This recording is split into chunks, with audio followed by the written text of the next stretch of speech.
Well, hello everybody. How you doing? Welcome. We did it. 1 year. We are at the official 1 year mark, folks, with the amazing Curious Realm podcast. Welcome to the show tonight, episode 52. Chris Jordan, your host here, coming to you live tonight in this first segment anyway from Austin, Texas. We will have numerous pre-recorded guests tonight. As anybody who tunes in every week knows, our first guest is always live. Second guest is always pre-record. We have numerous guests tonight, though. Here in just a minute in studio, we will have the indomitable Billy Joe Cain with us from Radical Empathy Education Foundation and PBJ Learning. We will be talking about the horrible, horrible truth of human trafficking, many advances on the front of laws when it comes to human trafficking, as well as his technology and the recent tour he's been doing, bringing this technology and the cause of human trafficking awareness to literally schools, police departments, even the FBI all across the country. So we will be getting into that in our first segment, followed by Keith Seland, who will be discussing his new book that's coming out, the Humaniverse Guide, Will E.T. Talk to Us? Talking about, sure, we might be ready to talk to E.T. We might as a humanity be fully ready. Does E.T. really care? Are we even worth E.T.'s time, I guess is the real question. Or would he just keep trying to call home? So we'll be talking about that with Keith Seland in the second segment. Our third segment, we will have Gretchen Cornwall on. She was recently on The Quest of Oak Island, season 10, episode 2, talking about her work at Royston Cave. Literally, the information that she has found, connecting that with the Rochefoucauld family, as well as the Knights Templar, is pretty phenomenal. We have a great long interview with her about that and her new book that is out and available right now on Kindle and will soon be available. After Gretchen, we have it's literally huge tonight, folks. We have Melissa Divinity on talking about holistic healing and herbalism, followed by our amazing and good friend Dr. John Hall, with updates in the world of Havana Syndrome, as well as the Havana Syndrome relief bill that went through. What is an AHI, an anomalous health incident, which is what the government literally came up with to be able to give people with Havana Syndrome compensation. So we now have an alphabet definition of Havana Syndrome known as anomalous health instances or incidents. We'll see if targeted individuals get to take place in the AHI program or not. People who have been complaining of the same symptoms as Havana Syndrome folks for decades. So, so many topics tonight, so much fun stuff. Let's get right down to it. You know what time it is. It's time for the news of the week, everybody. Brought to you by the Booking of the Face over on Facebook. Let's hop on over and check that out. Out of Austin Statesman, right here in our own backyard, NASA picks Austin-based Icon to build 3D printed structures on the moon. Very exciting stuff there. Cool video from NOAA Ocean Exploration right there. Out of newatlas.com, an incredible plan to build an $8 billion turtle-shaped floating city. Pretty incredible. Out of space.com, Artemis 1 Orion spacecraft captures live view of Earth and Moon from deep space. That is an incredible and beautiful video, folks. If you have not had a chance to go by and see that, go by and check that out. It is really, really awesome. Out of National Geographic, an incredible display of how ladybug wings work. Out of AP News, a water boil order has been issued for more than 2 million in the Houston area. All my family and friends and listeners out there in Houston, take care of yourselves, take care of your friends, take care of each other, man. If you have extra, give. If you have a bottle of bleach that you can give somebody to treat a little bit of water for their family to drink, do it. This is a situation where we're all in it together, folks. Out of CNN.com, lawsuit alleges billionaire investor Leon Black raped a woman inside Jeffrey Epstein's home. And, of course, out of ABC News Go, gaslighting has been named the 2022 Word of the Year by Merriam-Webster. That is only just some of the news that's fit to print this week, folks. Of course, brought to you by our amazing Facebook group. Stop on by and join us online there. While you're online checking that out, of course, make sure to stop on by Curious Realm. That is where you can find all the episodes. That's where you can find the Knowledge Vault, full of declassified government documents, programs, court documents, all kinds of things. That's where you can find our guest page. That's where you can find our Share Your Story page. If you are an experiencer of the anomalous, the paranormal, cryptids, if you are a targeted individual or a trafficked individual and would like to share your story, stop on by and check it out. CuriousRealm.com/story is the page. You can anonymously leave your evidence there. You can anonymously leave your story there. It's pretty incredible. After 1 year, everybody, the people that we have reached, the folks that we have had on. I'm going to run through a couple things. Let me get my Rush Limbaugh on. We typically do our stats on this show every year. And this last year, we sponsored 8 events. Got to say, I am very, very proud and happy to say that we sponsored 8 events, helped 8 events in the world of the paranormal, the strange, the anomalous. Get out there, survive. We became a MUFON member this year, a supporting lifetime MUFON member for the show. Big shout out to our friends at Southeast Texas Bigfoot. We got to meet them out at Mineola. Fantastic community. They will be out in Leesville, Louisiana soon. But Southeast Texas Bigfoot Convention was our first show this year, followed shortly by Falk Monster Fest in Falk, Arkansas. Our good friend Craig Woolheater put that on. MUFON Symposium in Denver. That was incredible.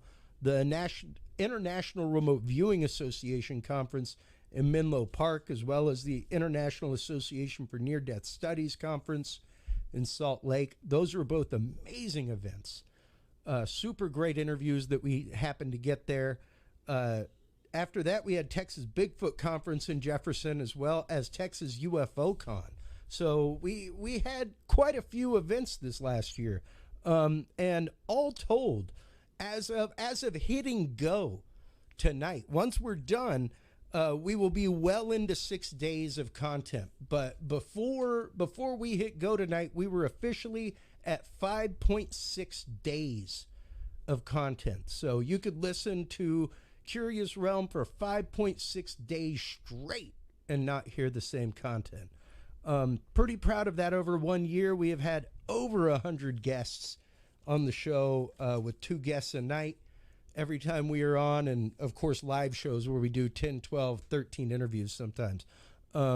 Speaking of interviews, right now I am more than happy to bring back our good friend Billy Joe Cain. He is the creator of the software that you are seeing on screen right now, Trapped, a VR detective story. He has been out around the country showing this software off. I remember the first time I saw it at the Classic Game Fest here in Austin. My mind was blown.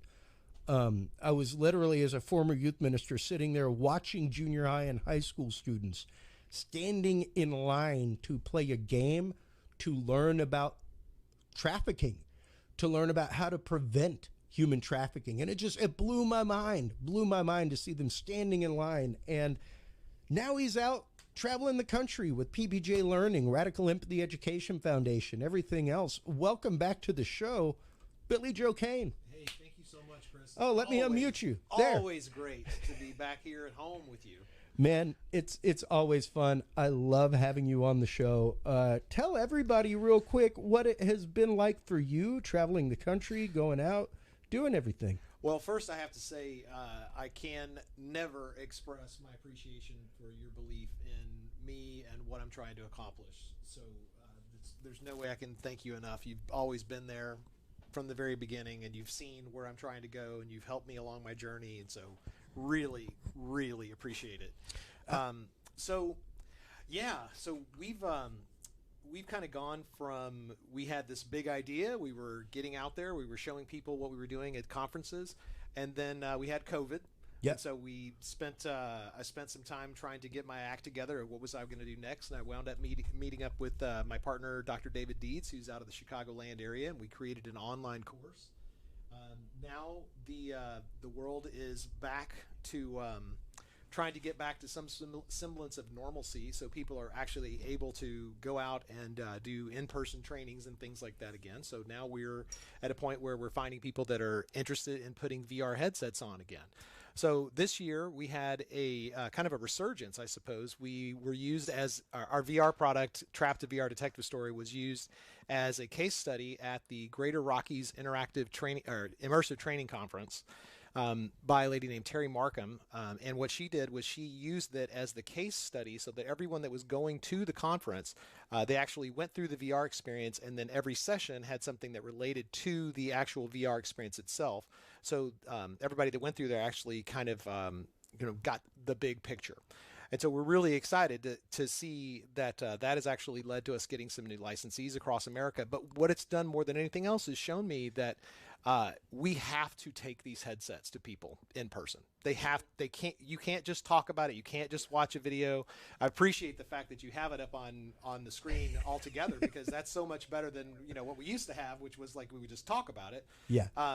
But now we're finding that going and putting this on people's heads is the only way to get people to understand this is real. So I spent the month of November starting off in Fort Worth, Texas at the JUST conference, which is short for the Juvenile Sex Trafficking Conference. Did 3 days there, demonstrated for a ton of people. We were what we were called the hit of the show. We were the thing that everybody was talking about. We had executive directors from these different anti-trafficking groups, their training groups. They would come by and they would say, look, everybody at my place tells me I have to come over here and I have to try this thing right now. Put it on my head. Let's do this. So it was really fascinating. And so for the rest of November after that, I've been traveling all over America, really. I've been to, let's see, Kentucky, Arkansas, Ohio, Illinois, Kansas, just basically everywhere. And it's been absolutely beautiful. So another thing that's happened, and again, like I said, you've shown a lot of leadership in the community that you're working in, trying to get information out to people about building a knowledge vault, and I copied that straight away, and I even call it a knowledge vault on our site. Take it. Run. Thank you. Why rebuild something if you don't? That's right. That's right. Why make it yourself if you don't absolutely need to? But the problem in this field is that no one really understands what trafficking is, and the media that's out there, the messages, the news that's coming out, it does not make a lot of sense to people. And I think that there really needs to be a place where people can get accurate information that's been curated. It's not rando. It's not just. It's not there to just titillate people. It's there to actually try to educate people. So I've spent the last year curating and writing almost 2,500 blogs and articles going through the news. I see the patterns that are developing, and everything, in my opinion, boils down to people do not understand what trafficking is. And by people, I mean everybody from the police, the judiciary, everybody that's in the prosecutorial system, every aspect of the law. There is a complete lack of understanding of what trafficking is. My partner David, he actually works in the criminal justice. He works in criminal justice in two different universities, College of DuPage and Governor State University in Chicago, or in Illinois. And he did a content survey where he took all of the courses that were being taught in criminal justice and tried to find out what is it that people are actually learning. What's in their textbooks? What are they actually teaching them in the classes? Yeah. And it turns out that they're getting very, very, very little information. It's just because it happened to be in a textbook, not because they knew something. Go ahead. No, I was going to say, guaranteed an abnormal psychology or child psychology, anything to do inside of education. I would imagine in this day and age, it would at least be cursorily mentioned. Much like being able to identify a kid that's being abused at home, anything like that. Right. I mean, I don't know anybody that goes out and teaches that didn't take an abnormal psychology class at some point. Yeah, I mean, so I could see it definitely being in a textbook, but there being entire, like, hey, come take this specialized 1 week course within just even somebody a getting graduate one study. class, Yeah, one class period is a rarity. Yeah. And so, I mean, without going through his entire, what was it? I always wanted to say it's his thesis, but it was his I am not an academic, so I always forget the words. His case study or something. God, Dave, I'm sorry, man. I blew it. It's okay. But I blew it, man. He nailed the trips, though, Dave. He nailed them. I could do the triple Lindy, but I cannot describe your case study. So anyway, he does this big analysis of everything, and my read of it, and I could talk about this for hours, but it basically says that people don't understand the material well enough, so they don't teach it. Yeah. And if they don't teach it, nobody's ever going to learn it well enough, and then when they get out into the real world, they don't know anything about it, and this is a self-perpetuating, Absolutely. problem. Literally no different than the cryptids that we talk about on this show, UFOs, UAPs, right. What have you. And it's this weird stymie in so many industries of education where because it's foreign, we won't talk about it. Because we don't fully grasp it. Like, how do people get philosophy degrees? You don't fully grasp philosophy. You never can. It's philosophy. I think there's like something saying that science is something static. in there. I think maybe that's part of why you can teach philosophy is because you don't feel like you have to know everything about it before you teach it. Yeah, but the thing is, like, we've got to address the problem. We've got to address it and redress it. Well, the thing about trafficking that's so weird in so many ways is like it really is. It's one of the largest money-making enterprises on the planet. It is married to our world economy. It is married to capitalism. It is married to authoritarianism. It is married to, basically everything. The race to the bottom. I mean, abuse. I mean, you name it. Sexual abuse. I mean, like I want you to think, whoever's listening right now, I'm not just talking about sex trafficking. I'm talking about labor trafficking, and I'm talking about sex trafficking. I'm talking about organ harvesting. I'm talking capital about T everything. period. The capital T, trafficking. Trafficking with a capital T. That's absolutely correct. So I think the thing that my read is that because people don't feel confident in teaching it and being able to address any of the issues that come along with it, they don't feel confident teaching about it. And this goes to high school teachers, junior high teachers, criminal justice teachers. I mean, you name it. So there's this rampant problem. And I mean, this goes all the way to the top of the FBI, Homeland Security, everything. It's like there's no standard that says you have to know these things. There is no standard across the board that says you have to. So I'm proposing that my course, our online course, Human Trafficking Essentials, is that standard. And I will say it to anybody that wants to hear it. Our course is the standard. To the point of that, you amongst your trips, you've actually made ends with a college who is looking at accrediting. Oh yeah, your course. We're currently working with Belhaven University to get full accreditation for our course. That'll be through their online program through Envisage Connect. It's not official yet, but it's happening. Well, yeah, but I'm very excited to say even to say like you could get a couple of additional course credits, anything like that. That taking that would be the equivalent of an internship. Going through passing your course would be the equivalent of an internship for an education degree. Honestly, something like that. Yeah, I mean, the thing is that the stuff that we're trying to teach is the very, very, very basics of what this thing is. And I do want to talk about this a lot, and I appreciate you giving me the time to do it because people that are in this field. You want to think about the high level. Let's talk about trafficking, 202 or 303, and let's have a discussion about this high level issue with what's going on here with this legal thing, blah blah blah. The truth is that people in the field, law enforcement on local levels, they're the ones that are supposed to be stopping agricultural trafficking. These are the people that are supposed to be stopping this stuff from happening at a gas station or at a family restaurant or anywhere. It's local law enforcement, and they're unfortunately unprepared and they're uneducated about this stuff. Not slamming anybody, but no.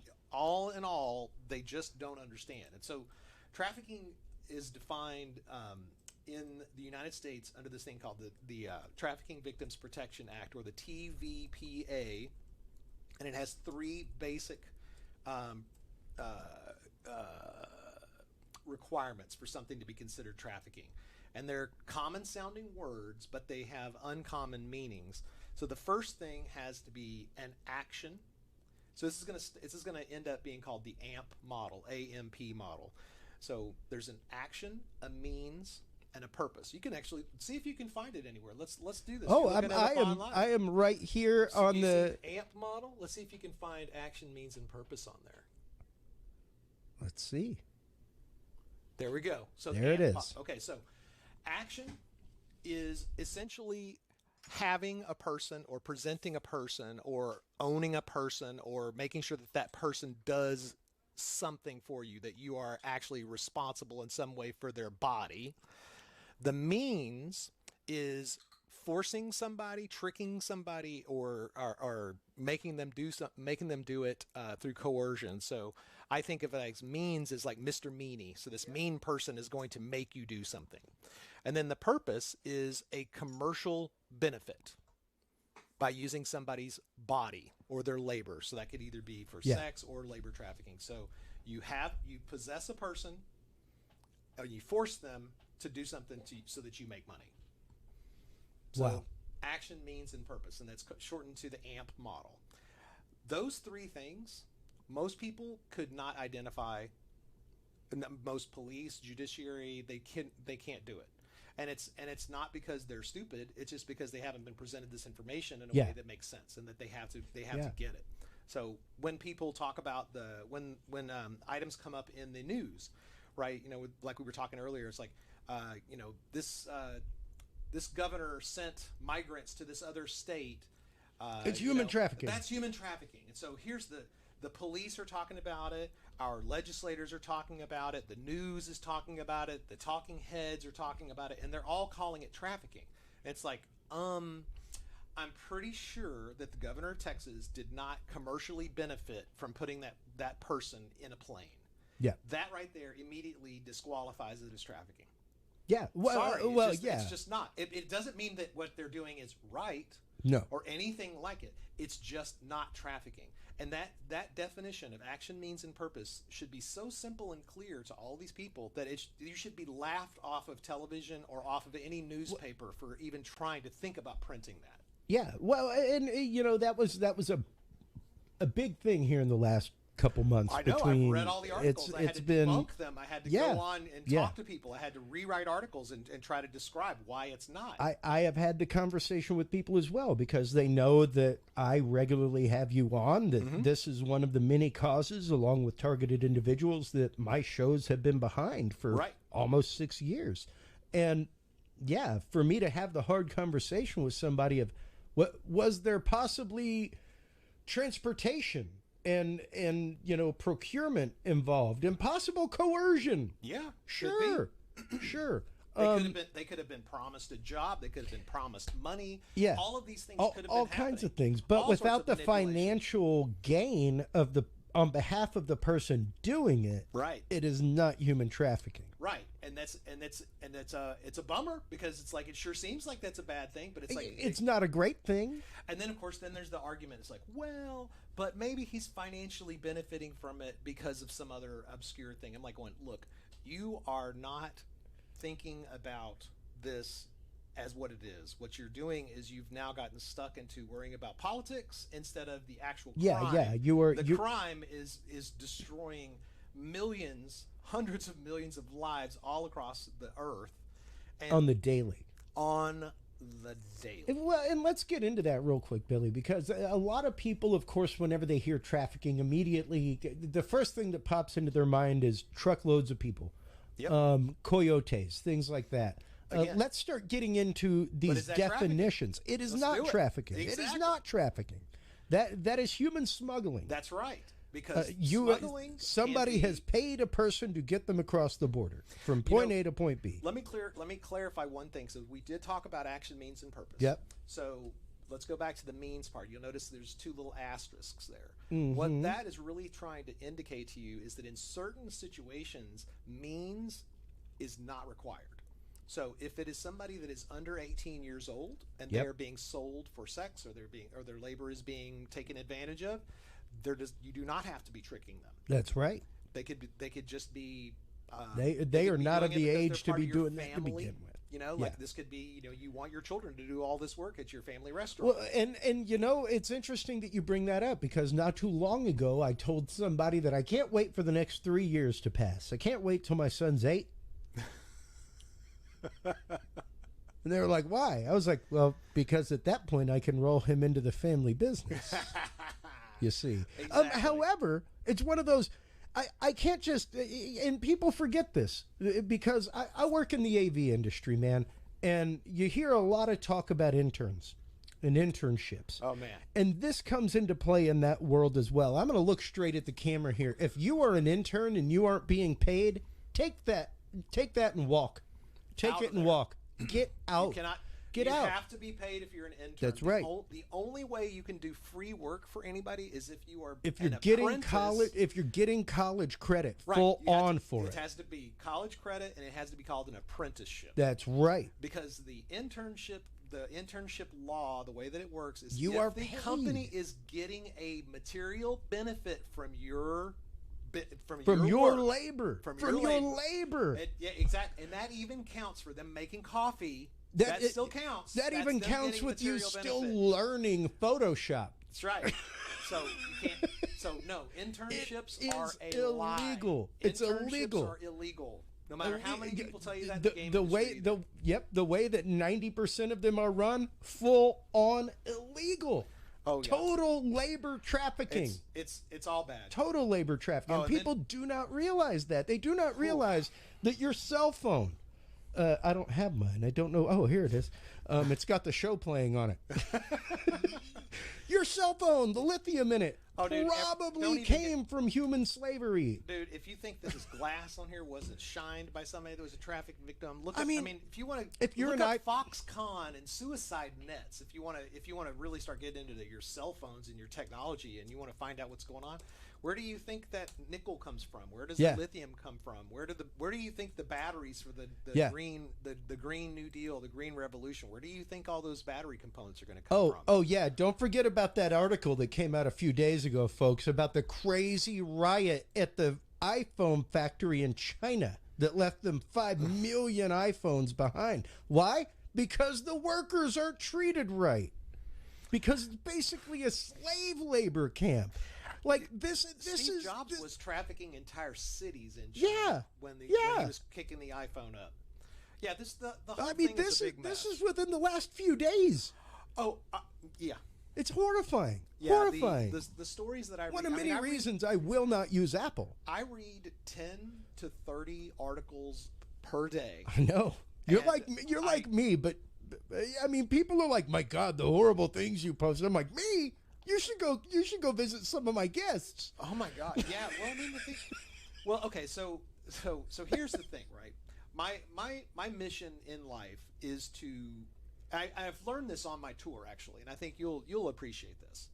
So I thought that what I was doing was I was going out and I was trying to help people understand what trafficking was by creating these experiences and creating this online course.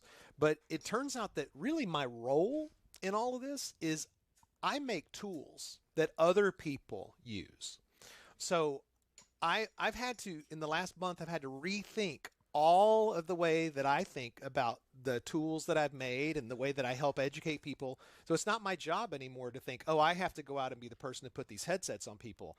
I now license our software to other people so that they can go and do that work. And so right now we have licensees in 7 different states, almost 8, but we're in Wyoming, Illinois, California, Idaho, Montana, Wyoming, and Texas. About to have Arkansas too.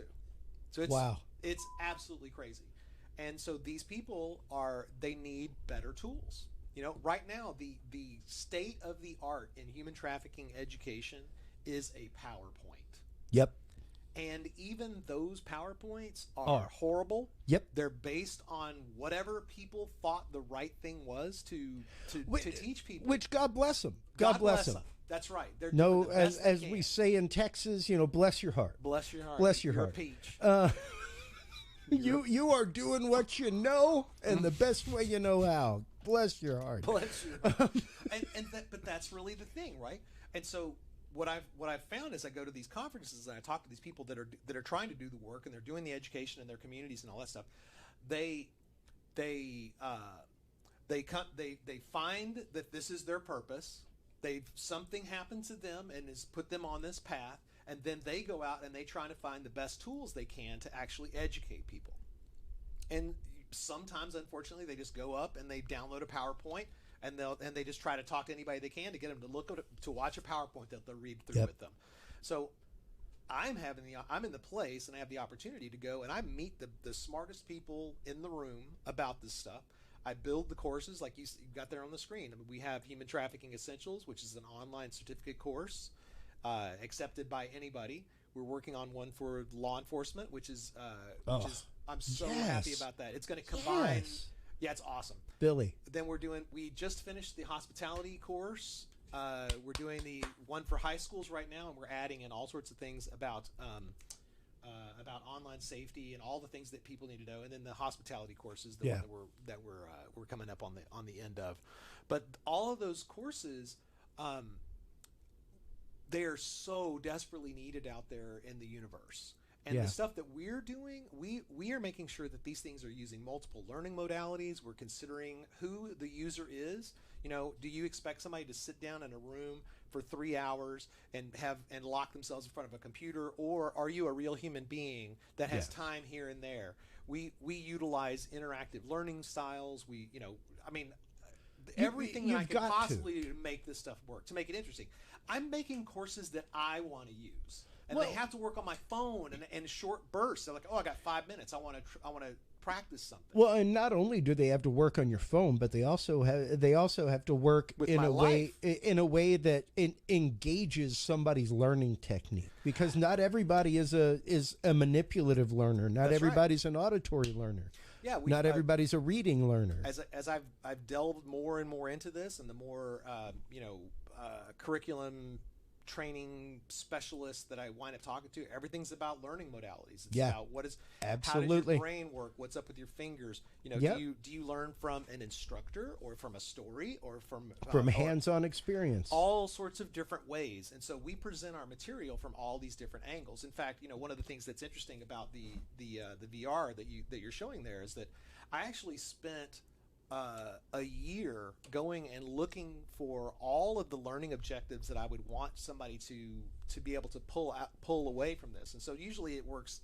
Usually people want to know, what are the red flags I should be looking for in my life? What are the signs that something might be happening to me or to somebody else? What are the vulnerabilities that people have? So I went and I made a list of all of the different vulnerabilities on the biggest nonprofit sites, and then I force ranked them all so that I knew which ones were most prevalent. And I made sure that there were essentially 3 different tiers. So tier 1 is everybody had it on their list. Tier 2, most people. And the tier 3 was things that didn't come up that often. So when I wrote the script that's inside, I wrote the scenes and the script that's inside of Trapped, a VR Detective Story, all of those tier 1 items are included in a main plot playthrough. And if you're very interested in something, you can learn more about an object, and so those might be part of the tier 2 playthrough stuff and tier 3 playthrough things. Yeah. But you're being exposed to that material, the learning objectives, if you will, from an interactive point of view. So instead of what people are doing now, they hand you a list. Here's a bunch of red flags to look out for. Well, you just played a 20-minute, completely interactive narrative experience where you're working and talking to a young girl who was trafficked. Which one are you going to remember more? The fact that she was unsafe online and you heard her story, or a little thing on the list that says, be sure you know who you're talking to on social media? Yeah. Dude, nobody is going to remember those lists, man. You live it and you experience it, and you get to see how it actually affected this young girl's life, and you hear it from her emotional point of view. Yeah. totally different. Well, So- and once again, why anytime you've gone to a high school, junior high, anything like that, and presented this, you've got kids lining up to try it. If they see that I have VR, they run. Oh, yeah. They will line up. And go ahead. And, no, I was going to say, that's interesting, just talking about the learning modalities. To loop back to that, just before the show, we were talking about a company that was like, we like it, we're into it, we want to help you, Right. but it seems very... And once again, when you built the system, it was to teach junior high and high school students. Yeah, And that's right. yeah, very video gamey, very much in that. What I love about it is if you're an old school gamer, it's very much like Myst, Yeah, where it's not like things coming at you. You have to explore the environment Right. and touch things and move things it's to very find out a safe. story. it's very safe, non-threatening, no Yeah. jump scary kind But- of thing. Just a place just- where you can think. Thinking about that learning curve, though, and especially about how people learn, once again, like we were talking about before the show, to bring this into a virtual AR environment instead of a full virtual environment, into an AR environment, Right. where yeah, for an adult it becomes much more immersive. You know, One of the things that as I've gone through this journey of using this tool, one of the things that I've gotten from all the educators that I've talked to, they say that in an hour's worth of a school class, you might get 5 minutes worth of teaching, Yep. maybe. Yep. And what we guarantee with our VR experience is you're getting at least 15 minutes of undivided attention of someone learning about the signs of trafficking, the red flags, help them understand their own vulnerabilities and the vulnerabilities of the people in their family. So essentially, there's no distractions. There's nobody texting. Nobody's trying to interrupt them. And so you're getting at least 3 full hours worth of someone's undivided attention, assuming that 5 minutes per hour is the number, and that's what most every educator I talk to tells me. Well, and I can tell you right now, as somebody who's spent many hours in a classroom as substitute teacher, things like that. My mom's a teacher. My brother's a certified. I come from a family of teachers. There's the curriculum and what's in the book and what's supposed to be taught on a certain day, and then there's an activity to drive home the curriculum. And maybe like back when we were in high school, Billy, you've got a couple years on me, like A few. 3, 4, something. I'm like that. 55. I admit it. Okay, yeah, I'm 47. There you go. So I like got a few. 6, 7 years. When we were kids, man, teachers had a little bit more play with that, and they were allowed to see that, hey, Chris is a hands-on learner. Mm-hmm. What can we do to adjust that That's right. curriculum for him? That's right. The allowance for that isn't really there in a lot of schools, and not only that, the allowance for how to do that isn't really taught in a lot of teaching programs anymore. So, Or they don't have time to even implement it. yeah. So You know, when 'cause you're teaching to the talking, test. when you're talking once again about 5 minutes of implemented education, Yep. not the teacher talking or running through a PowerPoint, or we're going to read these few pages, then we're going to go over it, whatever. When you're talking about hands-on applied education, yeah, 5 to 15 minutes, maybe, Right. maybe. You know, it's interesting that you say that about you present material to a student, Mhm. and it either goes in their head or it bounces off the surface, right? Yeah. So in our online course, I am that person. I'm like, if I give a piece of information to somebody and I know they didn't get it right, because we allow people to practice with the material as they learn. So like, here's a piece of material, here, practice with it. You're not being judged. You're just letting practice. Well, I know whether they learned something because they're doing interactive. There's an interactive training part in the middle. Yeah. And so when they get it wrong in the interactive training stuff, the answer isn't, here's the right answer, do it again, stupid. It's like, here's a different way to think about it. So we even have interactive scenarios in there that if you get the answer wrong 3 times, we tell you 3 different ways to think about the material. And if you still can't get it right, we say, well, go back to this chapter and try this, watch this one video to start over. That's you, David Deeds. Yeah, it I is. can smell it. Yeah. I can smell it. Yeah, it is. It's all those things, because that's how I learn. Yeah. You know, when I have a teacher that can't get Yep. it through to me, I'm like going, can you please try teaching it to me a different way? Yeah. And my wife Jackie, when we were talking about the AMP model, trying to get her to understand what that was, she was like, I don't get it. I don't get it. I don't get it. And so we tried a whole new thing. And she's like, that didn't make sense. And so all right, we do something different. Till finally she was like, I get it. Yeah. Well, and that's the thing. Without the AMP model, which is literally, folks, just so you know, like this is from the basically the people who helped get the law passed. Yeah, the TVPA. Look it up, anybody. So, like, quite literally, if you don't get this as a law enforcement officer, as a lawmaker, as a teacher, what have you, have fun getting it. Period. Yeah. If you don't get this, you do not get the definition of human trafficking. That's right. Action means in purpose. And it counts for everything, because human trafficking isn't, like we were saying, it's not just it's interesting though, as somebody who spent time teaching and helping build curricula, things like that, that your wife literally with this, like a slide from a PowerPoint presentation as we're talking about. What is it? What is the status quo when the standard does not work? No, it doesn't work. Your wife is a very apt woman. Well, think about it. I mean, it's like she works in mental health. She all kinds of things, man. And the fact that she cannot understand that, and that is no fault of hers. No, it's not. To understand the intricacies of this. And once again, there may be a police officer sitting in a Monday morning briefing yesterday who was approached with this AMP model. And quite literally, out of the 45-minute morning briefing before they hit the streets, they spent 5 minutes on the AMP model. Look out for this, guys. Make sure to look out. We're going to be looking out. All right. Now, don't forget about this guy that we're looking for, too. Which one do you think sticks in their head more? The immediate threat or the one that they have to dig for?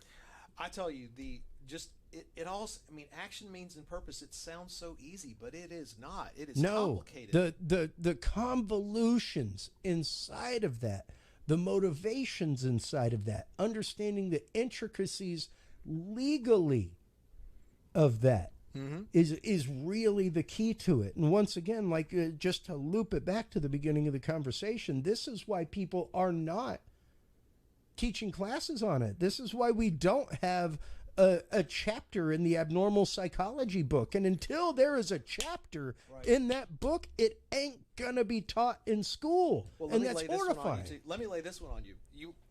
I'm constantly asked, well, what are we going to do? How are we going to fix this What's problem? next, Bill? What is the thing? Well, I'll tell you. The deeper I got into learning about this problem, the deeper I got into, the societal issues, everything boils down to vulnerabilities. What kind of vulnerabilities are you suffering from? And is it your environment? Is it your financial situation? Is it your physical situation? Are you dealing with somebody that's a complete psychopath? The problem generally is societal and cultural vulnerabilities. Yeah. And that is what we have to really address. And so when we have somebody that's, for instance, a police officer that's on the street, maybe they did have their 5 minutes where they actually did piece together that action means and purpose is important, and they know what trafficking is. What we need them to really do is we want their eyes looking for structural societal vulnerabilities, because that's where the problems are. You have areas where there's a bunch of people that are living in a homeless encampment. Well, guess what? That is vulnerabilities. Societal vulnerabilities have created those problems. So it's like we have to fix those things. And that's the thing that's become so big and it scares the crap out of people. It's like we have to have a more just society. Sorry, we just have to. We have absolutely. To have services for people that have mental illness. People have to be able to afford to live. I mean, the biggest reason people are doing this stuff. We dealt with that right at the beginning of COVID here in our town, Billy. I know. Here in our town with the public camping ordinance, and people were up in arms. Hey, I'm not going to lie. Like, we were in the area of town where we had people camping right across the street. Yeah, stuff like that. In your suburb. Anywhere that they're, and the law as it was written, the city ordinance was anywhere that was a public easement was a public camping zone. And the first thing that I said, being the town that we are, is, yes, good God, people need help. People need relief. We need to do something to help people. Okay. The issue is, do you think that'll last through South by? And literally, I think the only thing that kept them from rounding up homeless people during South by and ACL and just like putting them away in parts was the pandemic. Yeah. Literally, that was their only saving grace, was that we had the pandemic to figure that out. We had the pandemic to figure out what to do, how to house them, how to help them, how to put in this infrastructure in the next 2 years. Right.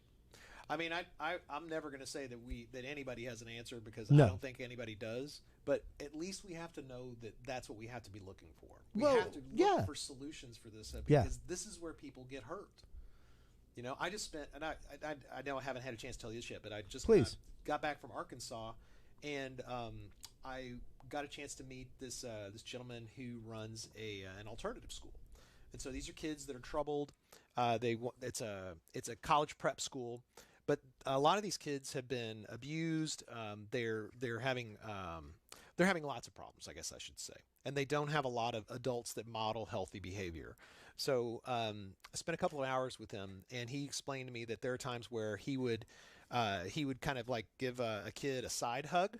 You know, it's like come up along somebody, safely sit down next to them on a bench and say, you know, hey, I'm here for you. Physical contact is tough nowadays with a kid that's not blood relative. Well, get a load of this, right? So this guy, as far as I can tell, this guy's done everything as right as possibly can, because he cares, right? So this is the thing that's crazy about it, is that he would give somebody a hug like that, and the kid would be like, why don't you give me a real hug?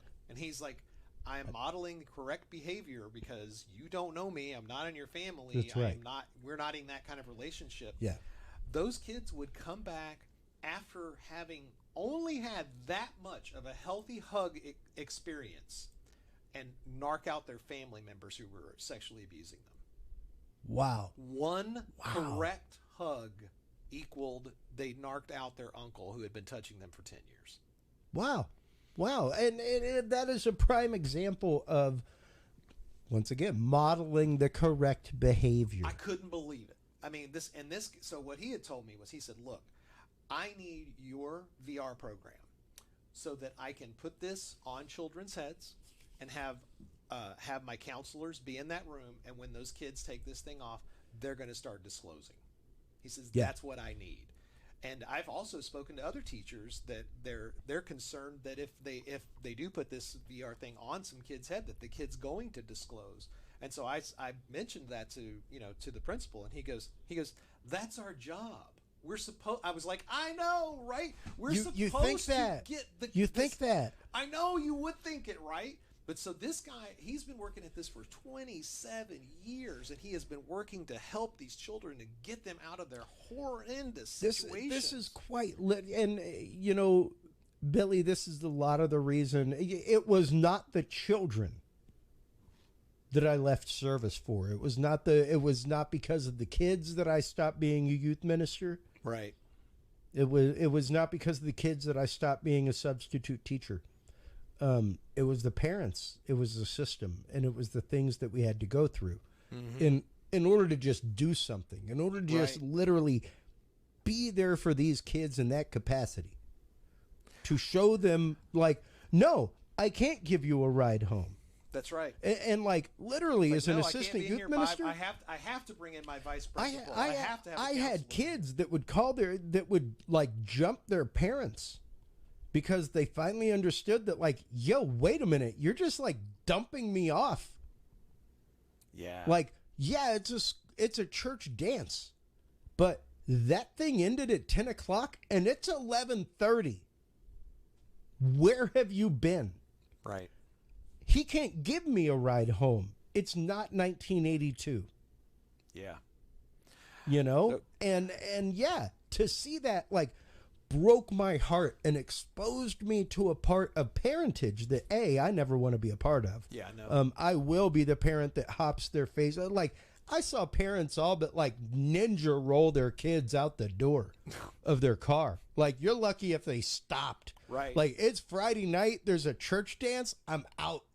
Like, and don't get me wrong, I get it. I've got a kid. I get the enjoyment of life. Like, we went out and saw Chris Rock not long ago. It was great to leave the kid with the sitter. However, if I'm leaving him at a dance, I want to know what time it ends. Do you have enough chaperones? What's going on up in this piece? There's a lot of That's questions. just me as an educated person. But those are the questions that should be being asked. And as you One know, would think. they're not. They are not. They are not. And that is the greater majority of the time. It was 1 out of every 10 parents that popped their head in. And typically we'd have 1 or 2 that were waiting out of the 100-something kids for their parents to show up for like an hour. Heartbreaking. Hour and a half. And yeah, it was one of those that's just like, how involved are you?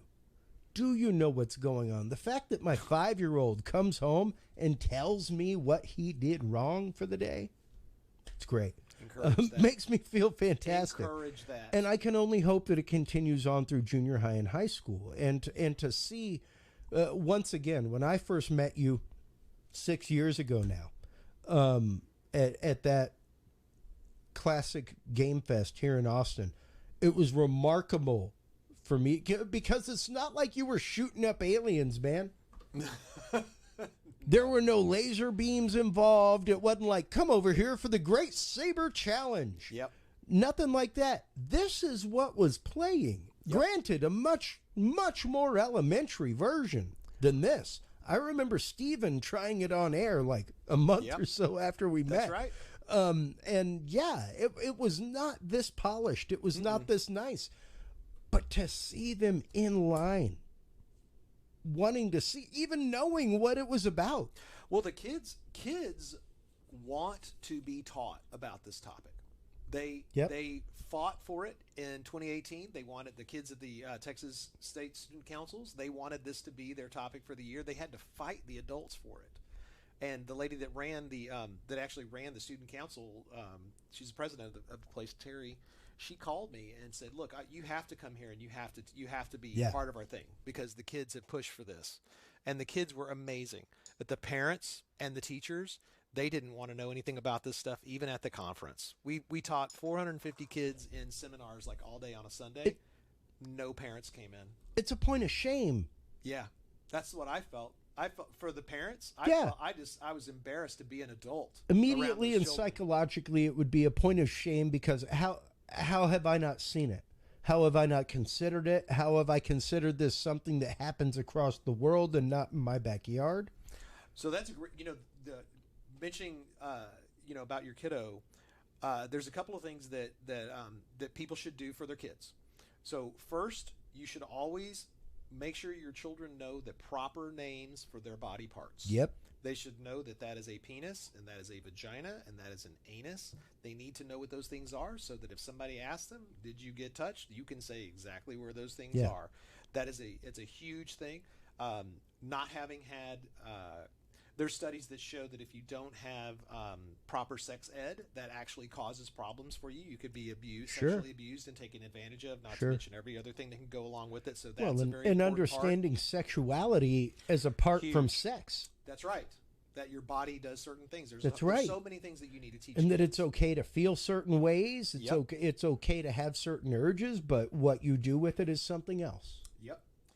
Another thing to teach children is that that secrets are supposed to be good. That's right. That's right. Secrets should never make you feel afraid or shameful. Right. We always taught our kids that, secrets are like, what you're going to give somebody for their birthday or for Christmas. We're having a party. Are supposed to be good, right? Yeah. And I think that played out really well for us throughout our lives, and I think it's part of why our kids wind up and told us whenever they were being groomed by someone that we knew, because they were trying to make this be a bad secret kind of thing, and our kids came and told us. And then another thing that I would share with you is that you always want to make sure that your kids have people outside of your immediate family that they can go to if they think something is going on wrong inside the family. So a doctor, a nurse, a teacher, a trusted friend.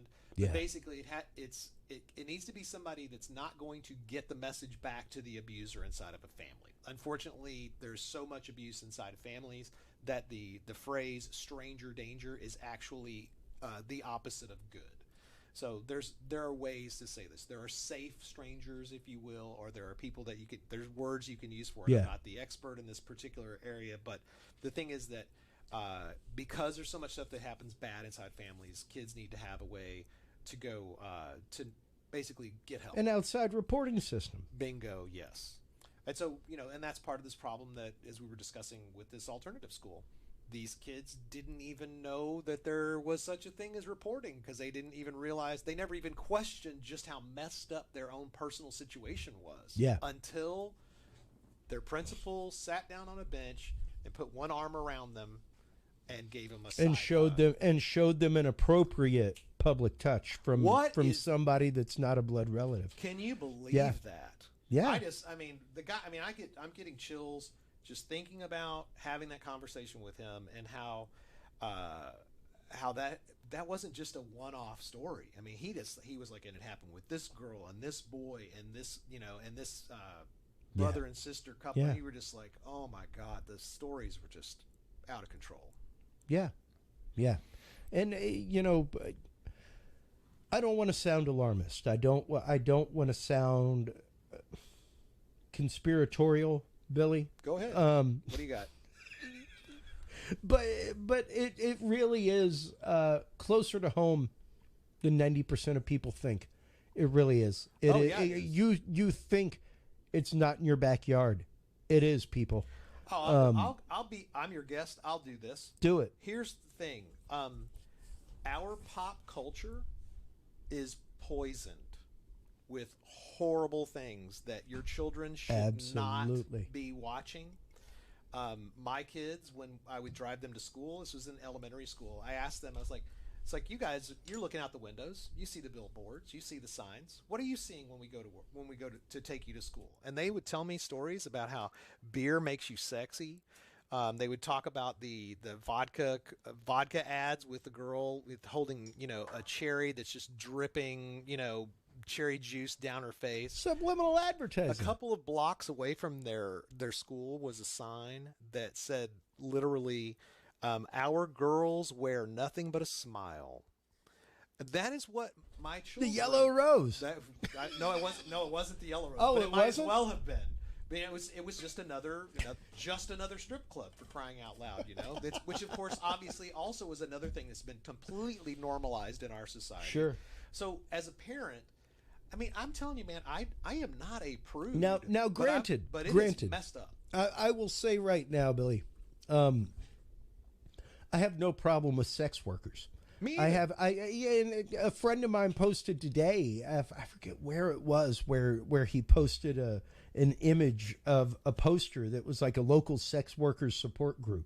Like, if you're a sex worker or you support sex workers, like, feel free to come. And right. Like, this is Tuesday nights and it's a public meeting on how we can protect people in the community. Absolutely necessary. Absolutely. I have no problem with a legal sex worker, with somebody that chooses to go out and it's your body. do you should be able any to of do that. Whatever you want to do. No with problem.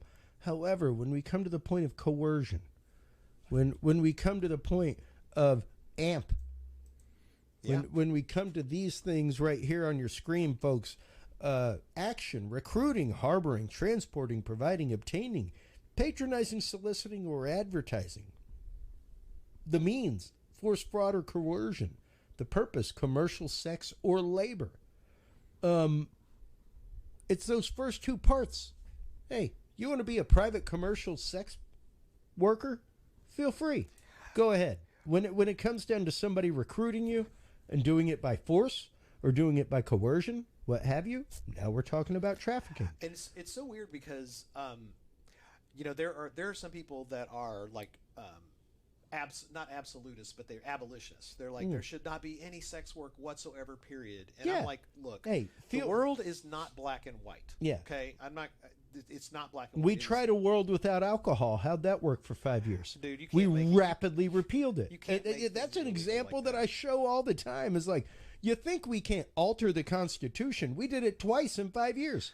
Oh, if you read Whitney Webb's book called One Nation Under Blackmail, it makes some very, very, very salient points about the benefits to the mafia of making alcohol illegal, and then the way that they made it legal again. All of the underpinnings of the whole mafia structure happened during Prohibition. Yep. So I mean. But okay, my point, going back to the sex work. Yeah. You're basically setting up a system. Well, you think about trying to make rent, or you try, whatever it is you've got to do. I mean, is that coercion? If there's some point at which you're like, well, I have a friend who works at the city. Let me hold on. Follow me for a second. Go ahead. She works at the city. She's not making enough money to make ends meet. Her rent has gone up.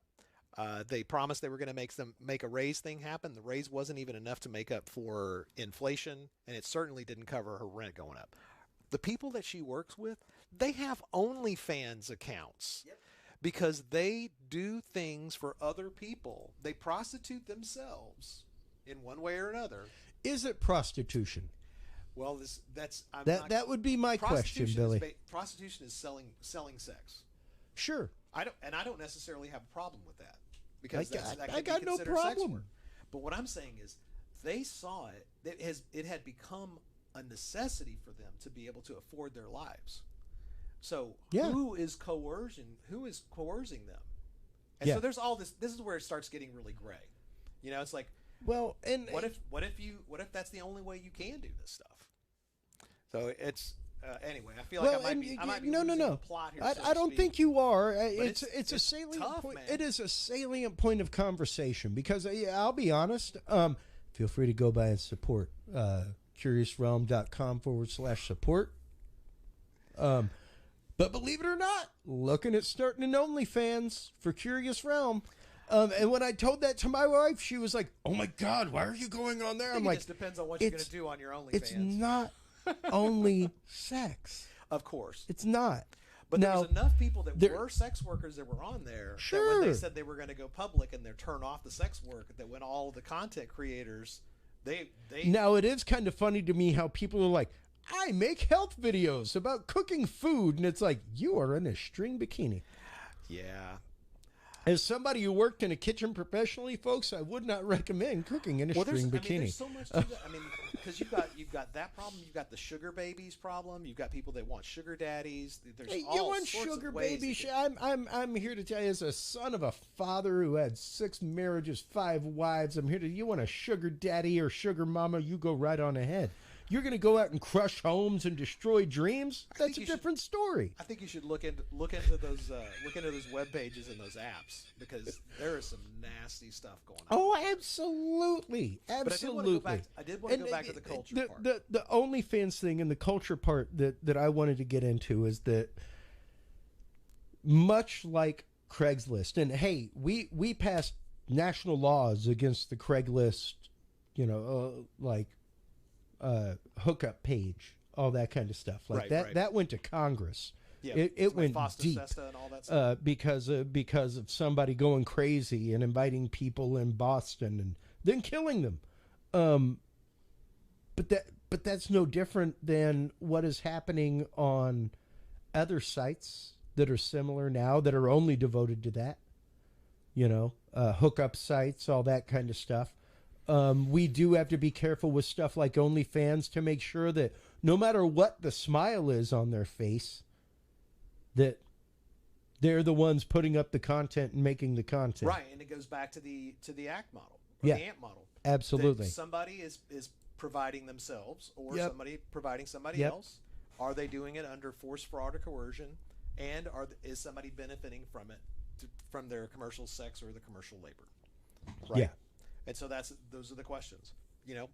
Can you, if you're making your own money on there, that's not trafficking, because nobody's forcing you to do it. Absolutely. And once again, I got no sense? problem. Like, to try to really simplify it for anybody that's listening and thinking about that, it's like, if you're doing it for your own benefit, that's not trafficking. Yeah.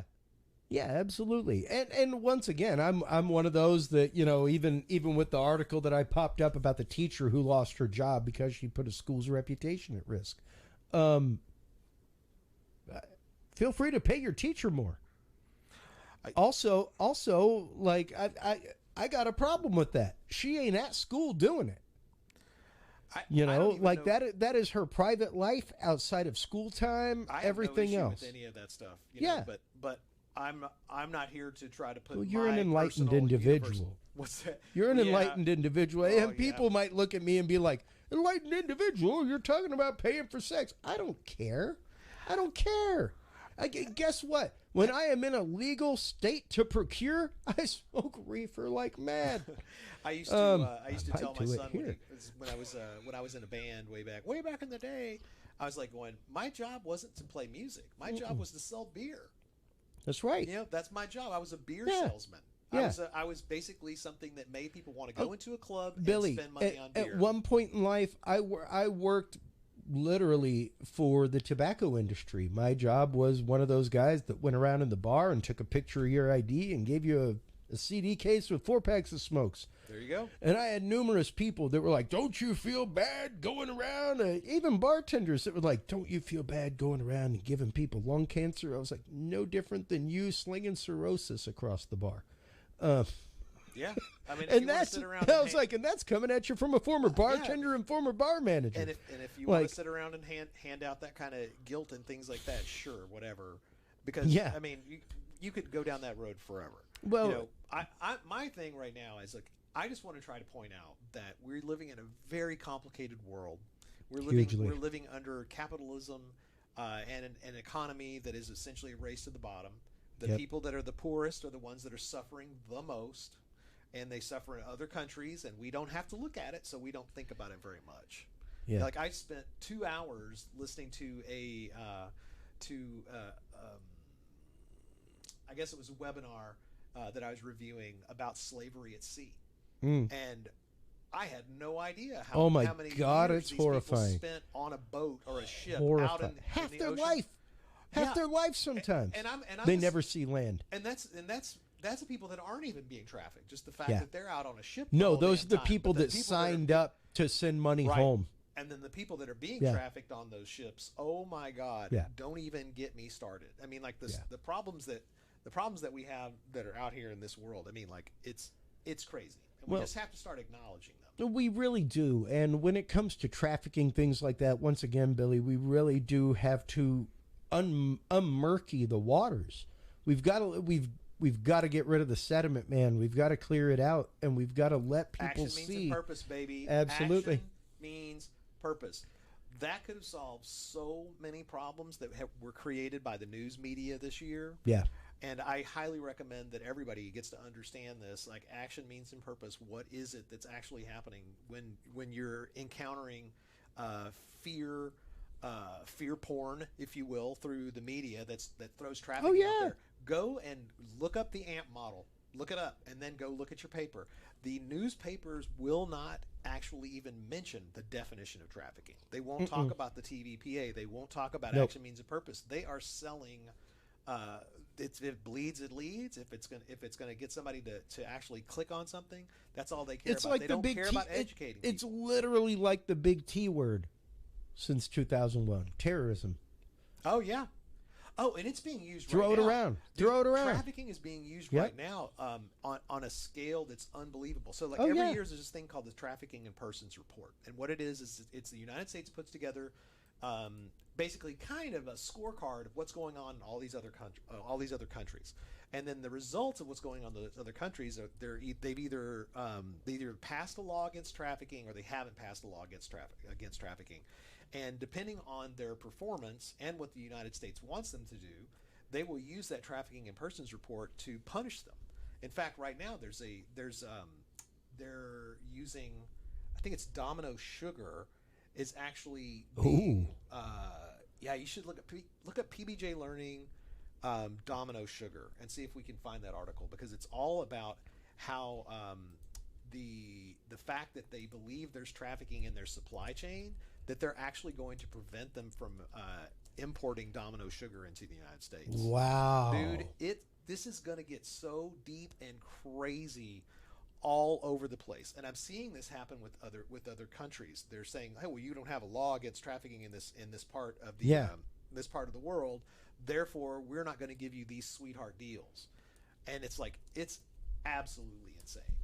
And it's happening all over the place. And they're sneaking it in everywhere. Wow. Wow. Yeah, citing forced labor, Dominican Sugar Company banned from importing into the United States. Holy crap. Yeah, dude. That is huge. That's huge. Yeah, it's nuts.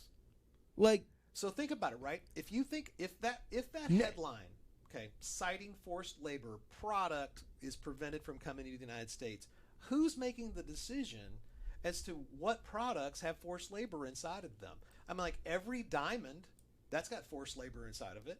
Almost all petroleum products. Almost all lithium. All cotton, lithium. I mean, even in China, where they're saying that that a lot of cotton is being grown by forced labor, they actually take that cotton and they put it into a giant bucket, basically, and then they re-disseminate it. So now all the cotton has that stuff in there. So wow. You can't. Yeah. So it's just this. Big, so yeah, you can't find it amongst everything. Yeah, you can't find the source. So the question is, who is the person that's going to decide which forced labor? Somebody's getting punished somewhere, and somebody's getting greased, and it's all starting to happen because of trafficking now. What? Yeah. What Giving is to that both about? Democratic and Democratic candidates alike. The Fanjul Corporation, owned by the family, made $985,189 in campaign contributions to candidates from both parties. I do the best I can to make sure the stuff that's curated inside of our knowledge vault is not politically biased. Yeah, I try real hard to get sources from all over the place, but oh my gosh, if someone, who gets to make that call? Is there somebody that's sitting in some place that says, nope, that's too much, dude? Somebody. Yeah. Well, and it's one of those, like, at what point, Billy, do we hit the Upton Sinclair moment with human trafficking? Upton Sinclair wrote The Jungle. Okay. Which was a huge novel about the meatpacking industry. Oh my gosh! Back in the day, like back in the early 1910s, things like that. Back in the days, the past cattle drive, all that kind of stuff, and it led to the changes in the Food and Drug Administration that we have. Right. It led to literally the thing that you hear about all the time, where like so much insect matter is allowed in food. True. So much everything else. And we really do have to have that Upton Sinclair jungle moment with this, where it's like, okay, so we know that getting this clay out of the ground is going to involve a certain amount of slave labor. That's right. So what amount is okay? What amount is okay? Look up Nestle in the Supreme Court. I mean, the Supreme Court basically let Nestle off for having human trafficking in their supply chain on a technicality. Okay, a technicality, but basically because of which country? Well, because Nestle didn't of the source hire of the chocolate. Slaves. Yep. You know, it's like they didn't actually do the hiring. They hired the contractor that harvested the coca fields, and whatever they did, meh. Yeah. Or cacao. Sorry, cacao, not coca. Exactly. And it's happening, and it's or everywhere, dude. It's in your coffee. It's in your socks. It's in your phone screen. It's in your phone battery. Dave and I actually joke. It's in your avocados. We're like, the only thing what's not in is toothpaste, and I'm like, that's not even true. That's not true. So it's like it's in everything. Some kids are out there grinding fluoride somewhere. Well, I guarantee huge mortar and pestle. It's in there somewhere, man. It's in there somewhere. It's horrifying. And so, that's really the thing. It's like, can the world really stand to see just how much trafficking is happening out there? Because my friends can't stand it anymore. They've heard all they can handle. Billy, we could barely handle Epstein. People were happy when he died in jail. If he died in jail. Still say he's sitting in a maximum security prison waiting to sing like a bird. That's just me. I love thinking about that kind of stuff, but I will say this, that the thing that they really weren't ready for the repercussion of that, though. Nobody's going to jail for that. Nope. No one has gone to jail. Doesn't matter whether Epstein is alive or dead. Doesn't matter. Nobody's going to jail. No one has even been prosecuted. Their names aren't even public yet. I mean, like, it's the biggest joke. The fact that he's dead means that his victims aren't going to get any compensation. Yeah. They get nothing. Yeah. They don't even get the satisfaction of anything. Yeah. So it's like, anyway, I guess what I'm really trying to get at is that the evil are not being punished. Yeah. And the good can't even identify trafficking.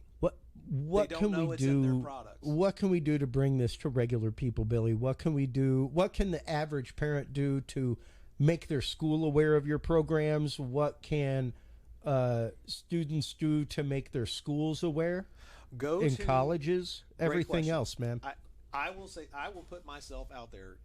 Email me at billy@pbjlearning.com, and I will work with you and come up with something for you to work with, whether it's with your school, your kid's school, doesn't matter what it is. I will come up with something custom for you. There's any way to deal with this. You know, I will happily provide people courses. I will work with you so that you can find a way to get our headset. I will work with you to find somebody that's local to your area that can come in and just do a presentation for you. What this requires is somebody on the ground in a location at a school or a church or some other group or company that cares. We call them champions. And I'm not the only, it's not even my word. It's like you have to have a champion that wants to fight against trafficking in your area. You have to have a champion that's always looking for, hey, you know, maybe I could bring somebody in and do a PowerPoint. You know, maybe I could bring somebody in to do this stuff. They're always looking for that inroad. And so we need champions. And I will do everything I can to support any champion. Find me through email. Look at pbjlearning.com. Go to reefcares.org. Look at our stuff. If you feel excited about what it is that we do, you know, throw a couple of dollars in our donate kitty over at reefcares.org. Yeah. Write me an email at pbjlearning. I will send you free courses so you can hand those out at your job. You know, and they're all buy it for a teacher you love. Buy it for a teacher that you know. Absolutely. If you have teachers in your family, get it for them. Billy, I will tell you right now, I'll sponsor 10 people. That's a done deal. I'll get you. Let's find a local school. Yep. I will sponsor 10 people at a local school, and I will give that challenge. I'm not even going to say 10, 5. If you can sponsor a principal, an assistant principal, and 3 teachers to go through that at your school, buddy, believe me, it'll make a difference. It'll make a big difference. Those words get around. Teachers talk about training courses. They talk about what to make a difference. Area, I will happily go to a school here. So if we can find somebody, I'll go to that school and I'll bring my headset and I'll bring copies of our course. We can give out, you know, coupons. I'm making tools, man. I want to make them better, and the only way they get better is for people to use them. Let's get them out there. Let's let people use these things. I will talk to and granted, mine's an elementary school. But the teachers all need to know about this stuff. It doesn't mean that the principal, the assistant principal, and 3 teachers, gym teacher. Yeah. Especially, it's not necessarily folks like your kindergarten teacher. What you need is your gym teacher, your music teacher, the teacher that sees every kid that comes through that school. That's the one that you want to get. It's great to have a kindergarten teacher who has 15 kids in their class and 2. So think about it like this, right? So let's go back to helpers. The vulnerabilities discussion that we're having. If you have a teacher or a person in a community that sees these kids as, you know, and their vulnerabilities. Yeah. That's the person you want to have educated about this. Yeah. Go buy it for the pastor of your church and the youth minister. Yeah, absolutely. Sincerely, do it. Anybody who has direct contact with youth in your community, give it to them. We'll do it. This is literally the best Christmas gift that you could give, folks. I love the way you think. That's absolutely right. This is a lifetime of learning. This isn't just you take it and you're finished. This is these courses you possess them forever. You get access to our knowledge vault, which is constantly updated with new stuff. We go back and we work with our advisors through the years, and we also update things based on what new statistics and new studies that have come out. So everything that you're getting is constantly refreshed, constantly. This is not a static PDF that you download and it never changes. Yeah, it's not a PowerPoint that's updated every year with some new stats and charts. Right. This is an ever evolving list of courses and trainings. We even have our advisors. They write original blog posts for us based on this the things that they're really well versed in. So like there's a huge question about what's the average age of entry of somebody in the sex trade, and so the prevailing information is that it's around 12 to 14 years old. But the truth is that the statistics for that are based on flawed studies and small sample sizes. So the truth is that nobody knows. So the best data that we've been able to come up with shows that it's probably around 17 years old. But the thing is that no one really knows because there's no effective study size that's going to give you that answer. Yeah. Everybody that does studies they're either funded by somebody that wants a specific answer, or underfunded and they're really looking for a specific answer, or they can't possibly collect the data. I mean, like, really, how do you know how many people are being trafficked? You ultimately have to just guess. And so that's what's happening out there. Anyway, the point is that we constantly add to our knowledge vault, and we change our courses based on the prevailing information that is kept current, which is one of the reasons why I read 10 to 30 articles, every day on average. I'm showing right now on screen, Billy. I literally just Googled human trafficking in news. In the last 24 hours, there are 10 articles. That's too many, man. Get a load of this. That's too many. How about That's this? Way too many. Let me blow your mind. Imagine you are in a gang, okay? And the gang is making you do things. That's labor trafficking, baby. Yes, it is. Yes, it is. Absolutely. Absolutely. Isn't that weird? That is by force, by coercion. And think about all of the illegal drugs that are out there. So you have all these people that are mules and they have to move things. They are all being forced into it. It's an action, means, and purpose. That's it. That's it. All over the place. That is drug mules. That is people that are being forced to sell their kidneys. I mean, like in California, we demoed for 20 children, 12 to 14-year-old kids with our VR headset, with our trapped VR headset. And when those kids took their headsets off, they started telling us about a child the year before, a young girl who was 12 years old who had been, I know you've heard this story. I remember it. But her parents took her to Mexico for an operation, and that's what they told the school. It turned out that her parents had sold one of her kidneys. Wow. Because they couldn't afford to live. Yeah. And this is becoming a cultural problem across the world. We have groups like the IMF that are going out and they are destroying entire countries' economies, and they are they're turning trafficking and selling your children and selling your children's organs into, that's just normal. That's what we have to do in our culture. There are entire caste systems that are built this way, where you have one child so that you could sell them, so they could become labor trafficked and become somebody's quote maid. I mean, it's so, I can't remember the spelling for it, but I've read hundreds of stories on that too. Well, and we've had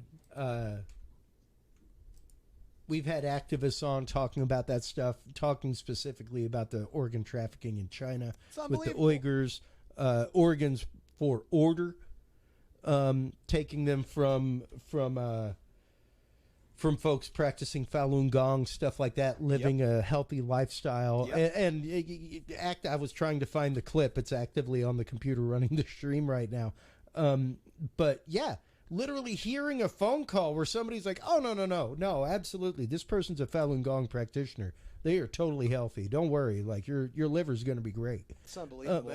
Horrifying things. So yeah, it's as real as anything is. And absolutely. And I know it sounds so weird to people when they hear me talk about this stuff. It sounds like I'm like some super crazy person. And I'm like going, look, man, how do you want this served up to you? Do you want me to do it from like a weird obscure site, or would you like me to show it to you from 2020? Do you want it from Mike Wallace or Henry Kissinger? Who do you want to tell you that this stuff is happening? Who do you believe? Because it's real.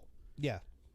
I mean, it's bananas. Well, and I'm like, look, if you're a parent, try to be nice to your kids. Try to have, just listen get to them. Listen to your children. My God, yes. Pay attention to their friends. Pay attention to the language that their friends use, to the behaviorisms they use. Know your friends' children's. Know your friends' parents. Your kids' friends' parents. Like you were saying, like at the South by Southwest event, like we have parents come back the next year and they will tell us that when we went through your VR experience, we didn't know our children's friends. We didn't know who they were hanging out with. Yep. I had an extra job because I thought having money was more important. So they will come back and they'll say, I quit my extra job. Now I know who my kids' friends are. Yeah. I know them by name and I know their parents. That's right. And it doesn't mean that it's perfect. No, but it's involved. They're trying and they're getting involved. Because one of the hardest things about all this trafficking stuff is that you have to just stop and realize that the thing that's most important is the humanity that you have with the people that are around you. You need to spend more time with them and listen to them. The fact that you're talking, that you and Amy are spending time with your son when he comes home from school and he tells you what's going on in his day, that is so much more than so many people ever get, man. Yeah. Good on you for Thank that. Thank you. People don't have the time because they're too caught up trying to pay their bills. They're just trying to live. Trying to live. Much less learn about all this. Yeah. And the horrific things going on in their backyard. Be learning about this? I mean, this is truly one of those moments where ignorance is bliss, man. And it's horrifyingly sad. It is. Now, Billy, before we let you go, I always love having you on. Thank you always for responding to my texts and coming on. You bet. This much like targeted individuals who have been lighting up the talk today. One of them actually mentioned the concept of targeted individuals being trafficked, and the idea if these contractors targeting targeted individuals are being paid, wouldn't that be trafficking too? Dude, I can have I know a guy who's interesting concept. I know a guy who's ex-CIA. Ooh. And he is currently being trafficked by the CIA. They do not pay him for the work that he's doing. Wow. So they had him on payroll, and now they just coerce him into doing stuff. Now he's just a free consultant? No, he's a free consultant. Yeah. He's a targeted CIA individual consultant. Oh, goodness. Billy, thank you as always, man. Your wealth of knowledge in this realm, Thanks, your passion for this topic, it has leaked through to me. Let everybody know where they can go to donate to Radical Empathy. You have had a cause going on. Do you have one of the headsets with you? As a matter of fact.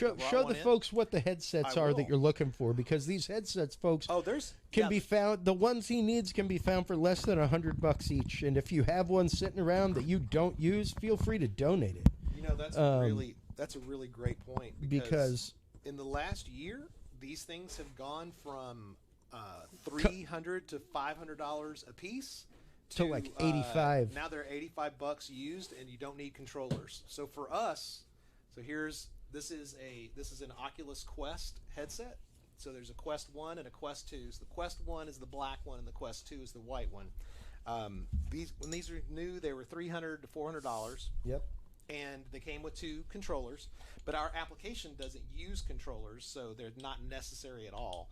Now you can buy these things used with no controllers and nothing else for $60. $60. So where can they send one, Billy? Here's where they can send them. They can go to reefcares.org. That's REEF, short for Radical Empathy Education Foundation, cares.org, reefcares.org, and go to the contact page, and you can text me, call me, email me, and I will find a way to help that work. If you want to help us, go to reefcares.org/donate, and you can drop some money through our PayPal link that's there.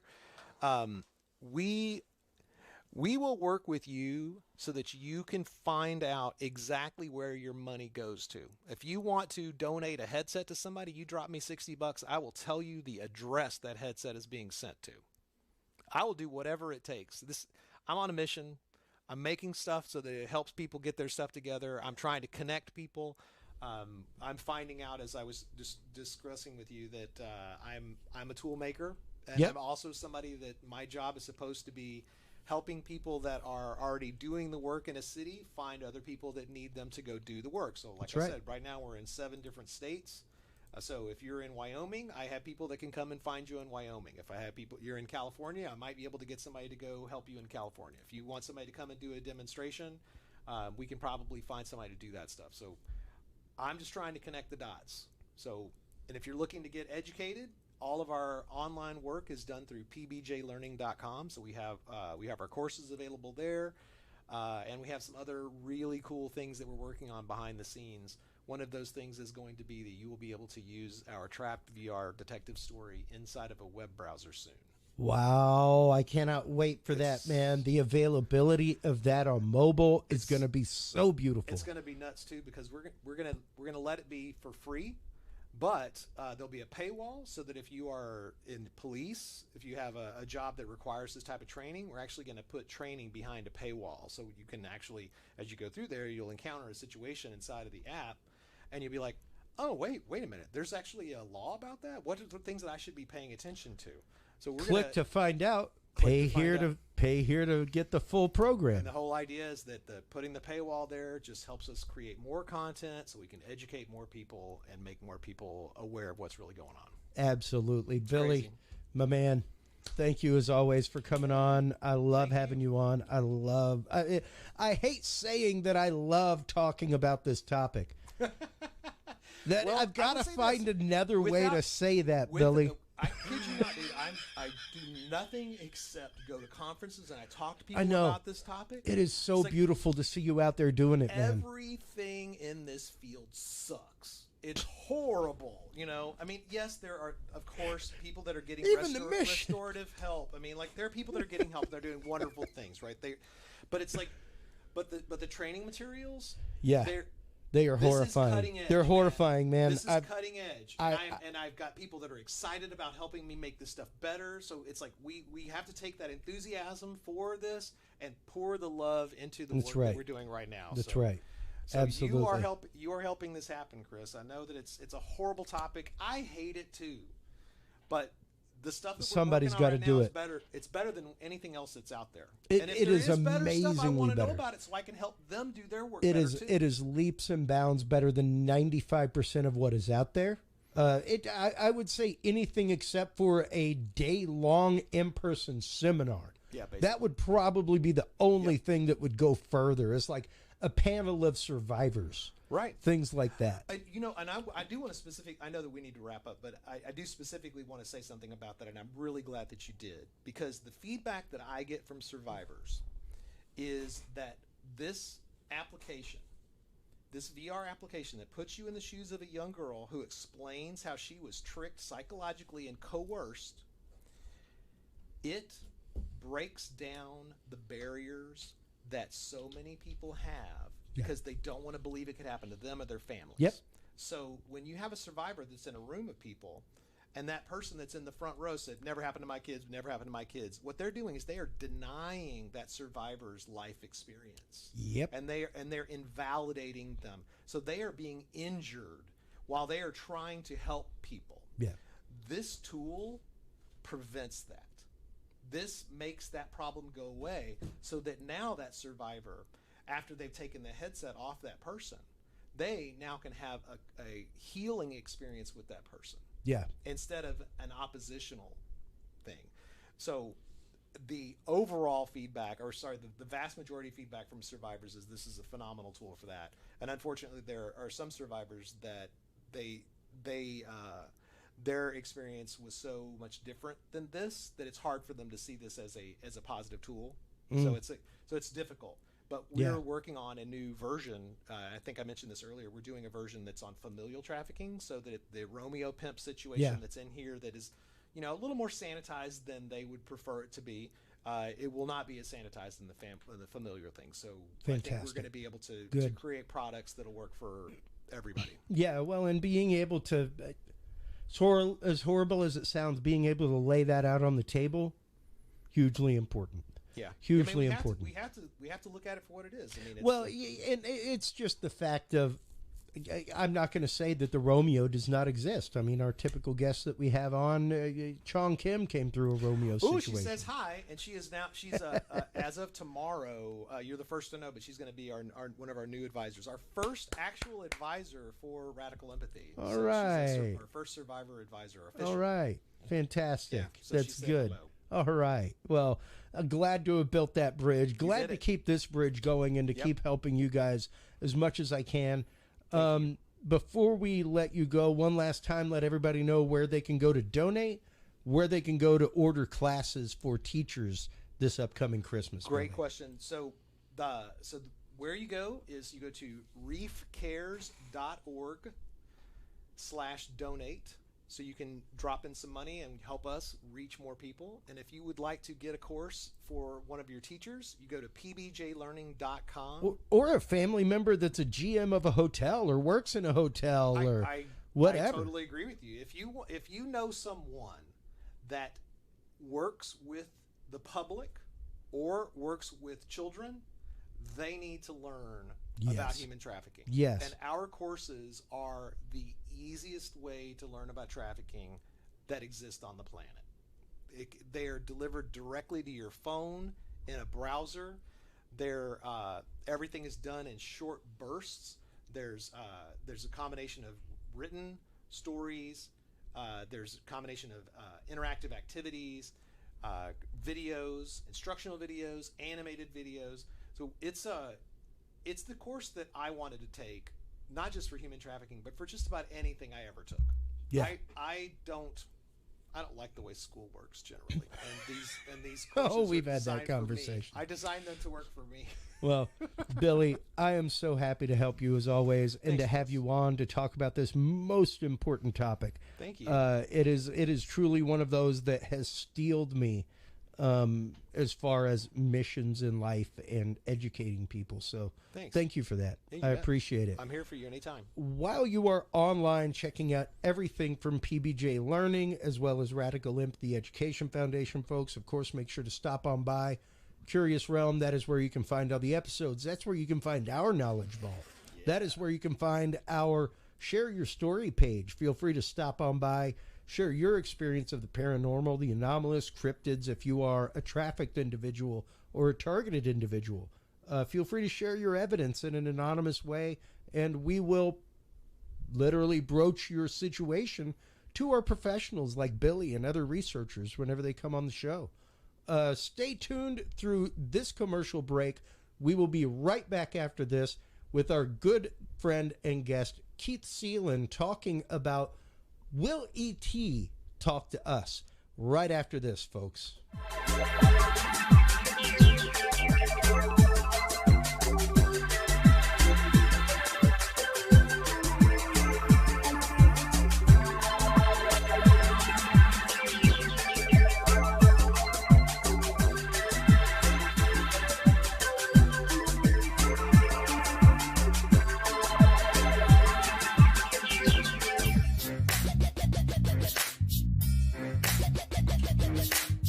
With the rise in attention to the health benefits of cannabis and cannabinoids, including CBD, True Hemp Science has become one of the premier providers of full-spectrum CBD and CBD-related products.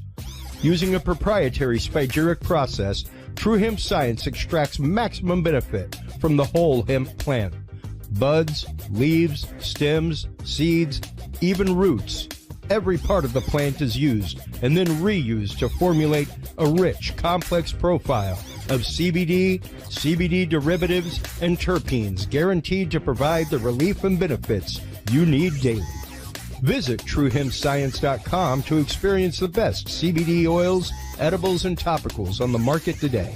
And use code CURIOUS7 to save 7% off your entire purchase of $50 or more and get 2 25-milligram CBD cookies or brownies free.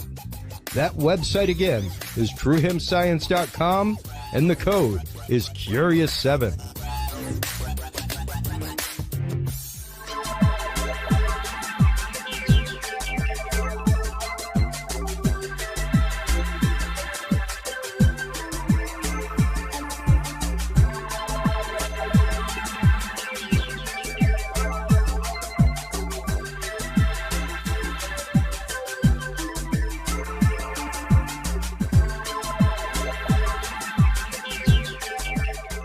Curious Realm Podcast is your source for the latest and greatest news and events in the world of the paranormal, esoteric, and forbidden knowledge. And there's no better way to spark the conversation than with items from the Curious Realm store. Choose from fan favorites like hoodies, mouse pads, coffee mugs, and more. Buy books and items from your favorite Curious Realm guests. Get your hands on the latest gear for paranormal investigations and experiments we discuss on the show. Open your web browser and stop on by the Curious Realm store at curiousrealm.com/store to buy the latest Curious Realm wear and out-of-this-world gifts for yourself, your family, or a mind that you want to open. That website again is curiousrealm.com/store.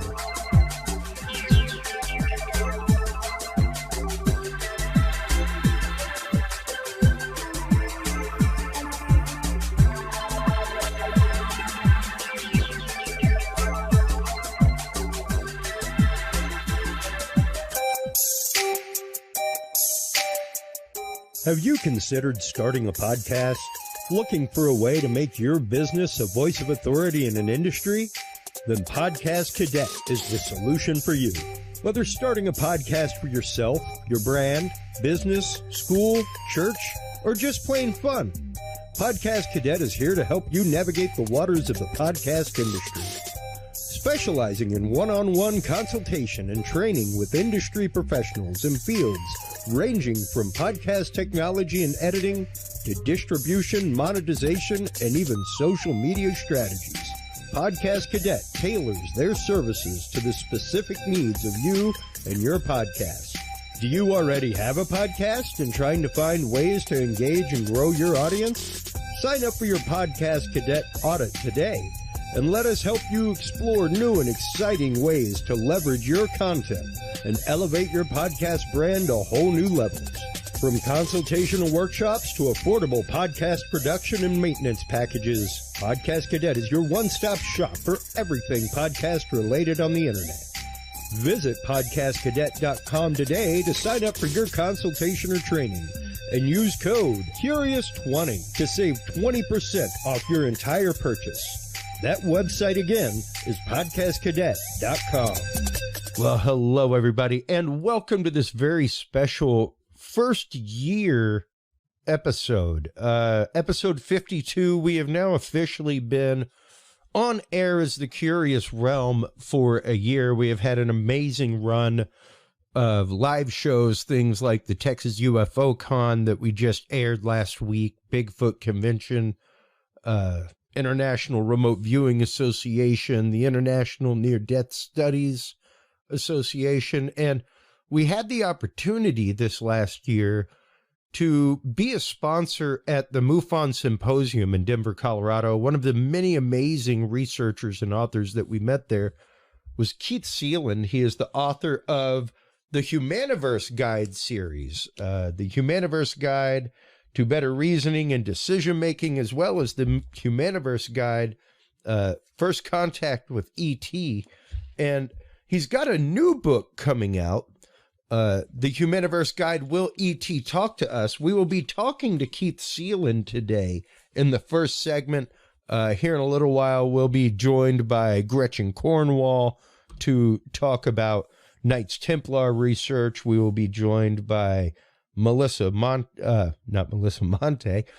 Irene Divinity to talk about herbology, herbal healing, frequency healing, things like that. But I wanted to have Keith on to talk about his new book because I think it is a very, very pertinent conversation right now, not only in our society, but in our world and in our galactic neighborhood, for us to wonder whether or not just whether or not we are ready to contact ET, but would they even be willing to talk to us? Now, last time we had Keith on, we were talking about petroglyph research. He sent a great video that I want to play real quick that is kind of goes over some of the research he's been doing, things like that, and what has led to this amazing series of books.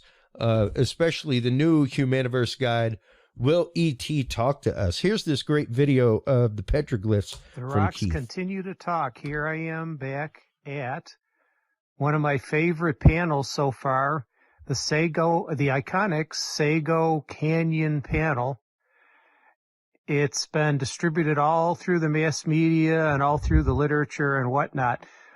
These are known to have been depictions of various spirits, and the determination is that some of these glyphs, some of these pictographs actually, are of not only spiritual but actually real live three-dimensional beings of a sort. So this is the iconic Sago Canyon panel. Enjoy. The rocks continue to talk. Here I am back at an amazing video there. Really cool stuff. Welcome back to the show, Keith Seland. How are you doing, my friend? Great, Chris. Thanks. How are you doing? Got back in. It was a little struggle getting back in home last weekend from my last trip of the year, but nope, we're here making it, and enjoyed. I'm happy to be here. Yeah, talking with you. Yeah, you live in Buffalo, so you definitely were up against the elements, so to speak, getting back home. How did your research wrap out there? Last trip was really beneficial. I was out in Arizona again, and Nevada. I attended. I was at the Laughlin, Nevada StarWorks conference. Paula Harris's wrap-up conference, so to speak. She's announced that cool. That's going to be it for her as far as production of that goes. Then I had time to, and always make time for doing a few hikes into petroglyph panels. We had a Star Watch party in Spirit Mountain, also known as Grapevine Canyon, in just up the road from Laughlin. And then I got into Sloan Canyon back up towards Henderson for a little bit more research. So these last couple of years have been touring as many different fields, glyph fields as possible, mostly in the southwest, western United States, in order to, main purpose is twofold with me. I'd like to make contributions to what I call the Rosetta Stone of the Native American symbol language, but also tying that into a deep relationship with, for lack of a better word, star people. Now, some tribes call them Kachinas and whatnot. There's no universal term for that, so I'll just say star people and the cosmic connections thereof. Yeah. Yeah, and it's interesting that you say that there is no common name, but there is a common belief. Oh yes, yes. The thread amongst our Native American ancestors, and as time goes on, I'll be communicating and educating that this notion is going to be universal, global in nature. That our ancient civilizations were very, very spiritual. Some people call it mythological. But as time goes on, as we've come to find now, and as time goes on, we're coming to find that what was and is considered mythology is based, at least somewhat, in reality, three-dimensional fact. Yeah. For example, well, I'll just take Troy for instance, ancient Greece and the ancient city of Troy, in which they've found in the last few years more and more evidence that the Homer's description in the book The Odyssey actually takes a basis in fact more than just mythology. So I'm going to test that a little bit. I can talk about this later, but I'll be visiting Troy next year in one of my archaeology trips. So, so with the Native America, just as an example of our global ancients, They were very spiritual, and that's common knowledge and whatnot. But they also had the great desire and motivation to communicate their spiritual and their cosmic connections, which includes ET and other spirits, whether they were chemically derived, aka shamanistic rituals or whatnot, Sure. or whether they were actually real life, 3-dimensional, real time encounters. Yeah.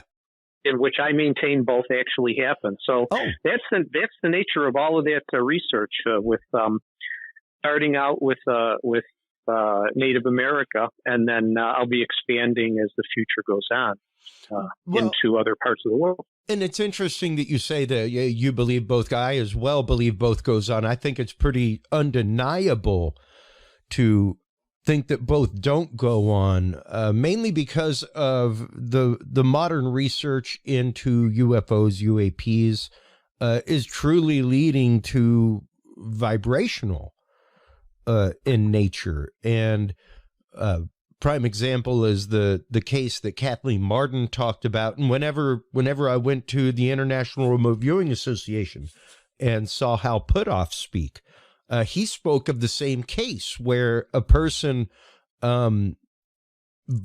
vibrationally passed through the skin of a craft.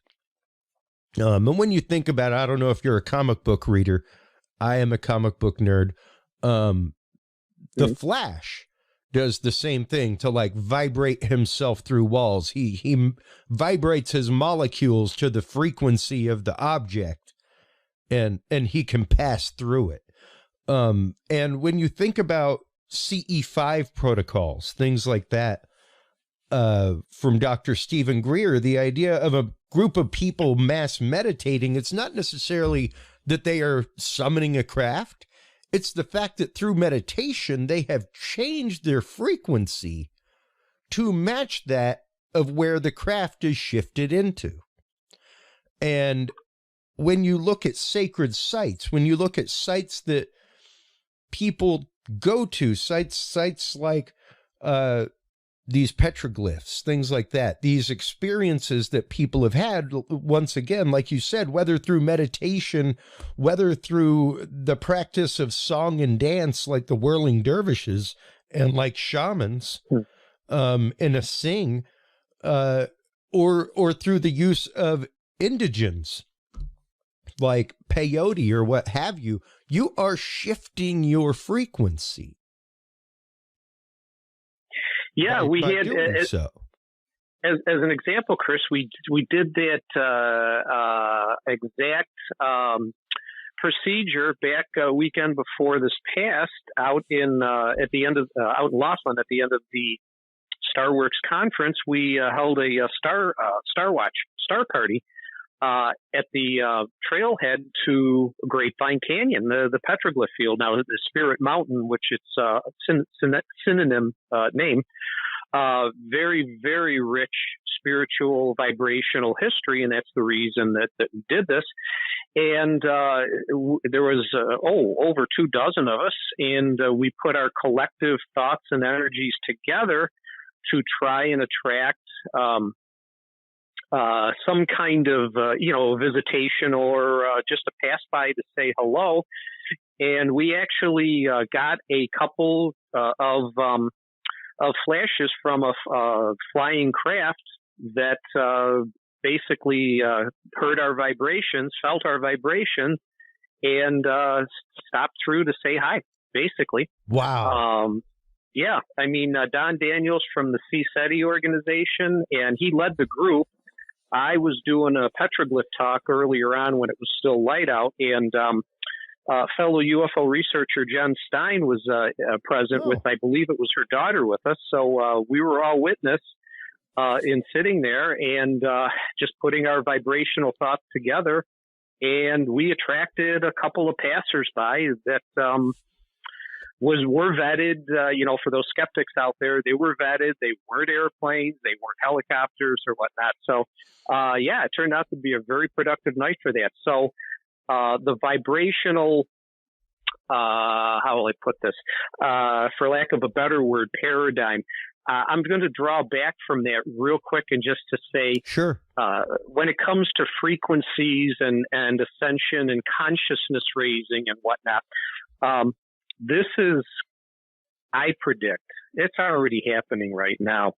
When you talk about knowledge and learning of the world of EMS, electromagnetic frequencies, the knowledge base it's starting to explode. In the next 10 to 20 years, we're going to find, just say, for example, medically speaking, we already have potential cures for some diseases, reintroduction of cures for cancers that were studied a century ago using the same research and the same experimentations with EMF. I'm talking about Royal Rife and his work, which then all of a sudden got covered up and nothing else was ever made from it. But the subject of EMS and the knowledge we're going to obtain from that in the next 10 to 20 years, and it's already started, it's going to explode. And I mean, that'll include our consciousness raising, in which then we will be able to interact more and more with those ETs and multidimensional beings. So it's exciting. Yeah, and I was going to say, which of course shifts us directly into gear of your new book, The Humaniverse Guide. Will E.T. be willing to talk to us? And many months ago, it came out that NASA had put forth a study, and in part of that study, they had brought aboard 12 theologians to talk about the impacts of contact and communication with extraterrestrials, the impacts on society, because whether or not you choose to accept it, folks, the great majority of people in the world, whether east, west, doesn't really matter. The great majority of people ascribe to a theology, and we have to accept that. Now, some of those theologies, you take Vedic Hindu, for instance, there's quite a bit in their history about Vimana and other things like that. And once again, taught as part of their religious history, not necessarily part of their mythology, things like that. So whether or not we're ready as a humanity, I think really does have to be set aside, because when it happens, it's going to happen, whether we're ready or not. Now the real question is, are we ready for that barrier, I guess? Yeah, I think chances are it may not be really our choice, our meaning our species, humankind. Yeah. Choice in a majority basis to determine those new relationships and new futures and our readiness. We have a lot of work to do with our own species, and that's a basic premise of my book. But I explore in Will E.T. Talk with Us, the landscape of what kinds of beings can be out there, and I mean three-dimensional, multi-dimensional, AI, and whatnot.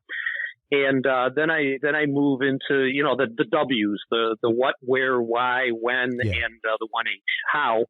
Contact, not only first contact, but the meaningful global acknowledgement. I call it enduring global acknowledgement, and then enduring global relationships. All of the post-SETI syndrome first message discovery, where all that they're interested in is, oh, we've got this message.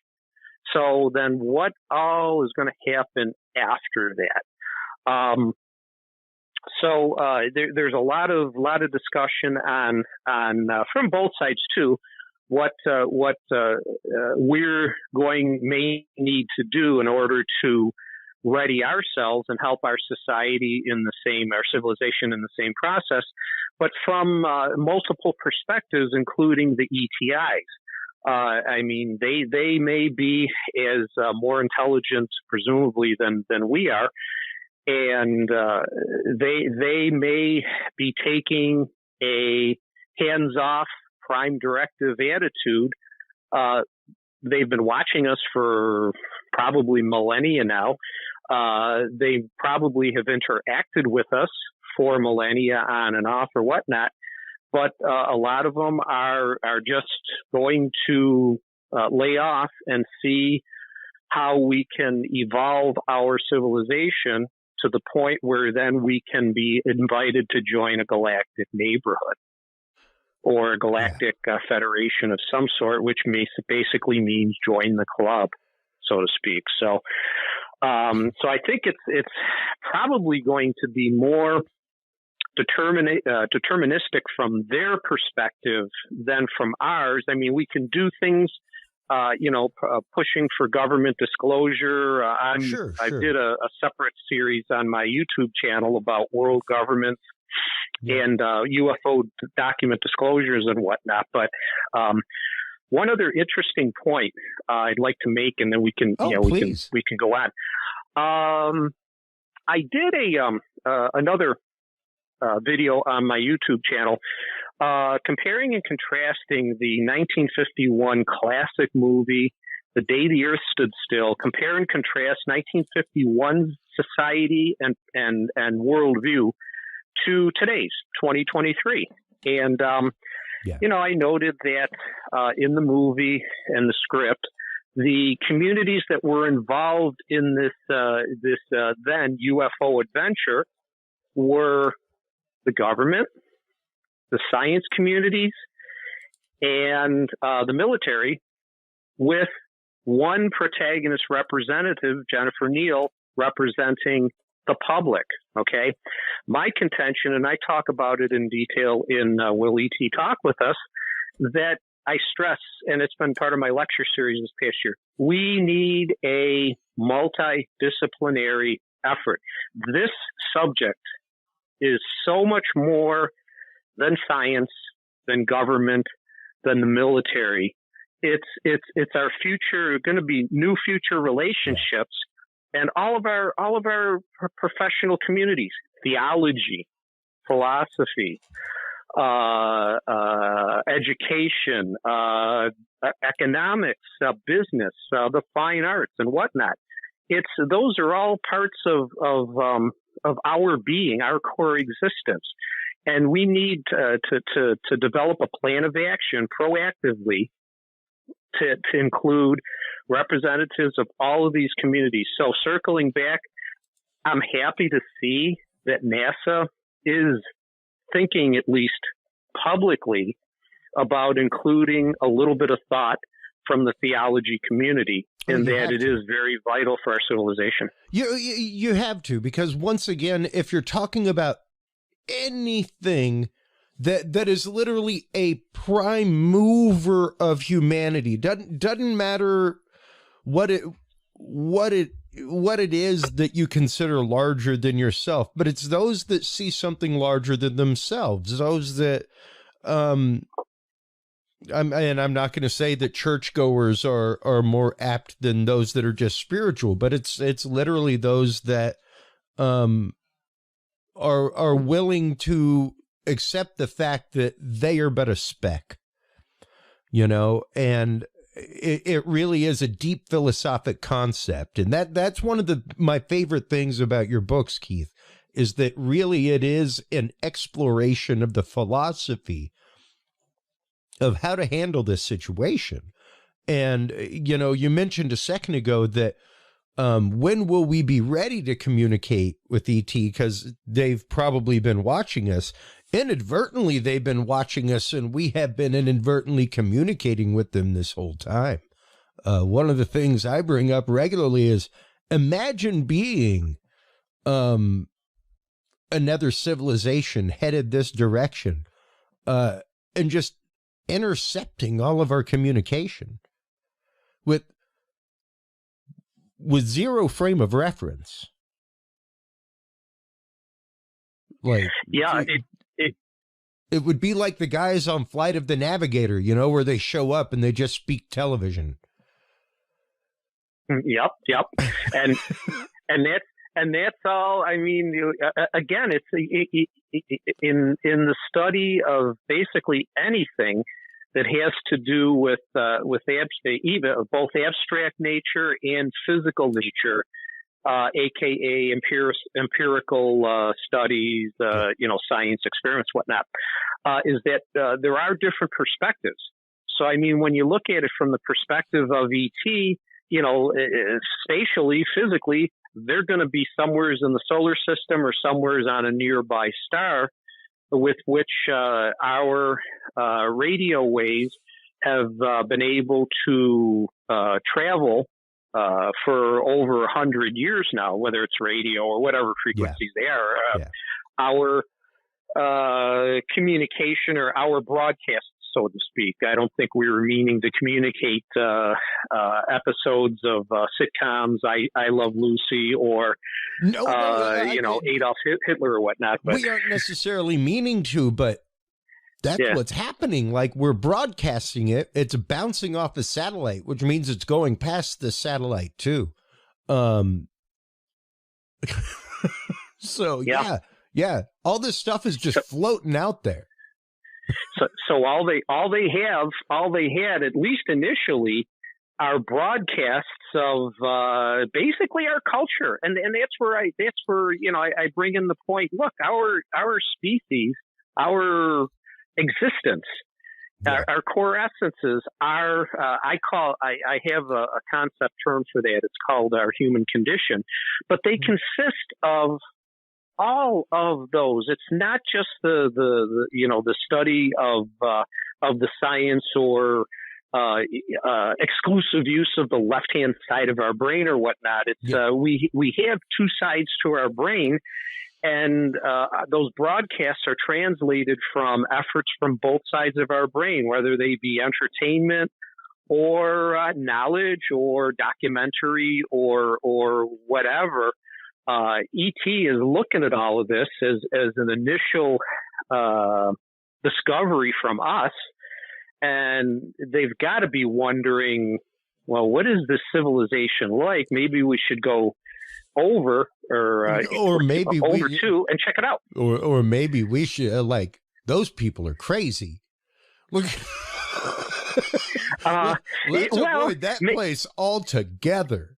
Yeah, maybe they're allowing us enough license, so to speak. Well, we won't logically, we won't rush to a premature conclusion. Let's verify this. Let's use the methodology to actually look at this, observe this a little more, and see what actually happens from it. But that's and this also doesn't necessarily mean on a three-dimensional universal type of framework, in that this could mean multidimensional, and I think in some big ways, because of our discovery and weaponization of atomic thought, basically atomic bombs, in that the proliferation of those got the multidimensional beings interested also. Do you think it's so? This is more than a 3D thing. Do you think it's the fact that our use of such technology has rippled the dimensional bubbles, so to speak? the menisci that hold our dimensions together like a clump of bubbles, you know? Yes. Oh, I think we're starting to find that's where I circle around to our pending explosion of knowledge about EMFs and whatnot. Yeah. You know, the research that's being done on wormholes, stargates, portals for Bigfoot and Sasquatch and interdimensional beings. The explanation for many of our individual ETI experiences. They used to be called abductions, to where beings, they were observed to just go right through walls, right through houses, you know, get into and communicate intimately with our minds, not necessarily in a 3D physical aspect of it. So we've learned a lot. There's a lot more to learn, but I believe that we're in so many aspects on the subject of EMF, we're on a knowledge explosion that's really starting to happen right now. So I think all of those things are pertinent and going to be part of our future. Well, and like I was telling you prior to us recording this, we just heard the announcement from Lockheed Martin that they now have a nuclear reactor that is big enough to fit inside of an F-16 platform, which would basically, folks, just so you know, make it about 2-3 times the size of your car engine. In addition to that, in the last couple years, we have seen scientists make matter out of light. You were mentioning wormholes. In the last month, we have seen the announcement that scientists have made micro-sized wormholes in the lab. They just made a micro-sized black hole out of rotating electrons to help prove a theorem. And like you said, the windfall of technology and knowledge that's happening right now is massive. It is a massive download and dump on our society and on humanity. Yeah, and in a mathematical sense, you take the foundation at any point in time of knowledge about any particular subject, and as time goes on, that increased evolution development of knowledge increases exponentially. I mean, the more knowledge you have, the quicker new inventions, new discoveries and whatnot come into being and existence. And as time goes on, that it's not necessarily a linear straight line. It's more of a parabola or an exponential curve. So when you talk about EMFs and whatnot, sure, it was slow at first, so the curve's kind of flat. But you know, wherever we acquired foundational knowledge from, we've been able to apply it and make these new discoveries, and they're going to come faster and faster and more frequent and more frequent. Exactly. And my listeners know that is exactly what I have held is probably the source of 90% of the disclosure that we have seen since December 17th, 2017, and Lou Elizondo showing us the gimbal and go fast videos. More than likely, it is the fact that it is our technology being red team, blue teamed against our own technology. And in addition to that, the only reason it's happening is because the technology is advancing so rapidly. There's only one way to monetize it, and that's to let people know it exists. Yeah, Chris, and that's why it's harder and harder now as we talk about this topic. My thoughts move over to or include research organizations that study the UAP phenomenon, such as MUFON and whatnot. Sure. The nature of sightings currently, I mean, you look on social media and you can see all of these technology-driven contrivances of videos. I mean, you see, I just saw the other day there was a photo of Earth in orbit and the moon and the Milky Way galaxy. And, you know, Photoshop is a big part of all of that. So you kind of wonder with these UAP experiences, especially the visual ones and whatnot, how these objects, more and more of them, are not unidentifiable. They're basically humankind technologies of some kind, to where it makes the job harder for the MUFON people and the investigators to actually determine, are these, what's the nature? You got to ask the question now, was it human made or not? So more so than a generation ago. And not just that, Keith, with all of the disclosure coming out, with the knowledge of these programs coming out, with Senate hearings, everything else, we also have to be willing to accept what it is not. And be okay with that. It doesn't have to go to the extreme. It doesn't have to be extraterrestrial. The announcement of it being that kind of technology is still just as bombastic. It's still just as amazing and still as groundbreaking. It does not have to be. It may be reverse engineered. Who knows? We may not find that out for years. But to even accept the fact that that is our own technology, and let's get into the technology, that in and of itself is phenomenal announcement. Yeah, and I mean that's where I give full credit to the researcher communities, those departments that are pursuing the disclosure aspect of it, and basically that means pressing the governments worldwide to tell us what they know. It's in so many different ways and examples. It seems the public is not only more accepting, but more accepting because they are more aware and can put the testimony and all the other forms of evidence together and be able to offer more valid, correct, and reliable conclusions than it seems some of our very nuanced professional communities either can or are willing to do. Yeah. Yeah. And, that leads me to another question, real quick. I want to revisit the idea of the communication and the gap, Keith, because and especially the idea of the day the earth stood still. What kind of philosophic danger do you think we are in of, I guess, anthropomorphizing beings from another planet, civilization, and assuming, I guess, their good intent?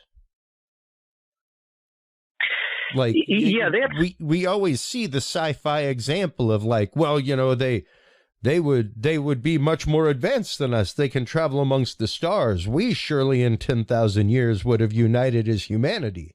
They would be of the same mind, right? Is that necessarily so? Or are we, assuming what the gorilla is doing with the rock? Yeah, I in my video I did a compare and contrast what was our society like back then and what is it like today, and a test of the notion the more things change the more they stay the same, amongst other hypotheses, if you want to call them that, or ideas to pursue and analyze on the different dimensions. Where our society was back then, the atom bomb was pretty new, and although there might have been the start of architectural designs for nuclear power plants for a more peaceful purpose, it was all, I mean, face it, we were just a few years past the largest world war that we have ever seen. Has killed more people. Just a few years beyond that, and then the Cold War and everything that goes along with that, and the new UFO phenomenon, Project Blue Book in the U.S. was just formed within a couple of months. Actually, there was a couple other and Canada had a project, was a treaty or something like that, right at the same time. But the various governments had some of their own organizations and whatnot, but it was all military and science trying to figure out, because there was no groundwork for an exploration of the phenomenon from any other department or profession. So basically you had the government, which is our shepherd, so to speak, for any society, the military and science. So the public was the protagonist, Patricia Neal in the original movie, as a representative of us. So I compared and contrasted. And, you look at today, well, the situation, there's still war going on. It's not a world war, but there's still wars going on. Look at our technology in 70 years. We've gone from rudimentary, dirty atom bombs to Alcubierre technology, which I'm sure we're getting ready to put on future spacecraft within the next decade, probably, if some covert projects have not already done so. And I suspect that that technology has been done. So on that basis, but it seems like we talked before we started our talk here online, Chris, that we seem to weaponize any new technology. Very first thing, we discover something, let's weaponize it, and then maybe later we can make it to try and discover an application towards more peaceful purposes. And so that hasn't changed. Yeah. The public has grown. Go ahead. I don't know that that'll ever necessarily change. Whenever you get to it, because when you get down to it, Keith, we are a herd of panicky animals. We got thumbs. We do amazing things, but we are a herd of panicky animals.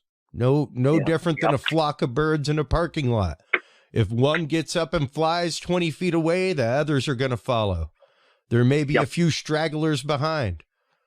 Those are the rare independent thinkers. Exactly. But the rest follow, and they follow in a fearful fashion. And I think that is something that our governments are more than aware of. And I think it's something that we kind of have to remember, that panicky animal thing, because we're panicky animals, the first thing we think of is survival. And the first thing we still think of is hunt and gather. So yeah, like, cool, I found a meteorite. What can I do to throw this at an animal and feed my clan? Exactly.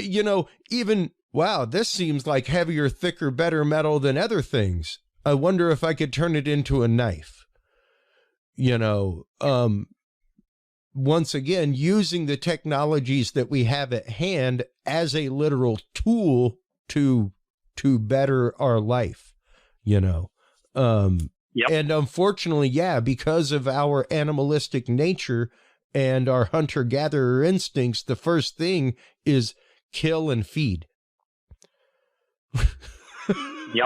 Exactly, Chris. I maintain that's in a biological sense. That's part of our DNA. Oh, absolutely. And it's going to continue to be. I stress and support and advocate that when you talk about hunter gatherers, you get into the human species as being the top of the food chain, so to speak, on planet Earth, and the concept I use with that is called anthropocentrism. We are the center of everything, and a game changer, the game changer, I maintain, is our intelligence, that we have knowledge. And that also, I think we will continue to maintain this hunter-gatherer philosophy, mindset, behavior, attitude and behavior, until we get to becoming aware of. We are, as a species, we're aware of, but not only be aware of, to start to develop and practice a cosmic connection and a cosmic existence. Yeah. I mean, we look up at night with our telescopes or in our hikes or in our star watches, and marvel at the glory of and romanticize about the Milky Way galaxy and whatnot. But we have to accept all the things that come with it. And part of the thing that comes with it is all the other life. Oh, absolutely. The panoply that is, by all scientific odds out there, it would actually, by all science, be an oddity if we were the only life. Oh, and it goes way beyond that, and that's where as the public, as society adopts, as time goes on, and aligns with the one side of that equation, so to speak. Does life exist? Other intelligent life? Yes or no? That's why since 1951, the day the Earth stood still, the general public, and it's borne out all statistical surveys, analyses, and whatever, the percentage of the public worldwide that accepts the notion that we are not alone, that we have been visited before, is increasing slowly. It's 72 years since then, but it's increasing slowly. But there are still a lot of skeptical people that don't want to acknowledge the additional 72 years of evidence, whether it be physical, whether it be trace, whether it be evidence of multidimensional natures, that we have been visited before, that there are other intelligences or whatnot. And well, and even 2 episodes ago, 2 weeks ago, when I was at the Texas UFO convention, the one thing I kept saying was, if you've explored, and we have found, let's be fair, Keith, let's be fair, that 88 to 92 percentile of evidence provided for extraterrestrial UFOs, UAPs that we have on hand. Utterly fake, what have you. Falsities, misunderstood photographs, misunderstood video. That still leaves an 8% anomaly. Now, as a scientist, if you've got an 8% unknown quantitative in your result, you're just going to leave it? Does that sound like good science? Here's our result. Okay, well, yeah, but you're missing 8%. Yeah, it's all right. Yeah, and that's only one aspect of the topic of evidence. I mean, there's been throughout the centuries, millennia, throughout history, there's been physical and continues to grow physical evidence, physical trace evidence. Yes, you get into more anecdotal, and I understand that a person, an abductee experiencer, may not have any physical evidence. It's too bad that Betty Hill could not have gotten a copy of that book from the captain during her encounter back in 1961. She had her hands on.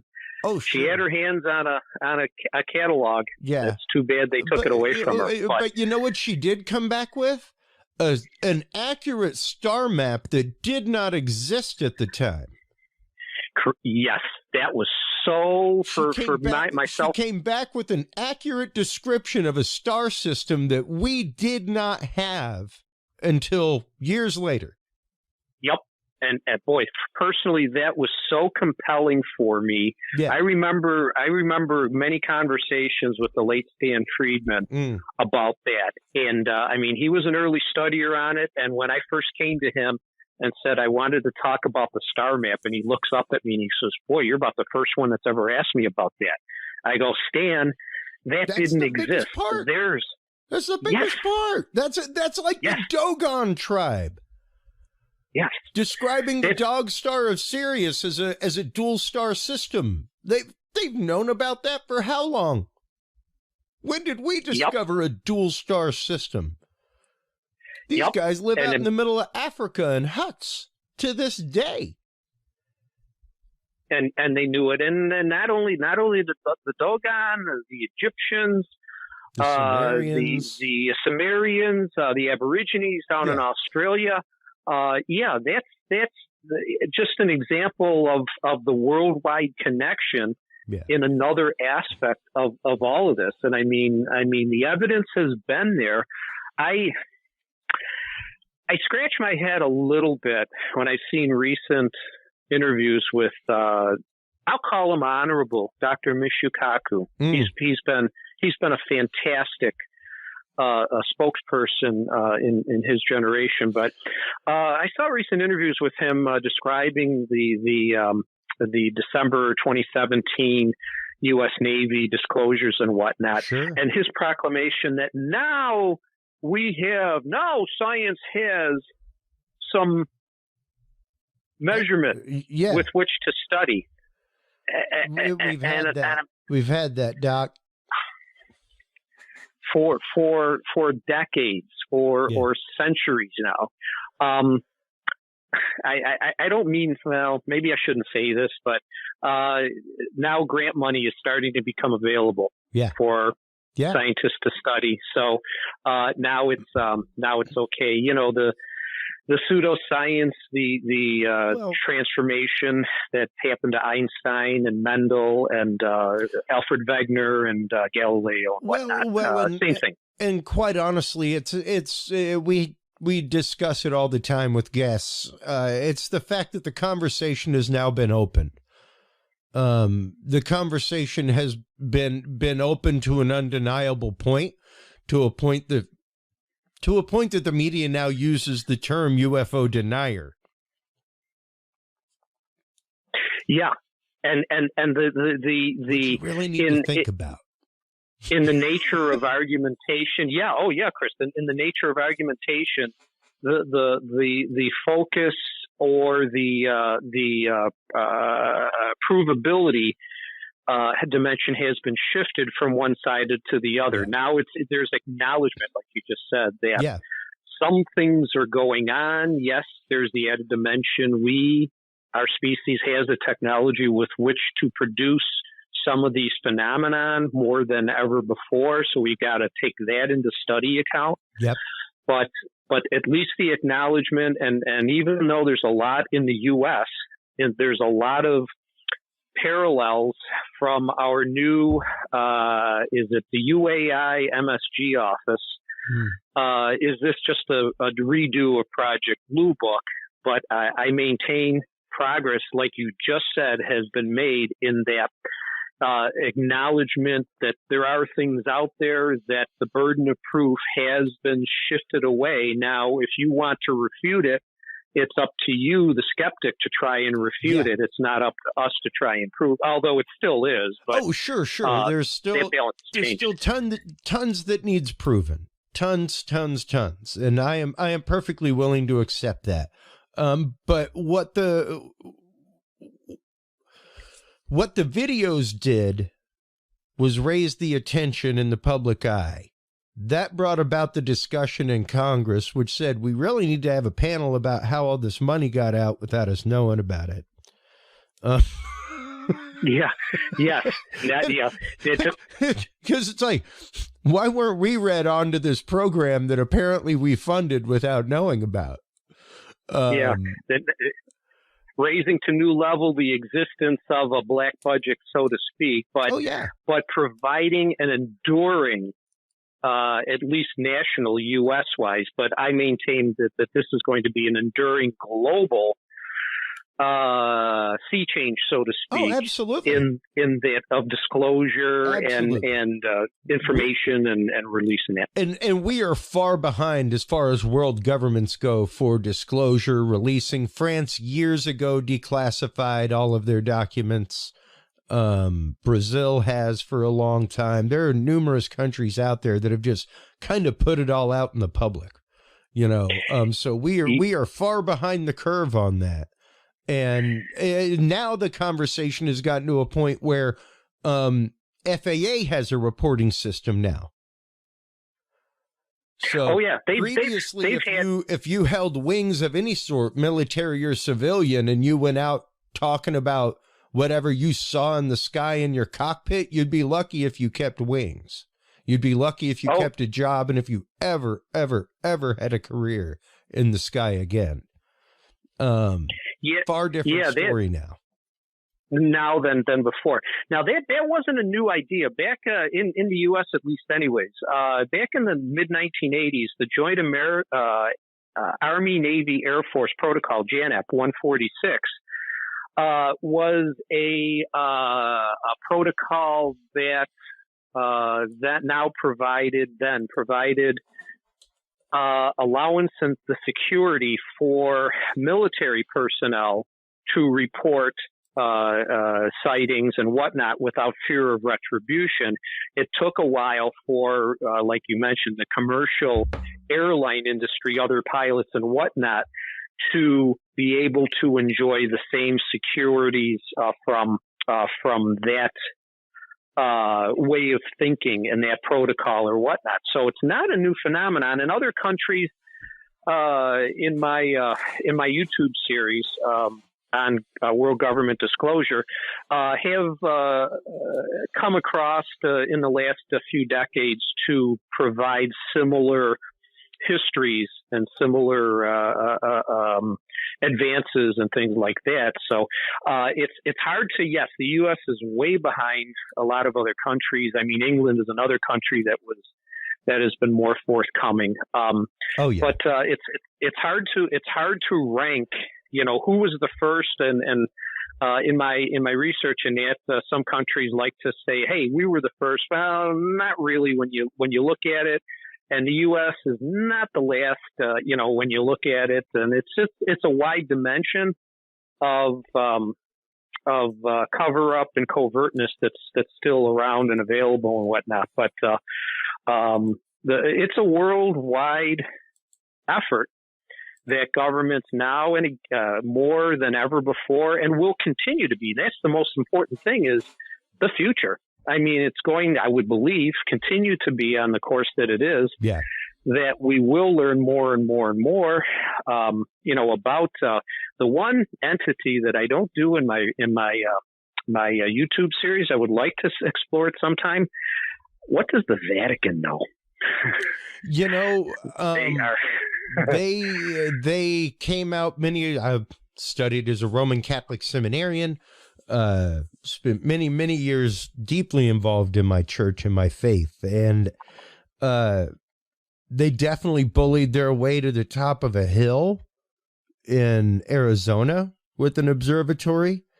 The Vatican, I've been trying to get into that for years. Vatican astronomer and the church came out years ago and said that aliens, ETs, what have you, they do not conflict with church teaching. They do not conflict with any articles of faith. That ET could come land tomorrow. That does not change the salvific act of Christ. Yeah. And absolute truth. You know, one does not preclude the other. You know, so it's interesting to even see them come out with a stance on it. And that, granted, that's a stance. It's not a teaching. Typically the church teaches things like that. That was just an announcement that was made. It is not an official church teaching, folks. Nothing like that. Don't be throwing the big green book at me. Don't be throwing the catechism at me now. But it's one of those that it is very, very interesting to see that. Because once again, just to loop it right back to the beginning of the conversation here, Keith, they brought in 12 theologians. NASA brought in 12 theologians to discuss the impact, the worldwide impact of and ramifications, belief-wise, paradigm-wise for humanity, should this be found amongst their research. Yeah, and I mean, I'm gonna I don't want to say take a shot, but I'm going to shoot another aspect of this, and that is the question again: have we in the 72 years since Hollywood graced us with that science fiction production, that is The Day the Earth Stood Still, the adage, the more things change, the more they stay the same. Well, my question is, have we changed our views as society to maybe ask specific questions? How would we react when enduring contact actually takes place, not just the individual encounters or not whatnot, intermittent contact or sightings or anything like that. Right. When does if it happens that way, that representatives do land and on a global basis or in a mass societal basis type of thing, how would we react 72 years after that particular event? Boy, I would like to really, really jump on the bandwagon that for us, we've been desensitized enough to maybe, be not surprised, but accepting, yes, but also in a euphoric maybe type of a thing, or that we're going to react with the same paranoid that we had back in 1951. I would like to think. Nikto. Yeah. I mean, yeah. Which meant they killed him. They killed him. Is what that meant. Exactly right. He got ratted out, I want you to go tell Gort this. Yeah. Go tell him that they killed me. and not displayed all that much in the movie, but boy, they tried to do Gort in pretty good too. Yeah. And they couldn't do anything. Was Gort the 1951 example of artificial intelligence? Oh yeah, most definitely. And yeah, once again, we are up against a huge, massive wall of technology that is barreling down on us like a train right now, Keith. It is, the world is about to change as we know it. And I don't know that a lot of people are ready for that to begin with. Just to give a prime example, the first real experiment in moving into a virtual world, a dimension that we have created, the metaverse, all that kind of stuff, immediately people started sexually abusing each other. So that's a prime example of the behavior mentality of mankind, and of that still very base mentality that we are at as a humanity. Not that those were the great number of experiences going on. It's not like 80% of people were having that happen. But you have to consider that within weeks of launch and people just cruising around in the metaverse, there were people like, wow, there's some real inappropriate touching going on without permission. So that is something that we have to address. That is a mentality that we as a humanity have to address in order to enlighten ourselves and be ready to accept each other to accept this? Oh yeah, I discussed this fairly deeply in the book Will E.T. Talk With Us, that as we discover and create a new technology, one advancement, the old adage, causes 2 or 3 questions or problems to be answered and whatnot. We don't take the time to even learn how to use. We're still in the euphoric stage of what's most important is to make the discovery and then move on to making the next one without learning how to use the first new discovery that we've made. And this has been, I'll say, proven, at least anecdotally, in many abduction experience phenomenon encounters that humans, that people have, in that a constant popular message that their ETI tells us is, look, stop the runaway technology. You don't know how to use it. Yeah. You got to learn how to use it before you can advance on. It's the euphoric is going too fast. I bring up regularly on this show, I am all about the advancement of technology. I'm all about the advancement of humanity through technology. That is the beauty of the ingenuity of humanity. But if you know what will lead to Skynet, what will lead to the Matrix, is the fact that when AI becomes sentient, they're going to see the fact that when we first built robots, we used them as sex bots, and we used them to clean everything and to move our stuff and to put things on pallets, and we used them for manual labor and for sex bots. And you could not get a more accurate Mr. Anderson moment, where it's like you're the scum. Like, you're a disease. Everywhere you go, you destroy the environment around you. You know? the anthropocentric outcomes. Yep. And yeah, like, you want to know how you get Skynet? That's how you get Skynet. Create something and then start using it for just sexual pleasure all the time. Then let it become sentient and realize that that's what you created it for to begin with.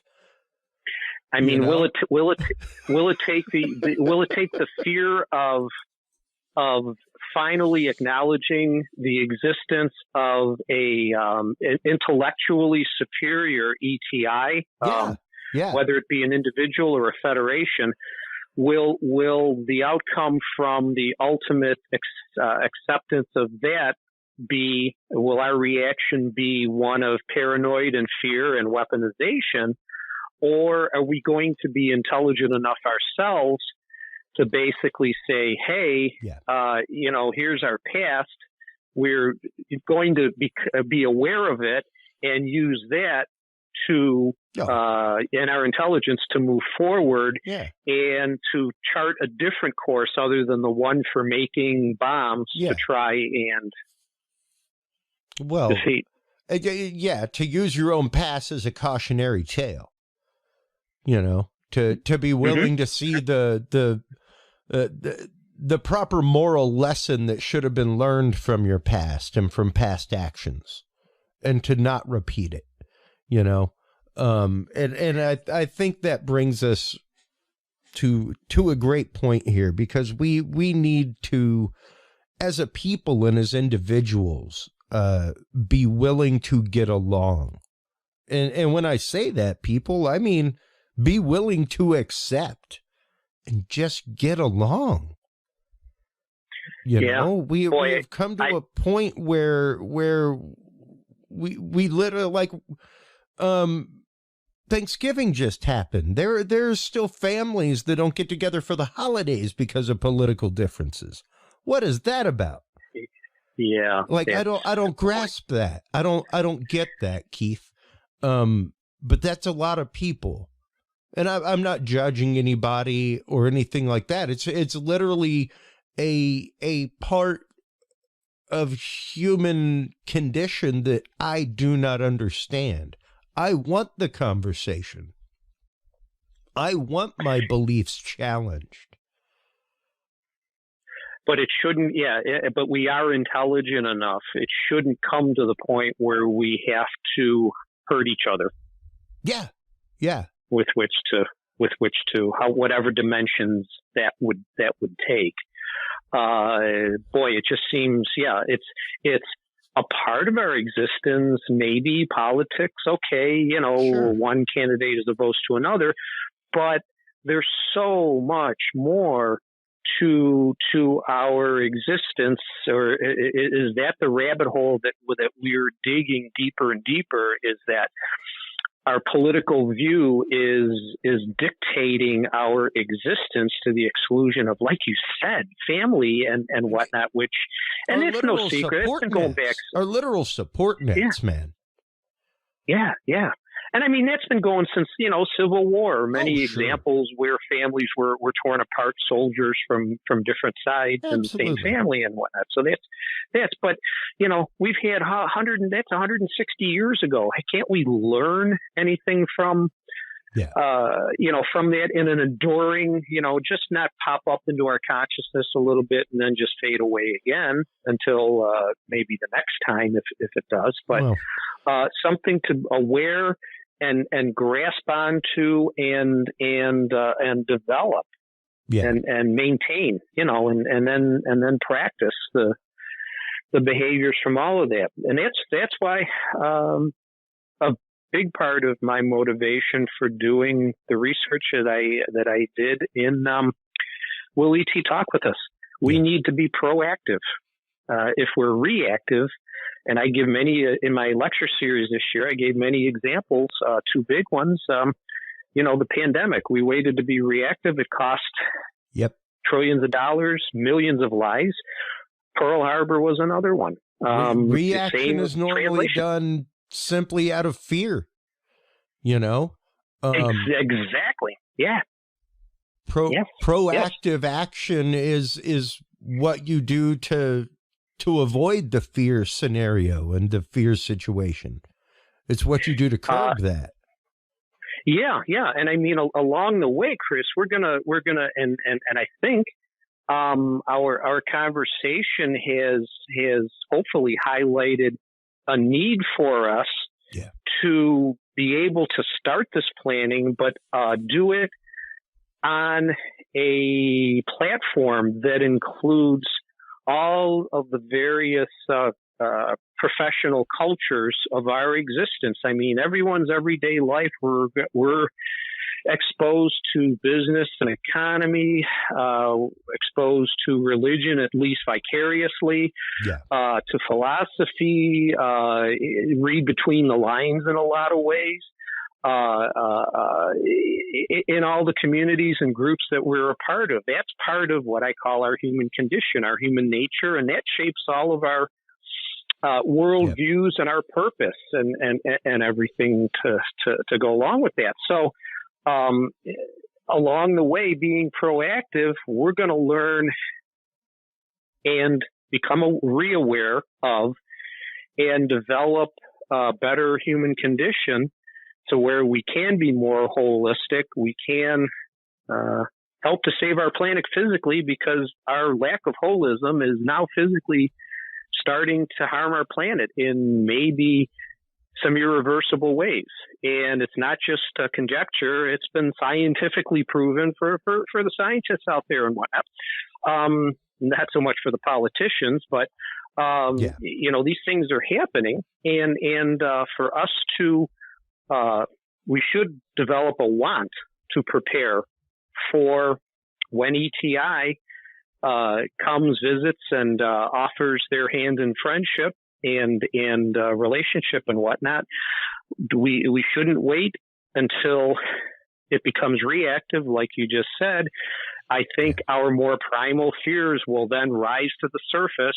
Yep. And we may misreact in very existential type of ways. Yeah, the prime example is you have talks with kids, and I taught 4, 5, and 6-year-olds for a few years in life, and you have a talk with them, You know, you tell them, hey, you know, if something happens, we're going to come meet out here. And you slowly introduce the idea, and then you have a fire drill. And then you have another one. And before you know it, a fire drill's a regular thing, and it's something that you do, and you go and stand outside and all that kind of stuff. But then the day a fire or an emergency actually comes, there's not a sense of panic. Because you have prepared for it. You know what to do. You know, right now we need to listen to the teacher, get in line, hand on the shoulder in front of you, and let's walk outside, everybody. Now stand still while we count. You know? And it's calm. And I suppose I can use an analogy to maybe provide a measurement of where we are in terms of preparation or whatnot. Take a fire extinguisher. How many people have been physically taught how to operate and use a fire extinguisher? Yeah. How common are they? Yeah. And how many fires and catastrophes can be averted or squelched out or whatever if a person just knew how to use a fire extinguisher? Yep. Well, I mean, this could be the same thing. The fire extinguisher in the ETI story would be potentially a protagonist. And I don't mean that it's for a malevolent ETI or whatever. It's just the nature of the visit itself, that the extinguisher in this example is really more pointed towards us than it is for them. But if we've had the preparation before that happens, that's my point. Yeah.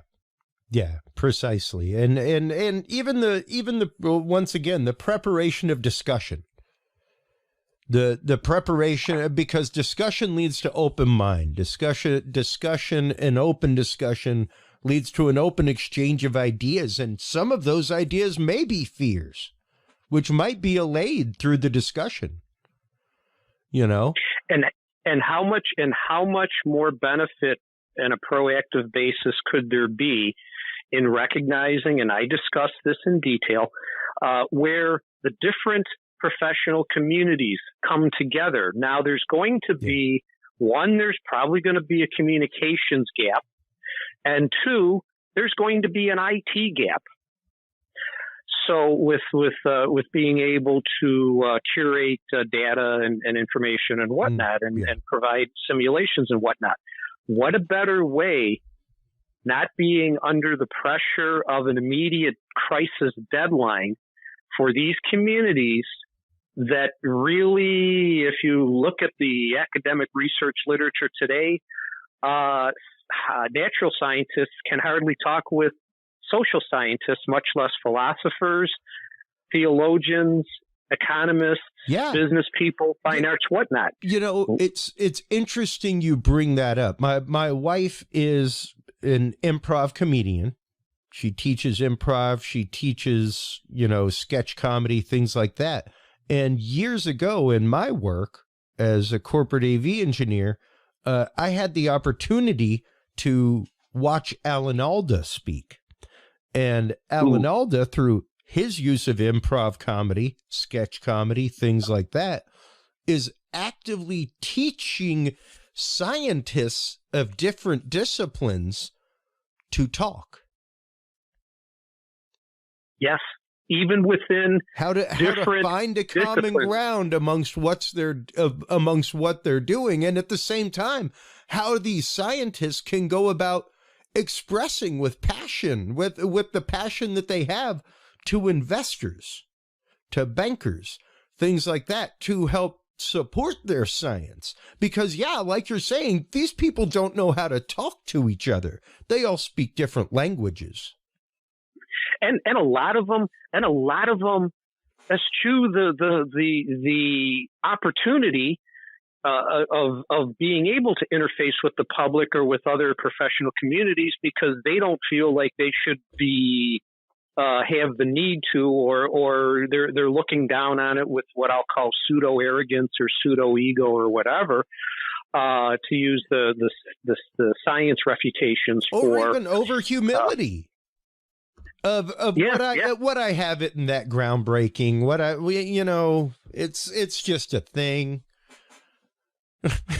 because that happens as well, where somebody does not see they see their tree, they don't see the forest that it could generate around them.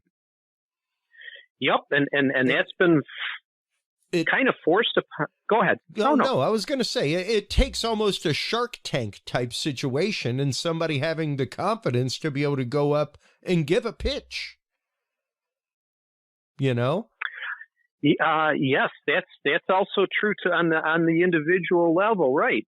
Yes, a lot of professional researchers or whatnot in their communities, they aren't compelled or required to give speeches and whatnot and to talk to other people, and that's when they're trained in their profession, a whole new language they learn.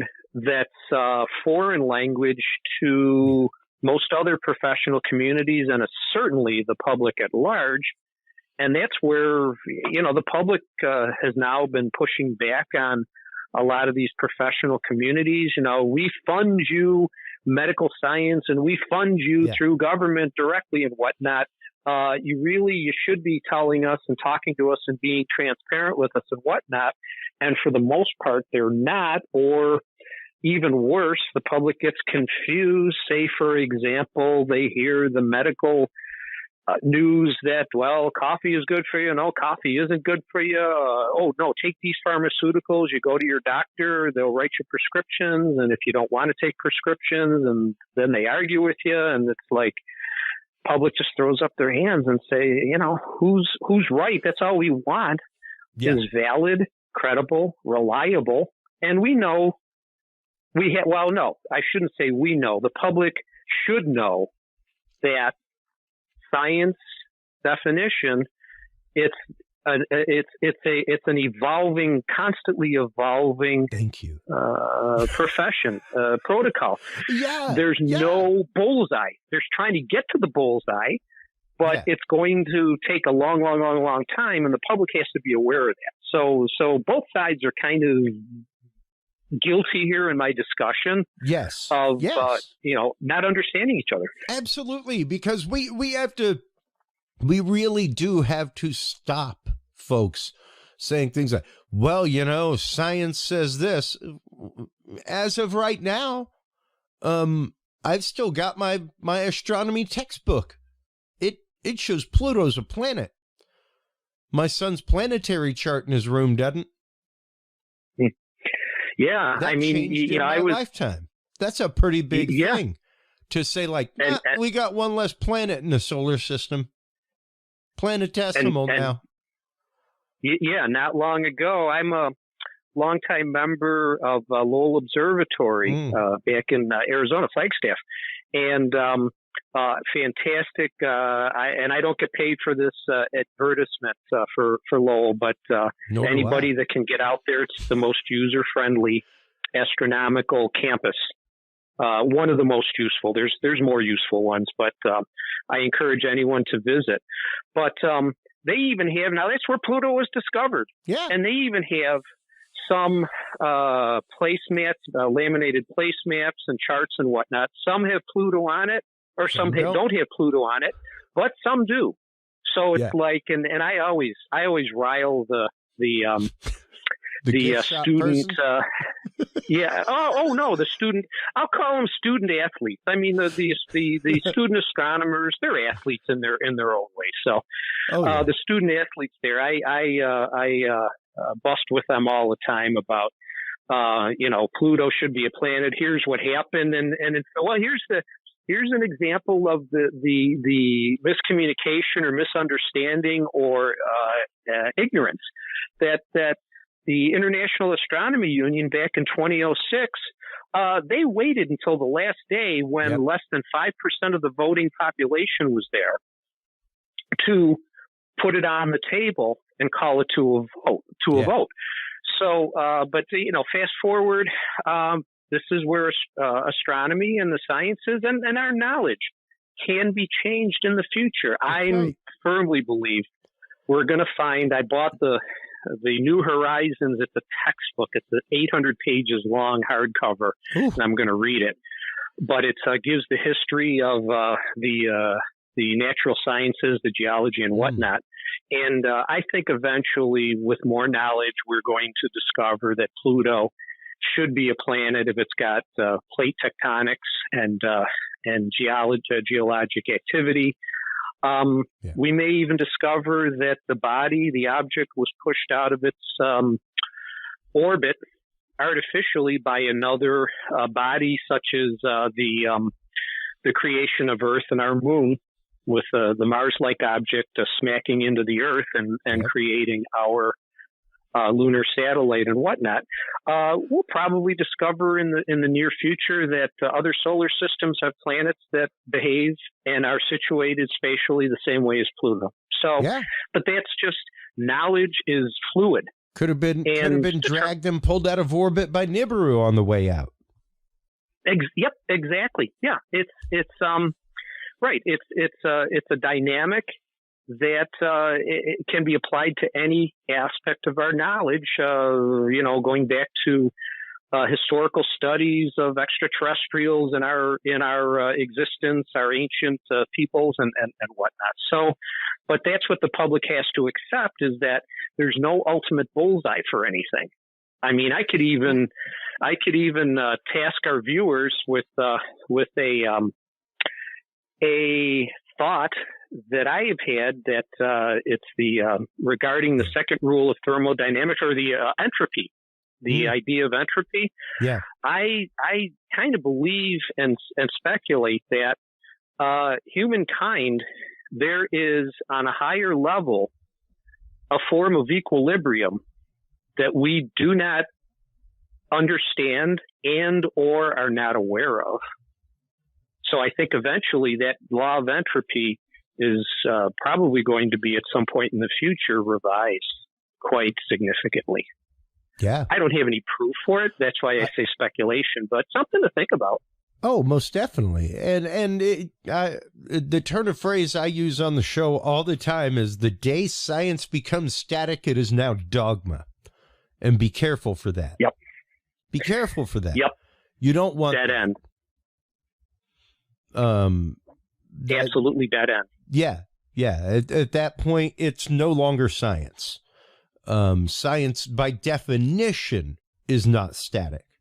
So we constantly have to look. We constantly have to explore. We constantly have to be growing as a humanity with our exploration. And that is exactly what you're saying with your series of books, the Humaniverse Guide, and especially in the new one, Humaniverse Guide, Will E.T. Talk to Us? You were looking at it should be out prior to holidays, correct? Yeah, Chris, I'm hoping to get the word one day soon from my publisher, sometimes during the holidays, that it will become available in electronic form on the Amazon, Barnes & Noble, Nook, Kindle, Apple, Google platforms. And then the hardcover sometime, typically it's been about a week or so after that, in print. Okay. It's a paperback. I was like, but, you're doing a hardcover. That'll be this will be my next one. I think in my petroglyph research, I'm thinking a little bit about hardcover for that. But no, this will be paperback. So I'm looking sometime very soon. I did check today on Amazon and Barnes and Noble. The e-version is not there yet, but I'm expecting any day. Unfortunately, it's the day that it happens that the publisher sends me a communique. Oh yeah, Keith, it's available now. So yeah. Oh, by the way, your product went live 8 hours ago. That's it exactly. It could be a 5 a.m. message or something like that. So yeah. So I'm just trying to put my energy, my EMF thoughts, my vibrations into getting it out there, and so people can enjoy, for for the holidays. So, so that's best I can say about it. I want to thank you for your time today. I want to thank you for your time every time you've been on my show. It is always a fantastic and fun conversation with you, Keith. I love the areas that we get to explore in our conversations, and I cannot wait for the Humaniverse guide, Will E.T. talk to us. I am greatly looking forward to that. Do make sure to share with us on social media. Once again, my Curious Realm group is yours. Any research that you want to share, what have you, book releases, appearances, feel free to share them, my friend. Oh yeah, cool. Just quick update. I'm pretty much done with my my touring and my field research for the year. We're all getting to enjoy the holidays. Let's do it. Whatever form or fashion you take to do that. Everybody, it's a celebration of life. Yeah. Let's enjoy our holidays. But picking it up early next year, I'll be and I'll have my Facebook page, the Humaniverse, and my YouTube channel. Keith Seland. For right now, my YouTube channel is just listed as Keith Seland, but it's a rollout, and I'll have prior lectures, prior interviews. Next year, I'm confirmed I'll be in Los Angeles at the LA Conscious Life Expo, the second weekend in February. It's the 9th, 10th, 11th, 12th, 13th. So I'll be speaking a couple of times there, and next year's lecture series will be on petroglyphs. I've provided on my Facebook and Instagram channels especially some of my trips and some highlights, short videos and things like that. I've amassed all of these gigabytes of data. Now I've got to analyze all of it to start making some conclusions about and broadcasting experiences that our Native Americans had with E.T., Kachina, Star People, whatnot, and also educating in that the glyph phenomenon is not rock art, but rock writing and communication of a very nuanced, complex, but detailed and significant form and format that our Native Americans, we don't give them nearly enough credit for that. So that's going to be my lecture series for next year as time goes on. So awesome. But we have some holidays to enjoy first. Yes, we do. And I thoroughly enjoyed our conversation today, Keith. I enjoy our conversation every time that you were on. I cannot wait until you were on again. Take care of yourself over this holiday season, and we'll talk to you soon. Okay, Chris. Good. You and yours. Enjoy it. I don't wish to have the snowstorm that we just had this past weekend down with you. I'm gonna more thought ways to keep it away or whatever, but I'm sure you won't have much of any. Although it's Mother Nature, so I can't predict so much for that. That's right. Well, while you are online checking out everything from Keith Seland and the Humaniverse, everybody, do make sure to stop on by Curious Realm. Curious Realm is where you can find our knowledge vault. That is where you can find all of the declassified government documents, programs that we were talking about today. That is also where you can find all the episodes. That's where you can follow us on social media. That is where you can share your story on our Experiencer page. Stay tuned, everyone. We will be right back after these messages with our next guest during this amazing first year Curious Realm celebration. We'll be right back after this.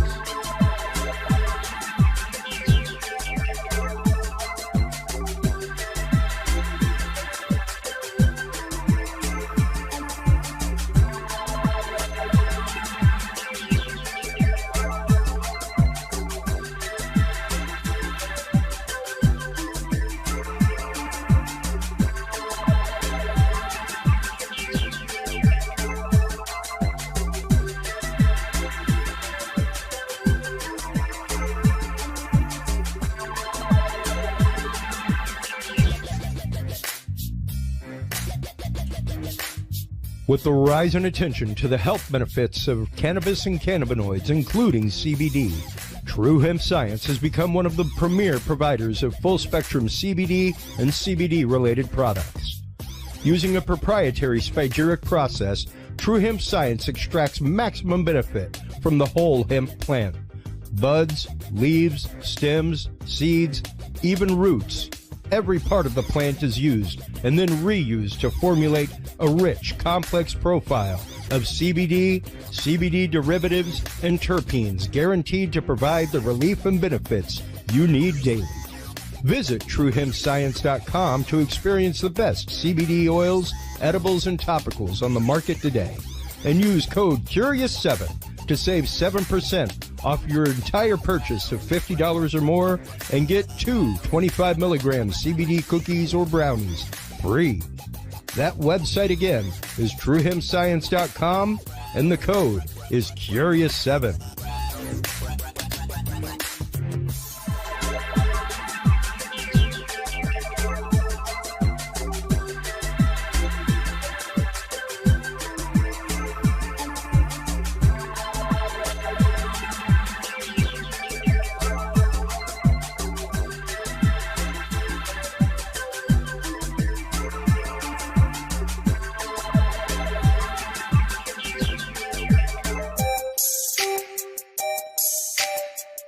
Have you considered starting a podcast?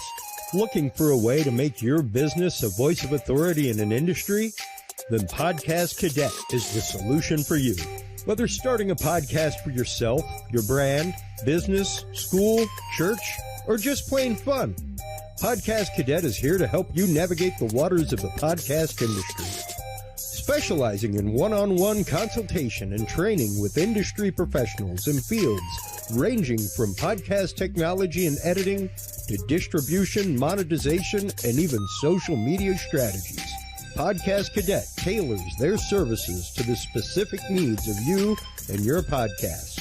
Do you already have a podcast and trying to find ways to engage and grow your audience? Sign up for your Podcast Cadet audit today and let us help you explore new and exciting ways to leverage your content and elevate your podcast brand to whole new levels. From consultational workshops to affordable podcast production and maintenance packages, Podcast Cadet is your one-stop shop for everything podcast related on the internet. Visit podcastcadet.com today to sign up for your consultation or training and use code CURIOUS20 to save 20% off your entire purchase. That website again is podcastcadet.com.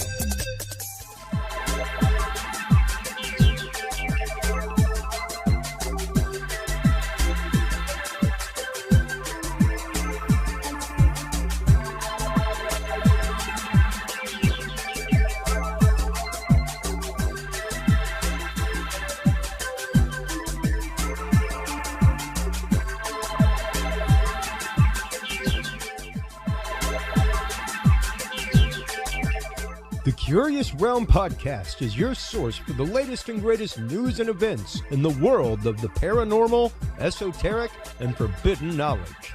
And there's no better way to spark the conversation than with items from the Curious Realm store. Choose from fan favorites like hoodies, mouse pads, coffee mugs, and more. Buy books and items from your favorite Curious Realm guests.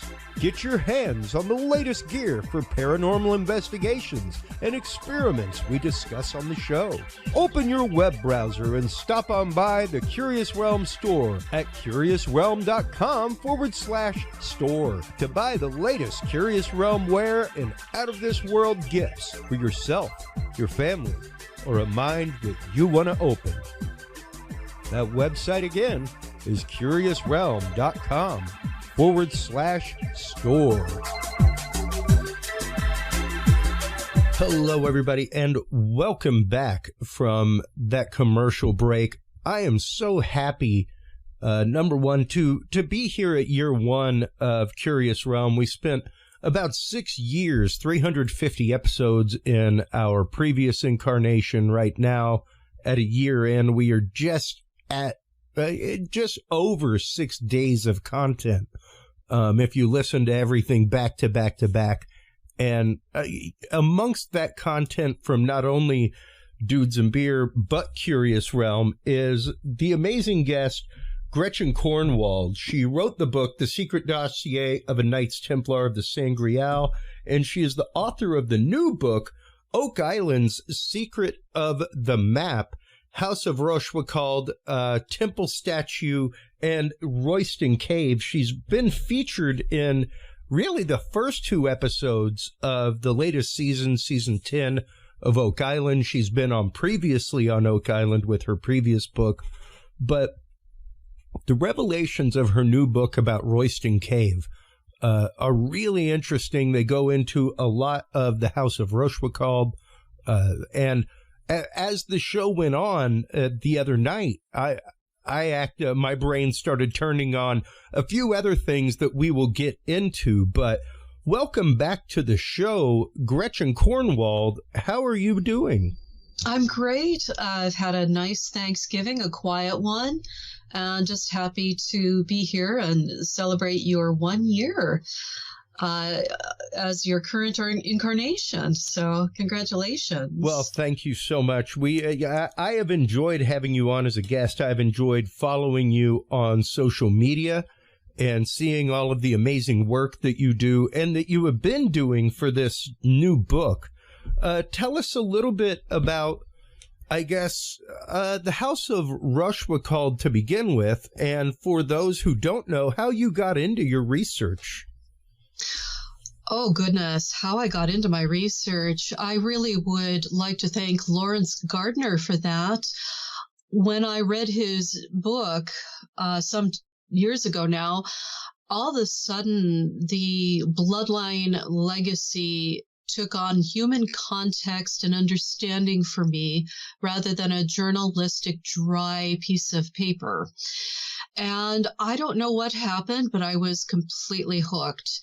And I've been, the Knights Templar genre, I hate to say genre story, it's so big. It is so big. And there are so many aspects of it, from ancient civilization, UFO activity, believe it or not, and biblical times and happenings. And gosh, so how I got into this, I just am really thankful for being inspired by Lawrence Gardner, who sadly passed in 2010. Too soon, really, a bit too soon. But the Rochefoucauld mystery, I came across that because of The Curse of Oak Island and the book written by Zena Halpern. Just a dynamite personality, 5 foot tall if she was lucky. And just as we were all getting to know her, of course, she passed. But she inspired me to I suppose, like Lawrence Gardner, really, to follow up on information that was out there. Yes, there he is. Just such a talented researcher and controversial as well. I will say that right up front. Absolutely, absolutely. He is a controversial figure, but and I admit I don't agree with everything he had to say, but I believe he achieved something with his writing that other authors hadn't been able to do at that juncture. And regardless, if it changed my life, and that was all that really mattered to me and what I have dedicated my life to. Absolutely. I believe it is the human story of us all. So it does matter to all of us. And that, of course, would take a long time to explain. But I've been looking into the House of Rochefoucauld, Zena Halpern's map, since 2018, when I became, prior to that, actually, when I became engaged with Zena Halpern on Oak Island. So on the upper right-hand side of her map is the name of Rochefoucauld. And that was a huge trigger. And of course, that the Chateau de la Rochefoucauld was featured on Oak Island, but I decided to go myself, and I don't regret it. It's a beautiful, beautiful fortress, part war structure and part fairy tale castle. And what I discovered there is the mermaid all over the structure, inside on statuary. There she is. That's a very... you can see I'm a very great artist, can't you? That's Melusine. That's my hand drawing of Melusine in Royston Cave. And I urge you to go out to their website to view their virtual 3D reality on their website, because it's beautiful. It's all the way over to the right-hand side, VR. Scroll up. There you go. That's it right there. So if you go into that, you can see absolutely everything. And it's just beautiful what they've done. And it's a wonderful way to preserve this structure in case something happens in the future, God forbid. But I've done a lot of investigation into the carvings, and this cave is full of politics and also religious figures and other mysteries, controversial mysteries. And I realized that one of the figures carved on the wall wasn't Eleanor of Aquitaine. It was actually Melusine. And if you keep going around the way you're going, just keep going around. There you go. Keep going. Keep going. On the other side of the walkway, there you go. There, stop. Do you see her on the right-hand side? There she is. Do you see how the bottom of her skirt, she's seated in a nook, and the bottom of her skirt flows over it and down the niche, as if she's clumsily sitting in a bay window or something. But the problem with this image is that it can't be Eleanor of Aquitaine, because you'll see her whole torso comes down to a pinch at her ankles. Yeah. And you see this undulating fin. That's Melusine. And Melusine was Richard Lionheart's great-grandmother. Forgive me. Richard Lionheart's great-grandmother or grandmother was of the House of Rochefoucauld, whose ancestress, they believe, is Melusine, the mermaid. She's a fairy queen and the mother of Lancelot. She is the Lady of the Lake. So you do have Richard Lionheart represented here in the cave, and his queen as well. But that figure has been mislabeled as Eleanor of Aquitaine. Prior individuals have said that this figure is sitting in a prison. It's not a prison. In many medieval paintings, you will see an important person seated or standing between two pillars. It's a decorative motif in illuminated manuscripts. So it's quite a common thing to see in illuminated manuscripts an important person giving greater status with a decorative background, maybe gold leaf and other expensive paints, organic paints of the time. But Eleanor of Aquitaine, you could view her as a Melusine figure. She was so important. She was a real supporter of the troubadour movement. She supported the Templar Knights. She rode on the Second Crusade as an Amazon. So, she's quite the individual. And so the Rochefoucauld family have held their chateau for 900 years. And I don't know too many aristocratic families that can make that claim, especially through 2 world wars. Managing not to fall prey to bad habits such as gambling, and also through 3 French revolutions. So they were very canny to have been able to do that. So the Templar Knights are brothers without borders. And this, I believe, is well placed to be a Templar Knight place of worship and commerce. And there would have been French Templars, there could have been English, there could have been Portuguese there, maybe even from further afield, because they traveled and they were often moved around the Templar network. Individuals were to serve in a particular outpost. So who knows, who we had there. And I tried to honor Melusine on the cover of the book. And in her hand, she is holding a map of Oak Island. The Rochefoucauld family name, is not there, of course, but is scrawled on the top of Zena's map. And she's often pictured with two tails or one tail, and there it is. Yeah, there it is, top right corner. And it is so interesting, but that's a mermaid. And I was there, and there she is in her visage with two tails.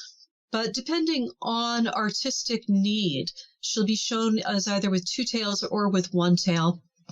I also took a photograph of the battlements of the castle, and she's shown with one tail. Excuse me. And also, I found a local Templar church, a known Templar church in the vicinity of Rochefoucauld. It's in Ventouse. And above the portal, the entryway, is a mermaid. And that would have meant that Templar church would have received money from the chateau, or the Chateau de la Rochefoucauld, the family. They might even had a son enroll. It's always a bit tricky when dealing with these subjects of genealogy, because many aristocratic men had women out of mistresses, courtesans. They had many children out of wedlock. So it wouldn't surprise me if there were Rochefoucauld men as Templars, but under their mother's name, for instance. Charles II had a fantastic son who really should have been king, but because he was born out of wedlock, that's a whole other story, but he should have been king, but he was executed by his uncle when Charles II died, and his descendants, the Dukes of Monmouth, still live. And it's a fascinating story, and I feel rather badly for England that they got stuck with a bad king. Basically, when the Duke of Monmouth was popular, he was young, he was definitely his father's son, and should have been legitimized and been given the throne. But so these things do happen, and the Chateau Rochefoucauld is beautiful, and its foundations are so deep, and it sits on this natural big granite outrocking.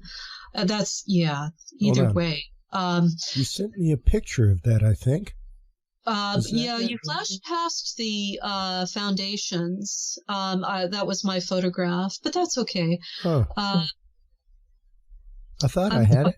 You did, and it went past. Oh, there you go. That's it. That's it right there.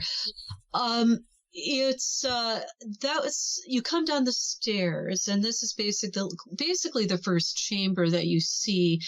And to my left in the photo, you can see actual bedrock, and it goes much deeper.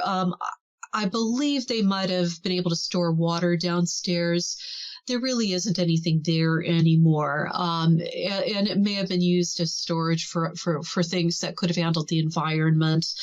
But really, it's right on the crossing of two rivers. So they would have wanted to have a way to have funneled that water.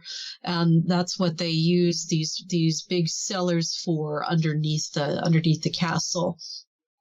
And it's a tremendous space. It's much larger than it appears to be, as well. I apologize, I didn't send you more photographs. Oh no, but they that's are all right. in the book. Oh, they absolutely. Are in the book. And that is available on Amazon UK and USA at the moment. And it was such a wonderful, synchronistic, organic knitting together of not just Melusine's story, but Royston Cave, and also the Templar Knight statue that I've been given to look after. And they all do fit together really nicely. They are not three separate sections having nothing to do with the other. They are all actually entwined with each other, the subjects. And the Templar Knight statue pictured in the book is very old. It's either 1100s or 1200s. And he very well could be one of the figures involved in going to Oak Island and or Royston Cave. So it's been fascinating. I did a lot of research, and there were 6 individuals that I could find that would match the dates around the statue, wearing the armor that the statue is wearing. And when Bonnie Hinman first approached me, she had named him Henry. And we opted to keep the name, even though the voyages of Earl Henry Sinclair are actually noted as in 1380s to 1390s by author Andrea de Robliant, and probably one of the best books ever written about that episode of history. So Bonnie and I decided to keep the name Earl Henry Sinclair for the medieval statue, because it evokes the subject matter of pre-Columbian travel to North America and Oak Island on the heels of the Vikings. So absolutely, and that is something that we discuss regularly with people like Dennis Stone, the owner of America's Stonehenge, who even when the settlers got to that area, they asked the Native Americans who built that, and they were like, "Well, I don't know. That was here when we got here." Yes, yes, exactly. That's been here as long as we know. We didn't build it.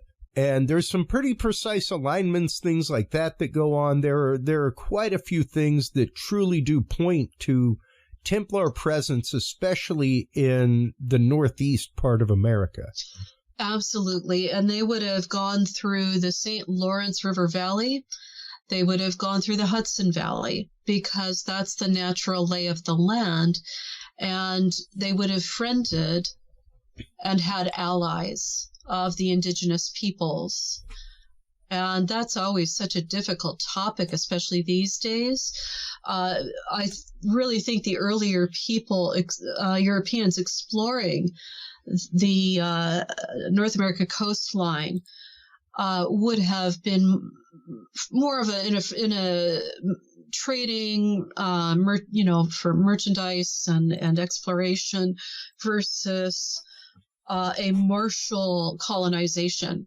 Oh, sure. Yeah, I mean, they were not really known. I guess they were definitely known for their work in the Crusades, things like that. But aside from that, whenever they went locally, they went about it much more in a what can we do together to cooperate.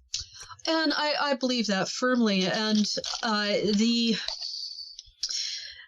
the statue that I have is really strange, and there's a photograph. There are two issues with this thing.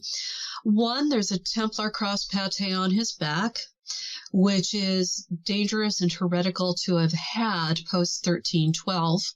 There's also a Hebrew letter Y on the top of his helmet. Now, what's a Christian statue of the 11 and 1200s doing with a Hebrew letter Y? And, it's been, Bonnie did her due diligence. She bought the statue from an antiques dealer, and he didn't know what she did. She grabbed it, and she took it to 3 different individuals who are academics and used to handling objects like this, and they were all just dumbfounded by it. So that's proof right there with the Hebrew letter Y of respect, acknowledgement of the Judaic culture and scholarship. But what's really going to trip you out in Royston Cave is the date, 1347. Yeah. Now, it should have been, if it were completely European in content, written out as Roman numerals. So, you know, the X, Y, X111, that kind of thing. But it's not. But that, by the way, is on Zena's map. But what it is up there is 1347. And our numeral system came from the far exotic East. Yeah, you it's know, an Arabic from India, system. and then it flowed into the Arabia, and then from there it flowed into more controlled Spain, and then further north. And stylistically, it would have changed over time, and it would depend on who's writing it, their education, their bad habits, their good habits, their artistry skills. And the thing is when you're carving into an object like stone or a brick, you're not going to be able to give the flourish to the number 7 that would have been present when you're writing it on a piece of vellum. So numbers 1, 2, 3, 4, 5 are very, very familiar, in Arabic writing. But when you get into 7, 8, and 9, it starts looking a bit more like a lazy script. So if you've got a chisel in your hand and you're up there pounding a date into the brick, or you've got the brick on the ground and you're doing that, you're just not going to be able to add that flourish of hand with a chisel and a hammer, a mallet, that you would on a piece of vellum. So I realized that after the filming with Oak Island, all I was able to tell them at the time was that was a commemorative stone. And you probably, I don't know if you'll be able to see it here or not, but it is up in the roof line, if you will. It's up quite a ways. You'll have to go around. Whoops! Oh, we lost it. I would let people. Okay, it's right on the bottom of the screen where. Right in the middle of the screen is where you need to be if you were to completely do a 180, if you wish to. I don't know if that's going to be viewable here or not. It might be. Stop. Is that it? That's it. Go up. Go up. No, yeah, just go up. There you go. Keep going up. Up. Nope, that's wrong. Keep going. There. Oh, there we go. Do you see the brick in the upper? Keep going up. Okay. Tell me which direction. Okay, you have to go up. Just right. Stay where you are and go up. Do you see the brick? Okay, you have to go up. Mm-hmm. We lost it again. There it is. Click on that. There it is. Do you see that circle right there? That probably talks about it right there. Yeah, but you've hit it. That's it. It's really difficult to see from here. You need a good camera to view it, but that's it right there. Now, of course, we don't know if there were other bricks there that have fallen out as well over time. When they rediscovered it in 1790, you couldn't see the carvings. All you could see was the east shaft there. Yeah, okay. The crude oil burning lamp was set there. And the virtual tour of this place is actually really incredible. The detail that you can zoom into is phenomenal. It's wonderful. It's just fantastic. And not now, but they also have a 3D experience where this is a different feature where they can take you on a ride. Oh, wow. It's really fun. Like a slideshow. Yeah. Only they've put it together, and it's really fun. But I'd be happy to talk to you about any of the figures. There is more in here. Honestly, the one that blew my mind the most when I saw it was the image of the mermaid. Do you know, I was there years ago, and I didn't clock it, and I did a recon before the interview, and that's when I saw it, and I went, "Oh my God!" Well, you know, what gets me is, once again, here is a close up of the Rochefoucauld family coat of arms. Now, in our previous conversation that we had, Gretchen, I mentioned the Knights Templar connection to things like tarot cards and esoteric knowledge and their search of esoteric knowledge, and especially their time spent in the Middle East. Now, if you go back beyond Hebrew history, there is Dagon. Dagon is actively one of the gods of the Sumerians, and he is the person who brought knowledge to man and technology to man. There is also another fish god of the Mayans in North America. This tradition of a half man, half fish coming out of the sea with knowledge for mankind. Yes, it is all over the world. It's an Indian tradition, Vedic tradition. Like, it's really phenomenal. And to see this carried on, even in the theme of the Rochefoucauld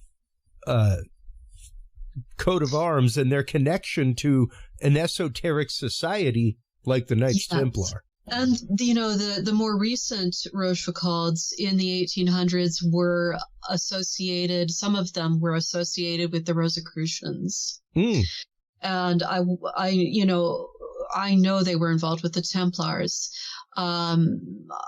They don't acknowledge that, but I think that they were. You mean the modern family Rochefoucauld? Correct. Well, you know, they're a pretty modern family, and they're Catholic as well. And they were so gracious when I was there. But they are, I think they're on a fence about all of this, to be honest, and perhaps don't want to be in the limelight. Sure. And I don't want to make assumptions, but what I can say is I liked them.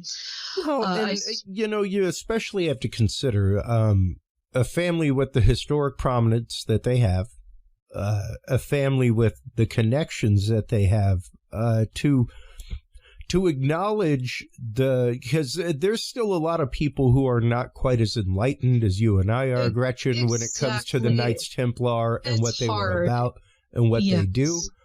So I could understand a family wanting to shy away from some of that possible history. They have to protect themselves. And, you know, it's people, you could become economically persecuted in that you would lose a job. They're in high society in France, and their family has always been close to the French crown. And as dukes, they are one step away from princes who could inherit the crown. You know, they are of a senior branch of aristocracy, and you know, with a twist of fate, could have ended up as kings of France. So, you know, I totally don't blame them, but they were very patient with me. They unlocked the archive, unfortunately. So, you know, I just feel a little bit devastated. It's, the castle was ransacked, and there was a lot of book burning. They don't have anything prior to the Revolution period in France. Everything comes after that. So, when you're looking for history, as per usual, you have to look at names, places, and architecture, statuary, paintings, and the stairwell in that castle. Oh my word. It's a design by Leonardo da Vinci. And there are only 16 of them left in Europe that they know of, France that they know of. They've restored and conserved their spiral stairwell. It's a very important stairwell. And in the first landing of that thing, I didn't really realize what I was looking at. I took a few quick photographs, and it wasn't until I got home that I understood what it was, but it was Melusine's story. And this huge chest, a wooden chest that had probably held the wealth of the chateau in it, with a good heavy lock on it, but it's empty now, of course, and placed in this niche on the first landing in this Leonardo da Vinci stairwell. And I believe he may have been there, and it very well could have been. This wooden chest is so old, by my reckoning, it might be from the same time period. But there are triangles in it, and Melusine is... just in brief, if you've got time for me to absolutely, please elaborate. She hails from Brittany in the north of France, which is a very Celtic. It's a Celtic base, and you can still. Oh, wonderful! There you go. It's such a beautiful castle, and it's so she originates from the north of France, and she is the mother of Lancelot. She's the Lady of the Lake. She's a water fairy queen. So she's sitting by her fountain in the forest, an enchanted forest, of course. And in struggles Raymond, the Count of Lusignan, and he's been injured in battle, so she tends to him and heals him. And he's fallen in love with her at first sight and says, "Marry me." There it is. Yes. Isn't that marvelous? Gorgeous. Yes, that's Da Vinci's stairwell. And so anyway, she said, "Yes, I will marry you on one condition. That you will not come into my chambers on Saturday." So he thought, okay, well, this is a little bit weird, but, let's go with it. So they get married, and she performs all these miraculous deeds, such as raising a castle and a church in the space of a week. I don't think that's true. I think that she had abilities that eclipsed those of the average person, and enlightenment can give you an extra edge in capacity. It can. Extra insight. And of course, if she was of incredible wealth, she may have been able to afford the best artisans, craftsmen, architects, and new technology in building. Castle building always progressed because it was an art of war. So they had to keep up with changes in defense strategy, as well as being able to launch attacks. So she always credits each miracle she pulls off with, none of this is possible without Jesus, without God. And during their wedding, royal families from all over come to stay, but there are too many of them. So she magics up all these beautiful tents in this field fit for kings and queens. And she's graceful, she's beautiful, she's humble, and she's married to Raymond for many years, long enough to have 10 sons. Some of them are not very beautiful, and they are discussed in legends as being deformed, physical deformities. And of course, back then, if you had a physical deformity, it was believed that you brought it upon yourself by a you did something bad, Yeah, familial sins, sins of the fathers, what have you. But we haven't seen children born with cleft palates for many, many years, many generations. The medicine around the world, by and large, has come to the point where we just don't see birth defects the way that our medieval ancestors would have lived with. And early death, diseases, disfigured because of disease, et cetera, or just jealousy. So here she is. She's got 10 sons. They all go on, despite their caveats, and become successful. Ruthless, yeah, but show me one kingdom on the face of the earth that at one point in time wasn't or isn't. Even Tibet, 500 years ago, Tibet launched an offensive and invaded their southern neighbor. So, we've all got to learn how to use our aggressive tendencies to build rather than constantly pummeling our fellow man. So, just slipping that in there. But so Raymond's brother shows up and says to him, "Hey, Raymond, are you sure that she's not in there having it on with someone? For how many years and through 10 sons? Come on."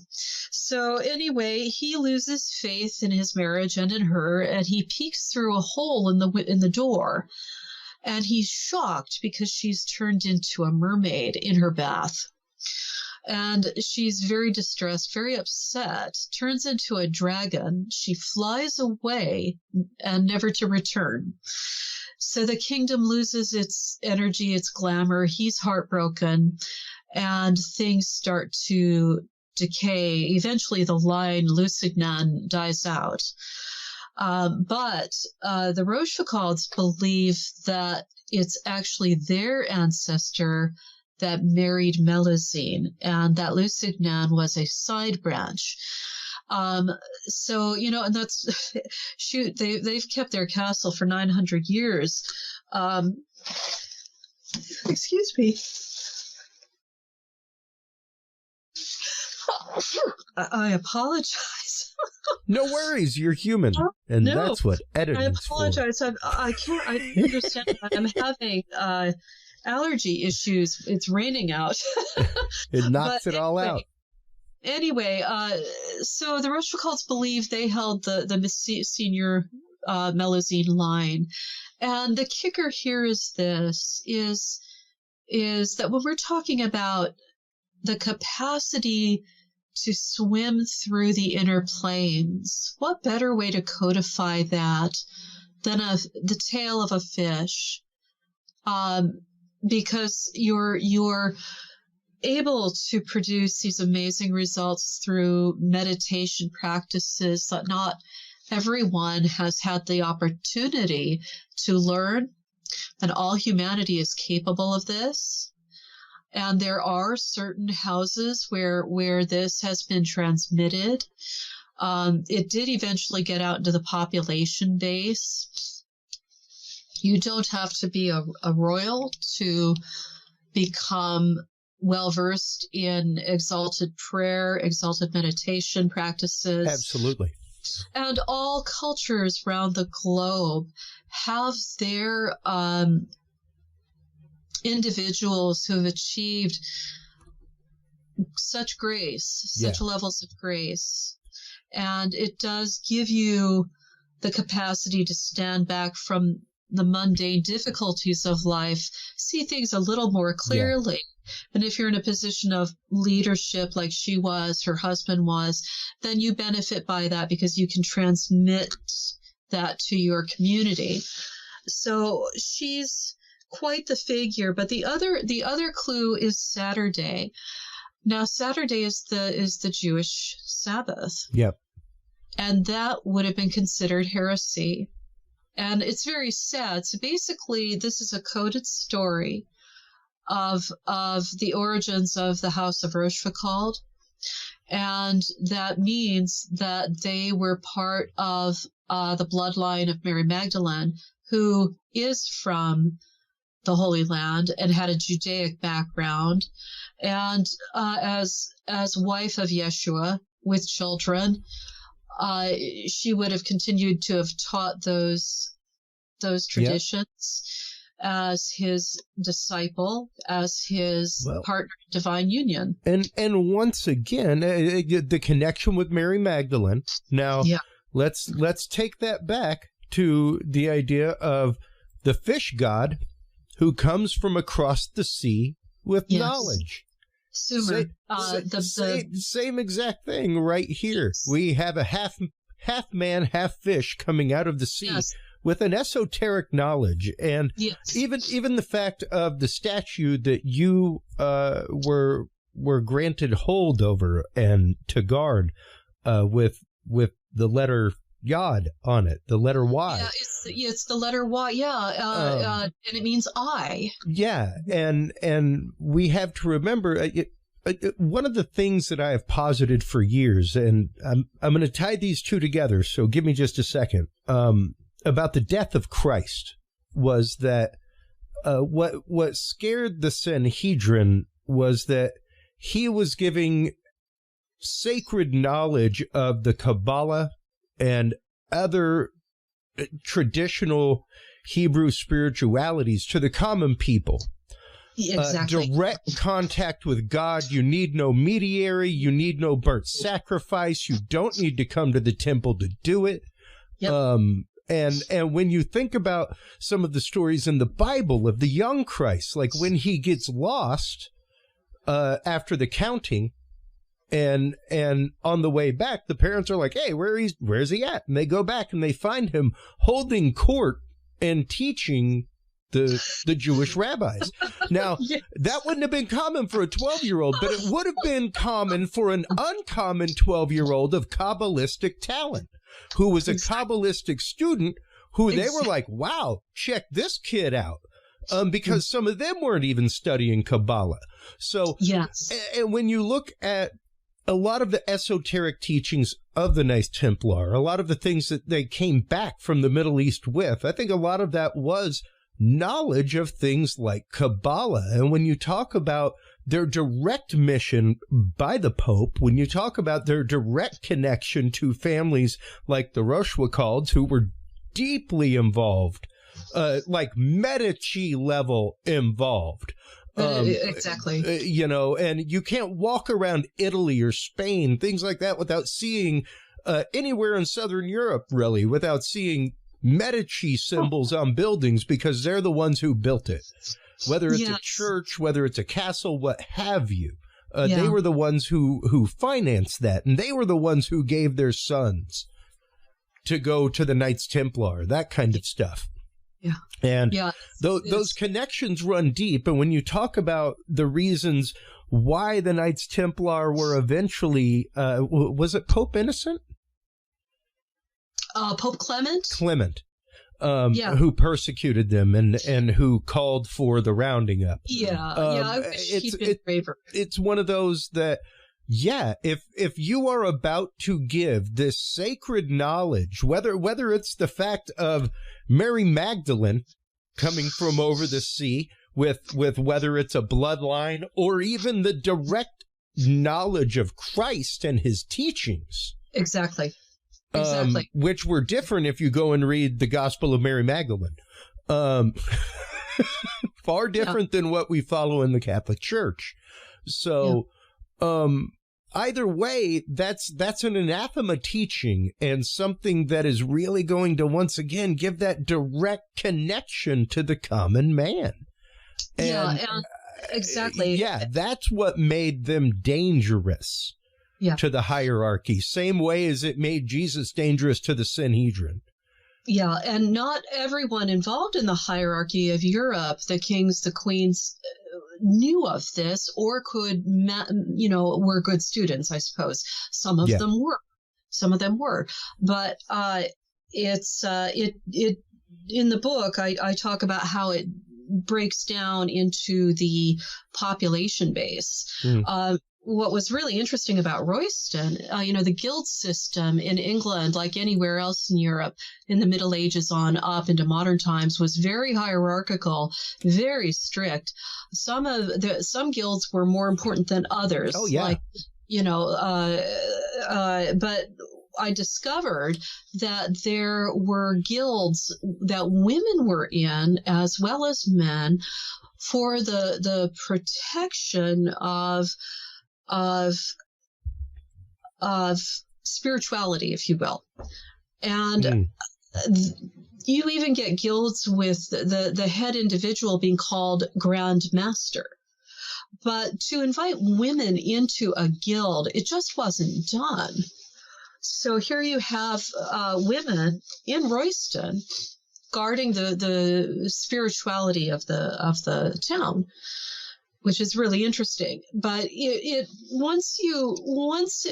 think the Templars were a great funnel for dispensing Templarism into the general population base, into the merchant guilds especially.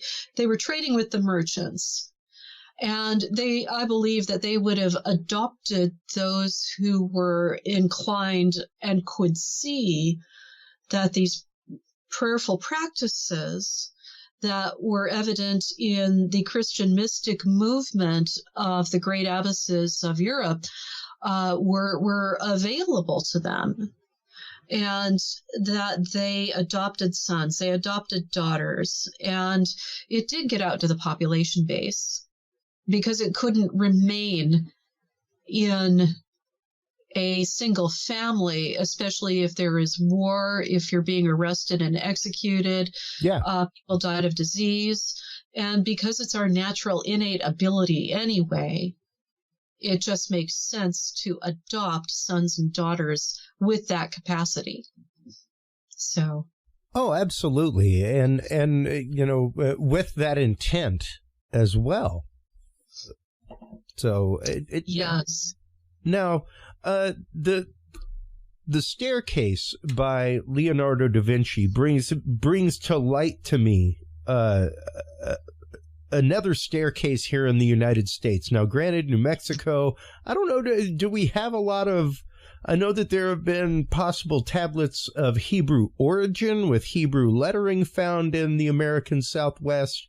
I don't know if we have any show necessarily of Knights Templar making it out that direction or anything like that. But when you look at the work of the Da Vinci Staircase, and of course, the master craftsmanship of people like the Knights Templar, to look at the Loretto Chapel spiraled staircase, it is almost an exact echo of the same angular use, everything else. Really phenomenal work.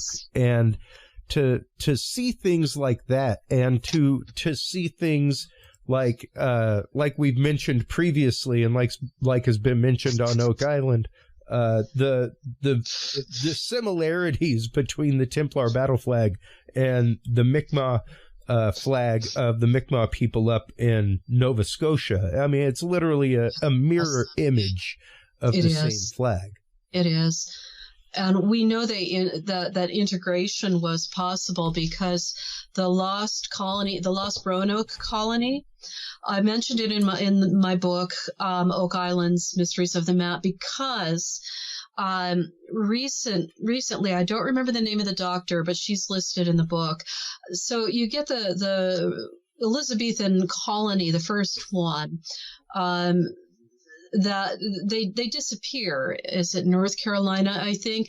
So it's really sad because one of the men who spearheaded the colony leaves his pregnant daughter in the colony and goes back to England, has trouble raising money, and it took him. The colonists are gone. And there's only these three letters, C-R-O, carved into a tree and or somewhere. But this doctor, she was able to go kind of upstream to a different island and figured, well, what if it's this tribe? What if they didn't die out? What if they weren't killed? Maybe they did live, but they just became part of an Indian tribe. And sure enough, the Croatoan tribe, if I've pronounced it correctly, share DNA with the known descendants of the organizers of that colony, those that remained in England. So they were adopted. They married into the tribe. They had children. I believe there might have been 50 colonists left by that time. And they have also, it's a great episode. I think it's National Geographic that did a 1-hour special on this. And they did pull up artifacts at this archaeology dig that were English.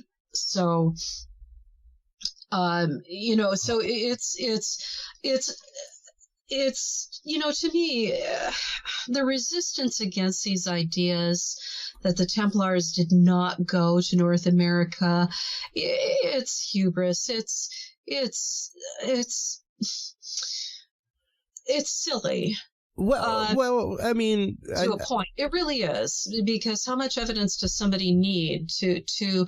If I were a detective at a murder scene, of course you would go chase down X, Y, Z piece of evidence. You wouldn't dismiss it as being innocuous, having no import, and that it's. So I feel quite passionately about this. I want academic rigor to remain. We must throw as much academic rigor as possible at any subject. Yeah. But when it gets to the point where you ignore evidence to support your career, I just finished watching Graham Hancock's Ancient Civilization on Netflix. Yep. And he literally says they don't want to hear this at the academic level because it pulls out their foundation base of everything they've worked on. But as a true scientist, as a true historian or archaeologist, they should be going, wow, what's this? Yeah. That's amazing. Let's go chase that down. Yeah. That's new. Well, and it's interesting because I was going to bring that up about Graham Hancock's new series, but I was really going to bring up the fact of he has put out, and a few people have been sharing it. He has actively been locked out of his Facebook account. Oh my word! He's a hero, and he's a hero. There are a lot of articles coming out about how it's not true. None of this. It's all like it's pretty wild. The extreme reaction of the media right now, and I mean Guardian articles, all kinds of things about how his research is horrible, flawed, and it's like. He's out there talking to other researchers. It's not his research. He even says that. He's like, I am not a scientist. Yeah. I am an investigative reporter. Yeah. And we say it on the show all the time. I believe in life outside of our solar system, even within our solar system outside of Earth. Totally believe in it. However, I do not believe that 95% of what we see is extraterrestrial. I don't. More than likely, our military, foreign military experiments being done by contractors, what have you. I do not immediately jump to the extraterrestrial. Now, I'm a lifetime MUFON benefactor. All right?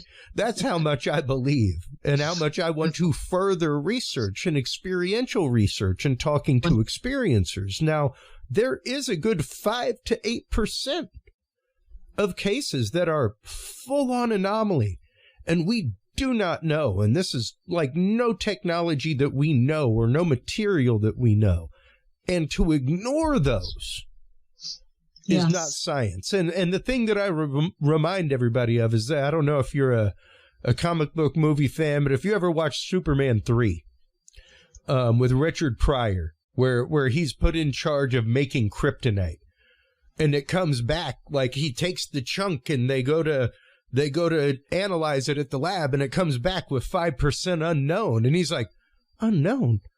What the heck am I supposed to do with that? Unknown. And he looks at his cigarette pack and he sees tar, and he's like, put in tar.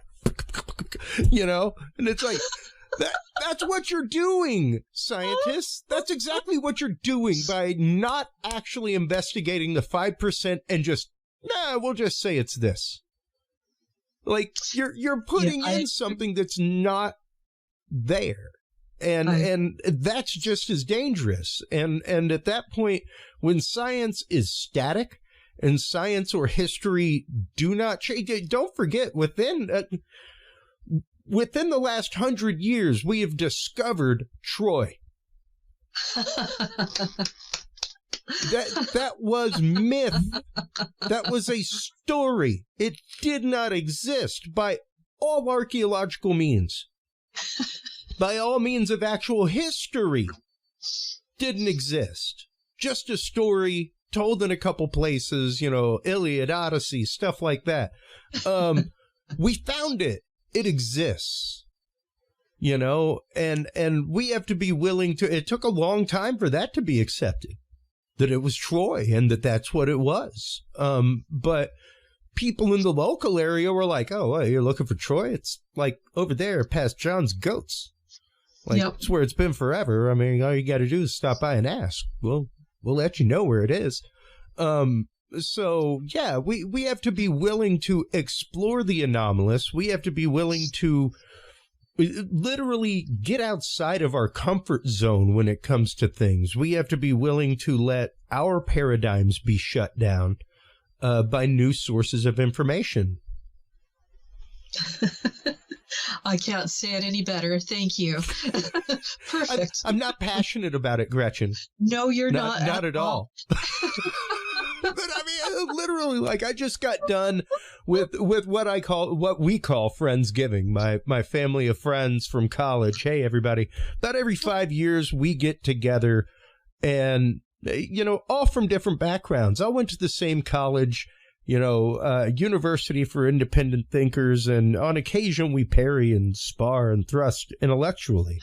But it's interesting to see every 5 years this demographic kind of change a little bit, but there is an undercurrent of understanding and open conversation to begin with, you know, and we really do have to get to a point where we have a trust with that, and we have a trust with the fact of being open to new opportunity and new information and being able to grow as people.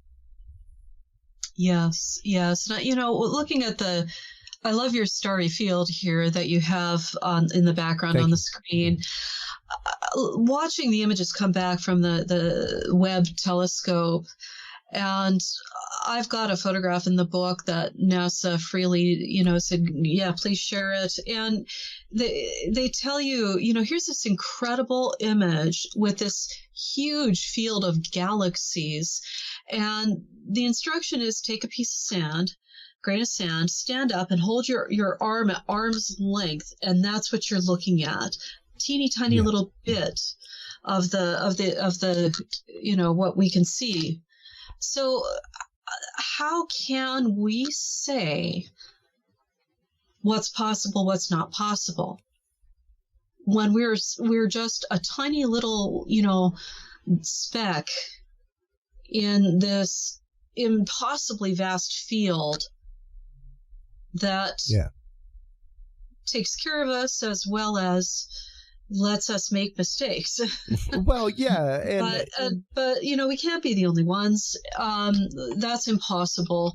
And it was interesting to start to hear scientists say about 20 might have been 20 years ago, maybe 50, 20 years ago or so, scientists starting to say there might be life out there. Yeah. They're talking about amoebas crawling out of the water or whatever. But to people who have had experiences, to people who have been contacted, they know. Well, and it's a conversation that we've had with numerous guests. A prime example is Dan Duke. Dan Duke is a researcher into Jesse James.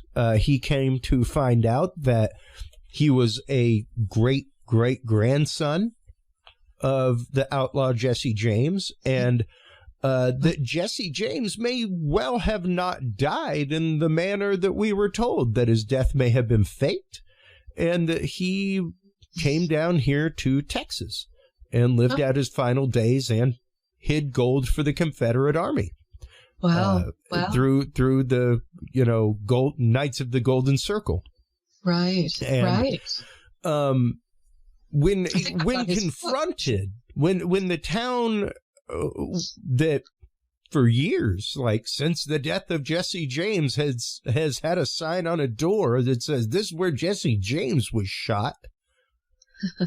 Like that's how that town makes their money. They still aren't a huge place, So when he approaches them with this information, like pictures of Jesse James, like at his own funeral, stuff like that. Not even joking. Not even joking. Wild. That is wild. Yeah, like the chutzpah. I'm going to fake my own death, then appear next to my mom.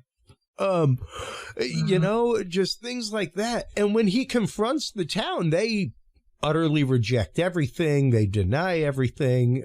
And can you really blame them? Because, that is, since the death of Jesse James, a bread and butter moment in their town. It is what has put their speck of a town from the county map onto a larger world map, and once again, just to bring this back to people like the Rochefoucaulds, who may not accept some of this research and may not, if you find some stuff out, great, put your book out, enjoy. We aren't really going to claim connection to any of that because we don't want to we don't want to jam up the situation we're in, which is a pretty good situation, And that is somewhat what the scientific field is like, whether you're talking history like this, whether you're talking, burn pits in Pennsylvania being dug up that date back to way long before people were supposed to be in Pennsylvania, showing human presence, human settlement, all kinds of stuff.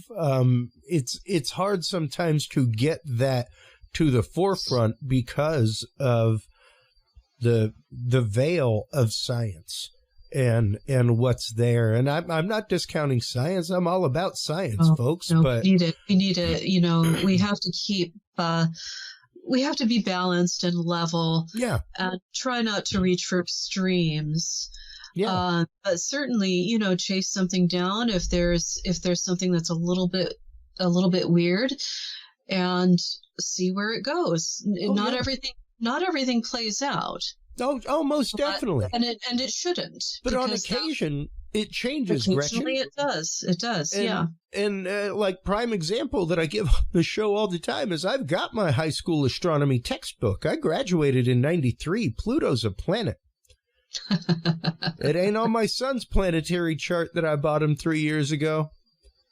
Yes. It's not listed as a planet, but it's in my astronomy book as one. So within my lifetime, the definition of a planet has changed. Absolutely. And we need to remember these things. We need to remember that all but a short 500 years ago, it was conspiracy theory to say that the world was round. If you said it was round, you'd be burned at the stake right next to the head of the friggin' Knights Templar. Like, that's right. That's right. Unless you could prove it through Aquinian proof, But if you were doing any kind of teaching or anything like that, you were excommunicated. You were driven out of town. Like this is not a long distant part of human history. No. This is very recent. Yeah. And we need recent. to remember that scary. tendency. And that I find that frightening Yeah. to know how quickly things could revert. Yep. And just for myself,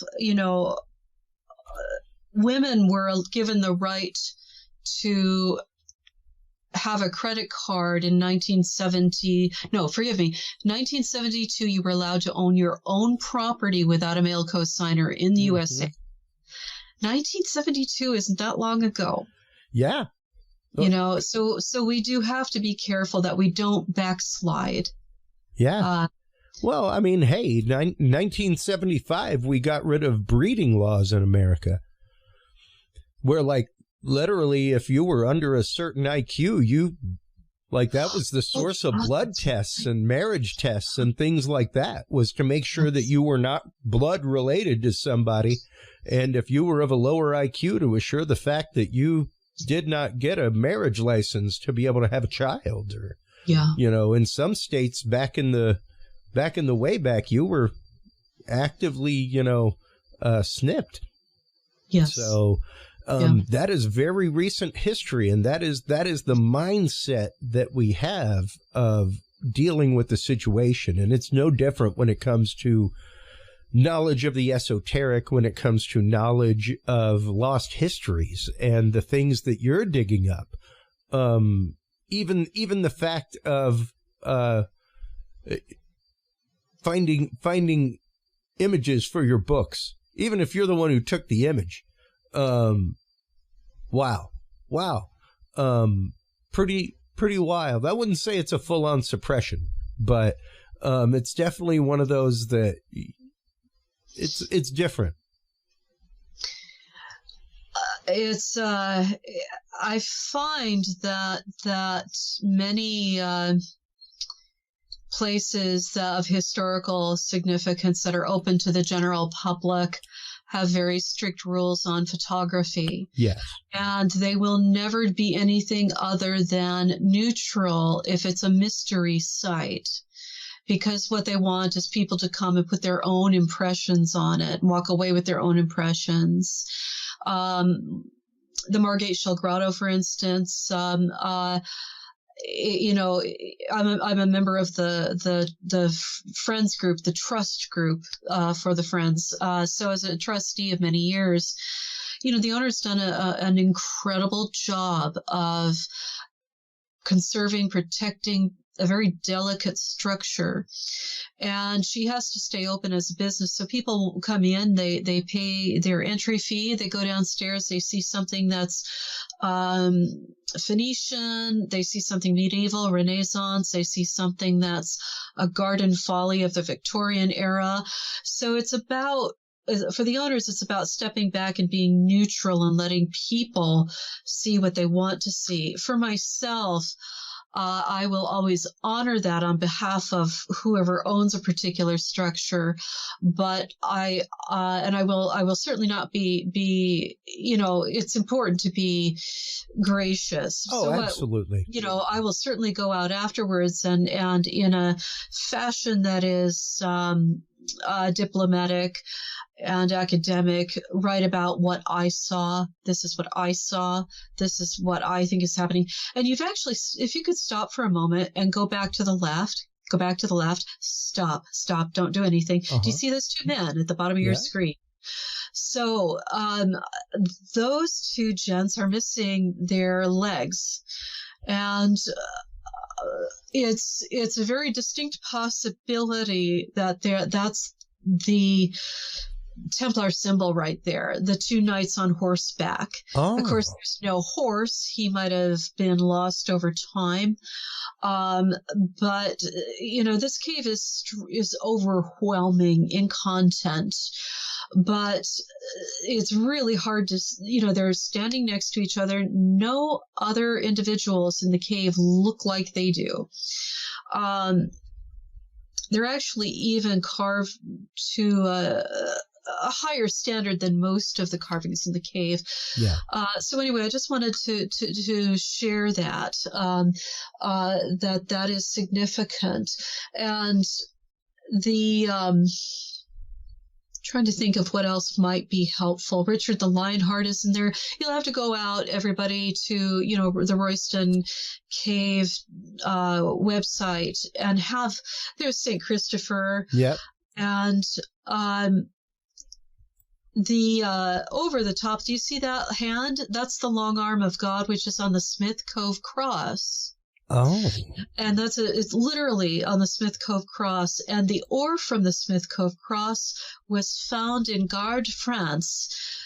And it is a Roman to medieval era mine that closed in the mid-1300s.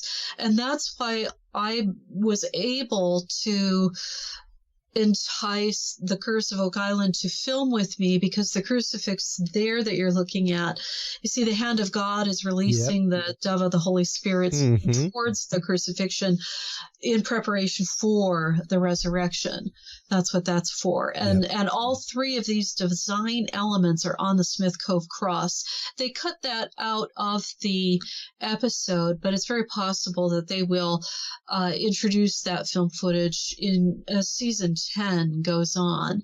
But that is in my book. They didn't include it in the film. But that's St. Catherine, and she is always the poster girl for navigation. She's holding a wheel, which is the compass, and she's wearing this exalted crown. She's just as important as the Christ figure here, and she is an important saint, of course, as well. But what we're looking at here is the symbol for Templar navigation, and that's really important. Interesting. Yeah. And I did not realize that is why the wheel. She was actually martyred on a wheel. Pretty brutal way to go, but she's perfect for transmitting information. So if you're a Templar and you see St. Catherine, it's about transmitting the knowledge of navigation. And she's often in paintings portrayed with her wheel and often with a quill, the transmission of information by writing. So she's the muse of navigation for the Templars. She's one of the saints that has always been important in their lexicon. And so she's broadly pictured here. And that's the royal family, a young Christ with his mother and the father as well. And again, the research that you have done here at Royston for this new book, absolutely awesome, Gretchen. Thank you. Thank you. And again, if you stop right there, don't move anywhere. Okay. Do you see a figure to the left of your mouse? That is Jacques de Molay. Yep. And his hands are tied. He appears to be in flames. The cross on his chest. He's wearing the heretic cap, and the images behind are either Templars, grieving, or they're the crowd being displayed there, because that was quite the dramatic public scene when he was executed. Yeah, he was burned at the stake publicly. Yes. And according to legend, there were some 2,000 Templars running around France at the time and in Paris, and if there was a curse uttered by Jacques de Molay, whatever happened, the king was dead within a year, the Pope was dead, and also the prince was dead within the year. Yeah, and business was handled pretty rapidly. It was, and also, the Pope's body was set on fire. Yep. So, it's not rocket science. Well, and it's like we said in our last conversation, even prior to that Friday the 13th rounding up, the idea of them, especially as the military order that they were, and being as endeared as they were to so many members, not just of the royal family and royal kinship, but of the royal court to begin with, of many countries. Well, it was so important. To be a Templar had such cachet, and you had to be noble to even join, be 21 and already a knight. So you would have already proven yourself. And over a period of a couple hundred years, what developed in families was a tradition of supporting the Templars financially or with sons. They were proud of their tradition going back. We, here's our track record with the Templar Order. We did this, our family did this and contributed, and we're really proud of this. So when they were arrested as heretics, the shock was just unbelievable, and it's in truth, the King of France made himself the de facto Pope as soon as Pope Clement became elected through his influence. And of course, he moves the Vatican to France. And those are called the exile years. Yeah. Eventually, the Vatican moves back, but it's quite the story. There have been wonderful popes, and there have been some pretty sad popes, and it's terrific that he wrote the document, the Chinon parchment. However, he never used it because I think he was probably more afraid of Philip than anyone else, and probably right to be afraid of him. Well, and once again, though, I absolutely with that point, but as opposed to most knights or groupings of knights, most armies, things like that, who definitely had spies, all kinds of stuff across Europe, the Knights Templar were not a nationalistic group of knights or army. They were, no matter where they were made up of people from all over Europe. They were, and they only responded to the Pope. He was the only one who could, but they did so much to protect people on the road. They did protect people on the road by most definitely through their banking capacity. Yep. And if you hired a ship, their ship to take you across the Mediterranean, you knew you'd make it. You wouldn't be tossed overboard. The same problems we're having with people trafficking today, they had then. Humanity hasn't changed. No. We're just better looking because we eat our vegetables. Yeah. And we've hit our genetic potential because we have better medicine and food and etc. So nothing's changed, maybe a little bit, but not a whole lot.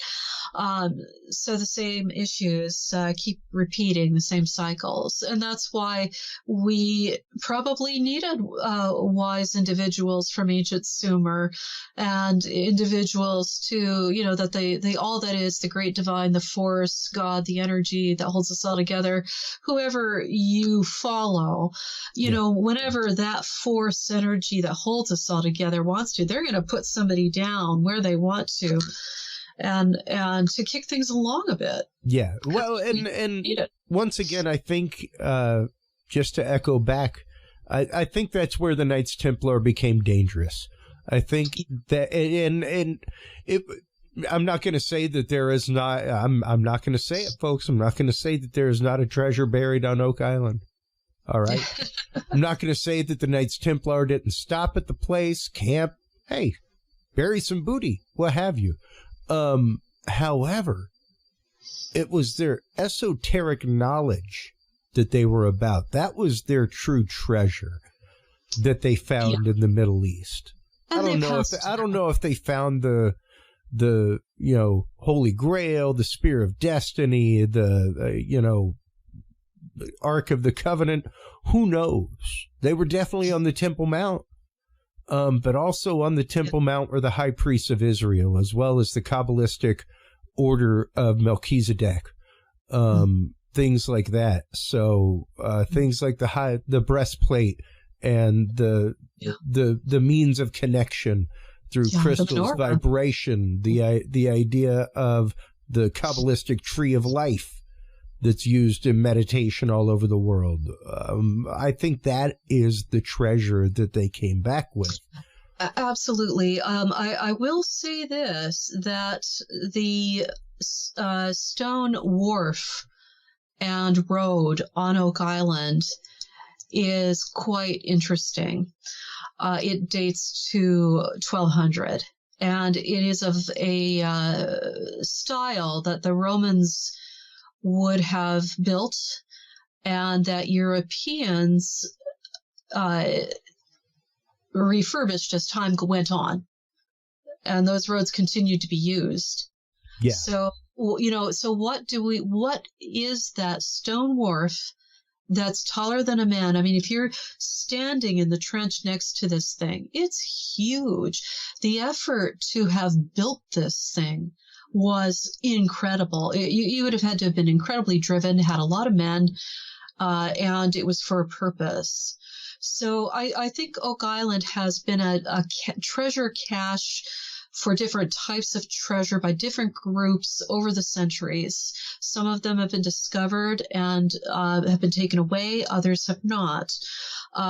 We learned last year by some of the drilling that they did that there was such high concentrations of silver in the water that they, and I didn't know this, apparently silver melts over time. Yes. Silver can degrade.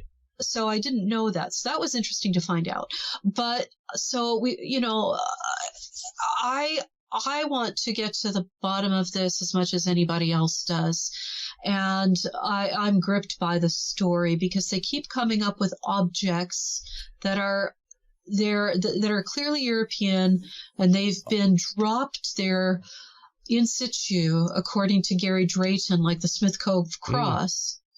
So there's evidence there that goes all the way back to early medieval. It makes perfect sense for it to be a waypoint, especially if you're traveling around it to go beyond it, to stop off and talk to the Mi'kmaq.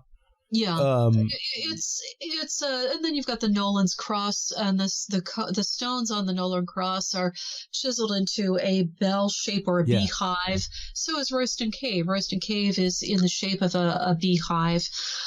You've got all these little things that kind of tie together. But what Oak Island, I think a strong pull there is Gold River, right across the water. So they had gold they were mining. They were, timber and fur. But I do, for myself, think that it was a sacred place and also a useful place. I think something's there. Oh, yeah, most definitely. I do think there's something there.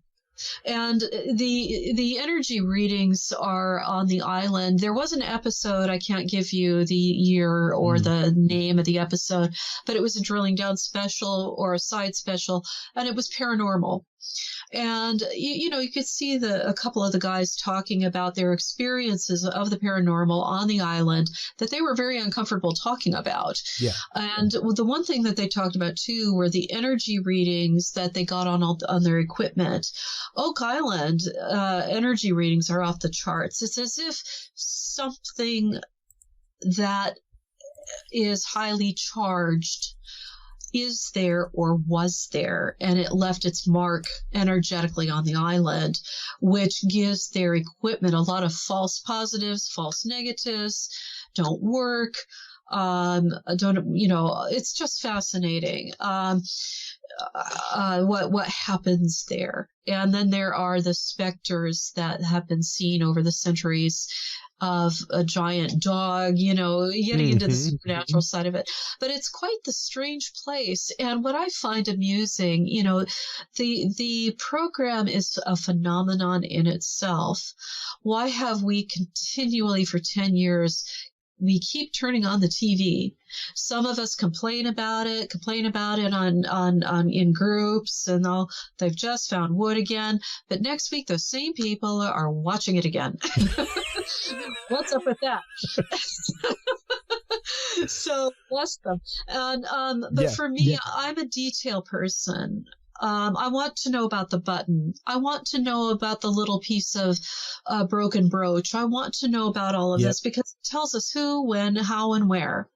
And to find an a medieval owl.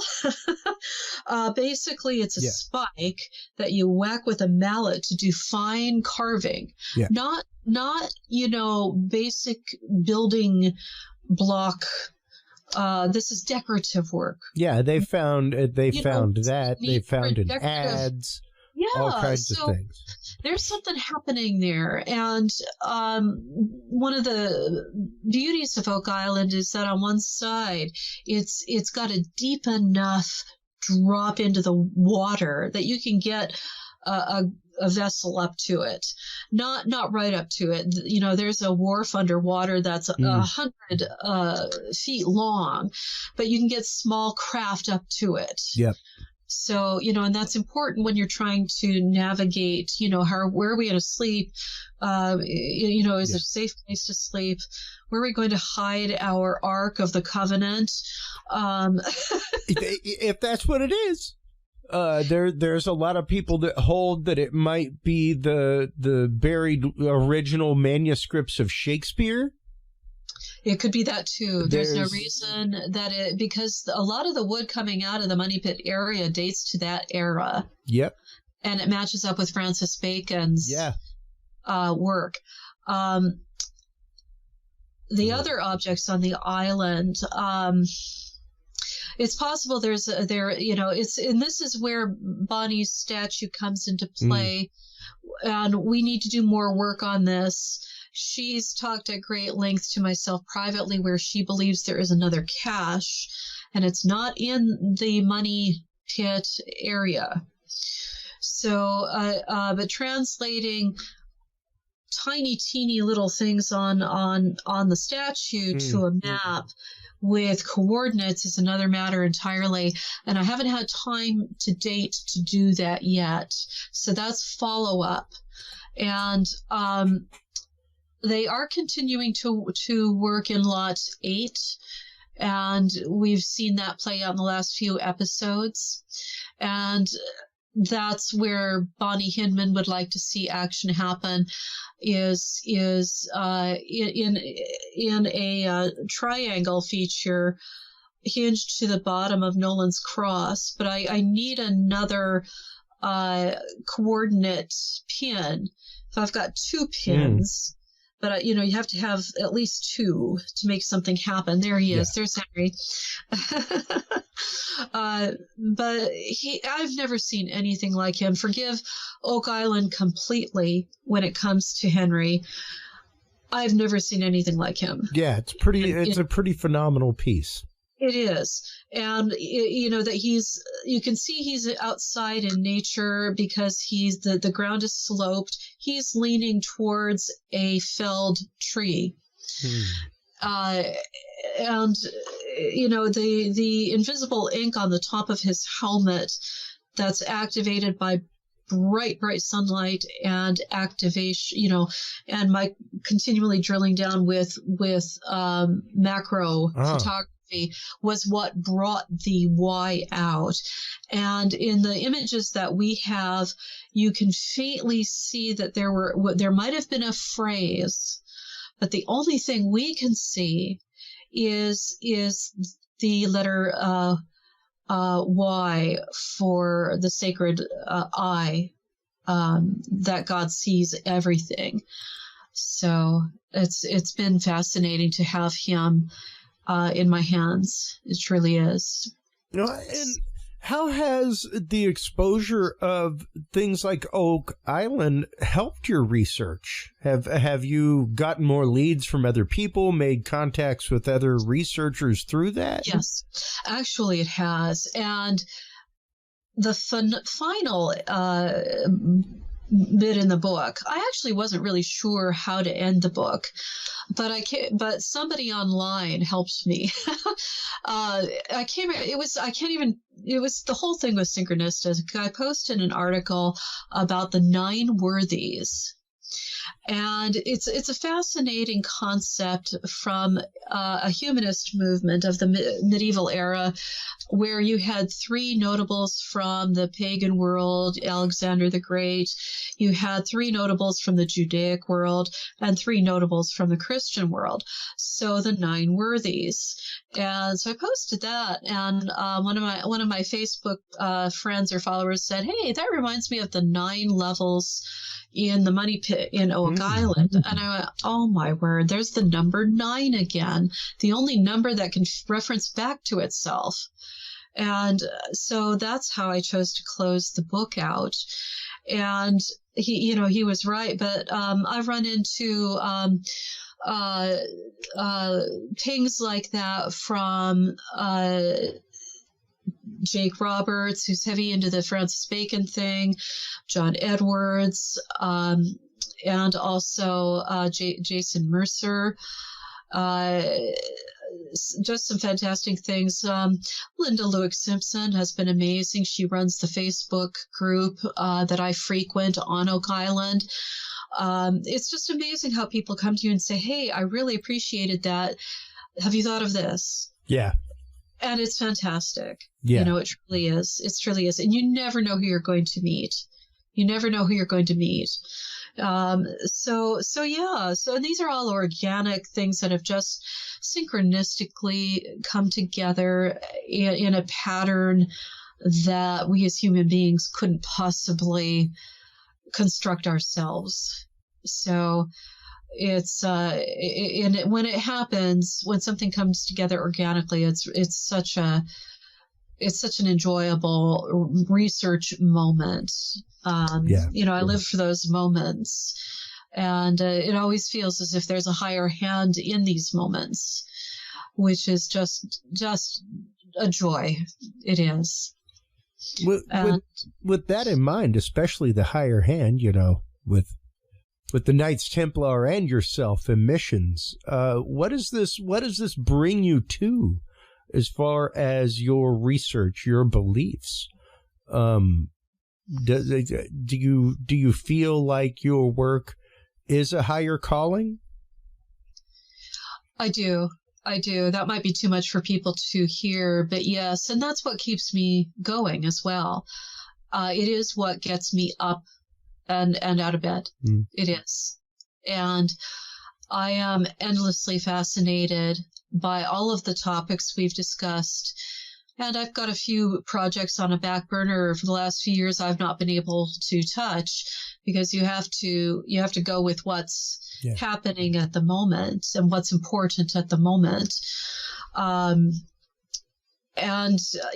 was contacted by somebody here in the UK who knows of a cave he believes is medieval, not a folly, and has said that he could give me access to it.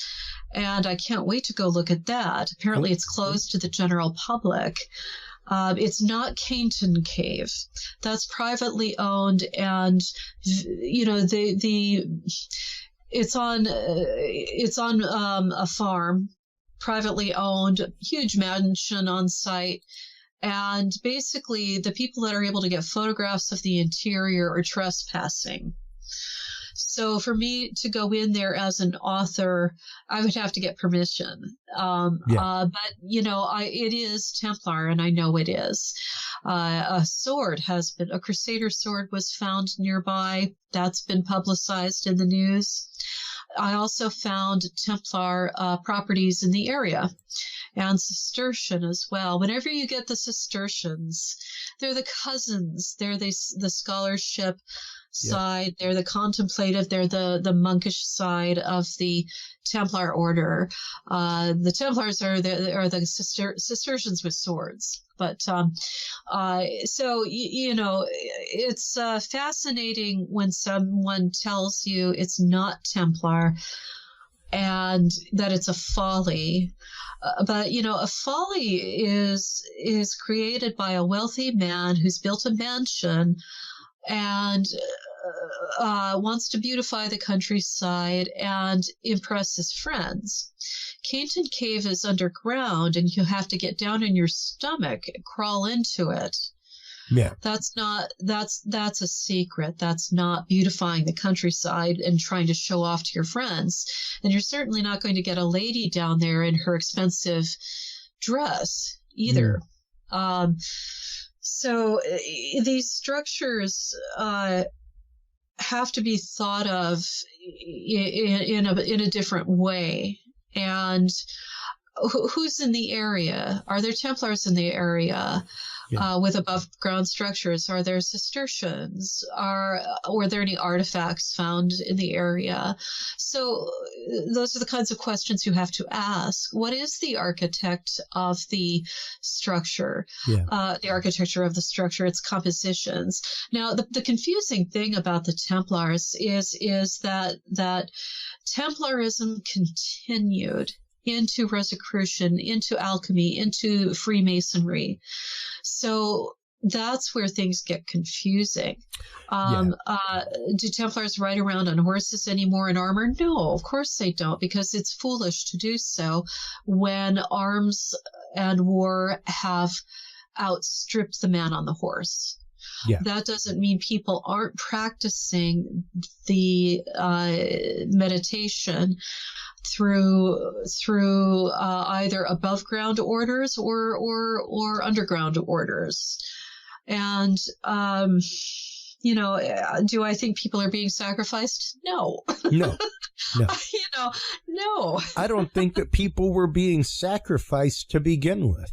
I agree with you, and that's what Christ came to do, or I don't want to say it like that. One of the outcomes of Christianity is that there is no more human sacrifice, and there isn't any sacrifice needed of animals. I think it was Quetzalcoatl. When Quetzalcoatl said to forgive me, I'm a bit off beam here. That's all right. The large Chichen Itza, the largest, Chichen Itza. Okay, so Quetzalcoatl says to his people, only sacrifice flowers, or you will fall. And he's described as wearing a white robe, and he's got sickles and other images on his white robe. He sounds like a Cistercian to me, or a druidic figure, and he could have been morphed with their ancient god Quetzalcoatl, the feathered serpent. If you get somebody with some wisdom that is exploring. Mm-hmm. That is trying to impart information, trying to hide their culture somewhere safe. It's possible, and I think this is what happened to Glooskap, that the European Cistercian could have gotten melded in with the ancient god. But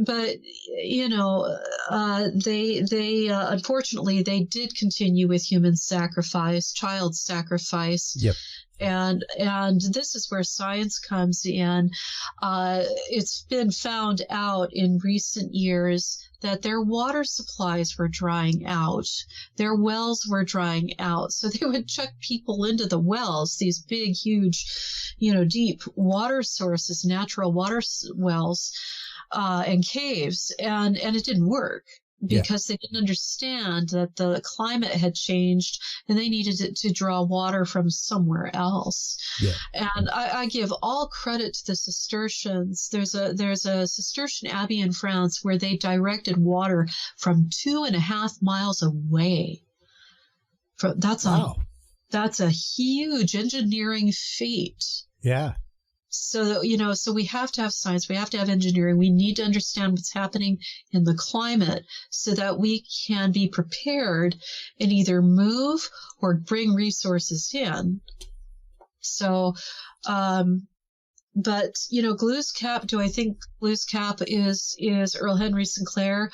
No, not entirely. What I think has happened is that Henry Sinclair got morphed into the ancient Glooskap creation story. So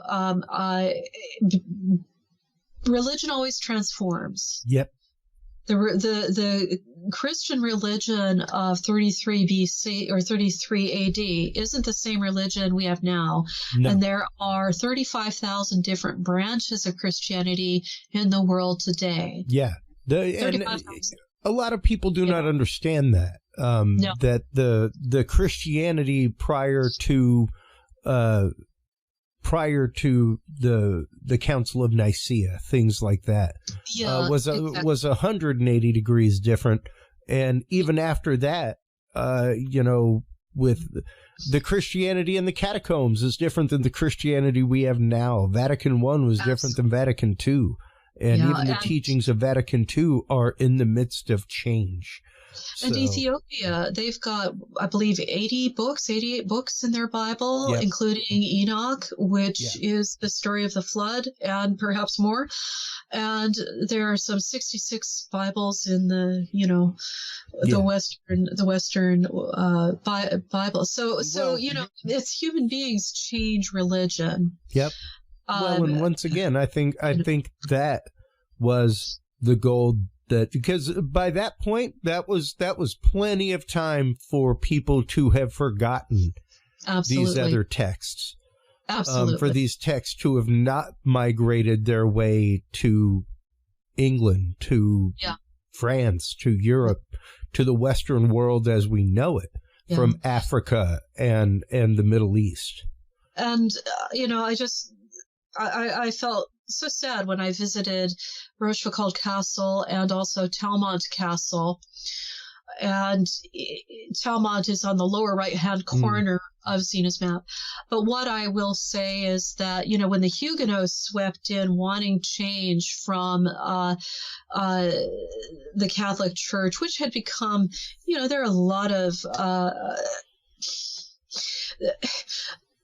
forgive me. It's okay. The Huguenots wanted less gold, jeweled, encrusted altars, and of course they're absolutely right. When somebody in a village who's poor to begin with has the choice of feeding their family for the winter or giving those the wheat or sheep to the church, knowing his family won't make it because of that, you're going to get mad, and you're going to get mad and rebel. And so the Huguenots come in, wipe everything out, which is unfortunate. They burn books, they destroy shrines, they kill people. And then you get the Cardinal Richelieu coming in, taking those Huguenot strongholds back. And so, God, I would not have wanted to have been a family that have lived in that area for hundreds and hundreds of years and been wiped out, and not only that, but buildings wiped out. Cardinal Richelieu made sure that Talmont Castle got decommissioned, blown up. So any footprint there from Richard the Lionheart, Templars, because they were 6 miles down the road. They had a holding 6 miles from Talmont Castle. Yeah. And also Lord Louis Tours owned the castle in 1347. There's the date again. So, all that got wiped out. I went anyway, expecting to find that, but I'm still glad I went. So, and there are photographs of Rochefoucauld and Talmont Castle in the book.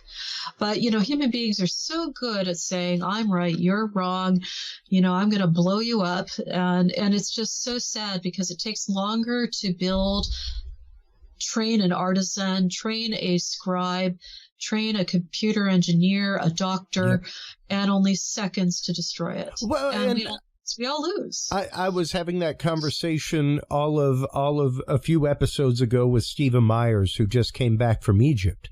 And I was like, think about our modern day society. Think about how many people under the age of, I'll give it 25.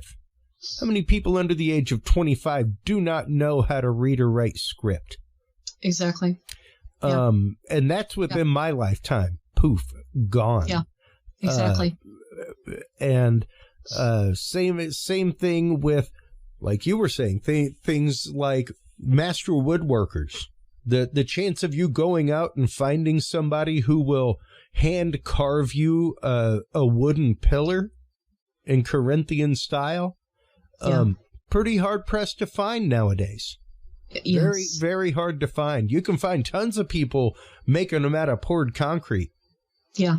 You want it out of poured concrete, cool, but you need it carved and polished out of marble. Might be a little tougher to find. When used to be, it was, less than 100 years ago. We could find society. You know, it's people just throw things away, and they throw their furniture away when they want to have a new look, and that's kind of a shame. It's some of these ancient families across Europe have managed to keep hold of certain heirlooms, recover others, you know, and I take my hat off to them for being able to do that. Henry VIII was quite the bruiser too. He practically destroyed the carving guild here in England by burning all the rood screens, pews, anything to do with the Catholic Church. He ripped it out and he burnt it. Yep. And unfortunately, you know, the church was the one that employed a lot of these people. So when he went through, a lot of these people, you know, lost their craft, their skills. With that said, he did embellish churches with the new Protestant faith, with himself as the head of the church, but he destroyed a lot and burned a lot of books. You know, the Cistercian abbeys that were here in England alone that were raided and the properties given to his friends. That's why you end up with noble houses living in a place called John Smith's Abbey, because it had been an abbey prior, and had been you know, stripped and given to a favorite, and so, you know, the cycle of humanity of building and then destroying is one that seems to continue to repeat. We're certainly on a knife edge right now. Which is a very worrying time for people in Europe and for America and around the world, really. You know, we need to come back from the brink, respect ourselves, respect others, and have some manners again. Some manners, and, you know, and to bring it back home, to respect new thought forms. Gretchen, to respect new research, to respect new angles at which to look at history, the research at hand, the evidence at hand. Don't rely on dogma. That's right. Dogma is that's the danger of static science. Once you make science static, now it's dogma. The other side of that coin is ignorance. Yeah. You know? And that's something to fear, as you said earlier. Absolutely. Absolutely. I can't thank you enough for this incredible amount of time today for this conversation, Gretchen. It has been truly no holds barred about your research, about the Knights Templar, what they stood for, what they were about, their histories, alternative takes on their histories. Thank you for everything that you do. I greatly appreciate it. I cannot wait to dig into Oak Island's Mysteries of the Map, House of Rochefoucauld, Templar Statue, and Royston Cave. I have already gone through and read Secret Dossier of a Knight Templar of the Sangreal, and that is a fantastic book. Some of the research in this, especially with the mermaid, things like that, I can't wait to get into. So before we let you go, time for shameless self-promotion. Let everybody know where they can go to get your book. Let everybody know where they can follow your blog, where they can get signed copies of your book, see interviews, everything. Thank you. I spend most of my time on Facebook. You can friend me, Gretchen Cornwall.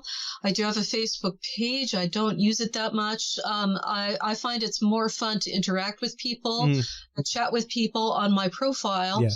You can also go to GretchenCornwall.com, and I have signed copies available. Order them ASAP because postage to click on, if you go up and just hover your mouse on signed books and shop, click on that. There you go. And I've got quite a few other things. I've got, I've taken I've taken thousands of photographs since I've lived here, and I've turned some of them into mugs, ornaments, magnets, stickers, but I've got paperback copies of it. Use them if you want to give a book to somebody who's a Templar aficionado. I'd be happy to personalize it as a Christmas gift, a solstice gift. So, and if you click on that, that'll take you to the book section. There you go. That's what's available right now. You can find my new book available on Kindle on Amazon.com, Amazon.co.uk. The powers that be will soon have my paperback and hardback out, but they won't tell me when, so I don't know. Yeah, they literally tell you like, oh yeah, by the way, your book's available now. I know. I'm just like, oh my God, where is it? Where's my book? And I try, I said, I do have an interview on Oak Island coming out on Tuesday, and just nothing, So I'm just chewing my fingernails. Please get my book out there on paperback. But I can't do anything about it, unfortunately. It's there on ebook, pretty matter of fact, I don't gild the lily. I just pretty much state things because there's no time, really. You've just got to say things as they are. And there is my years and years of research have gone into all my books. And I state in the body of the text where I've gotten a particular piece of research from, or who I would like to thank as being a part of my research and encouragement. So I hope you enjoy it. But yeah, I'm on Facebook. Send me your friend request. I have a YouTube channel as well. You can find all of that information on my website.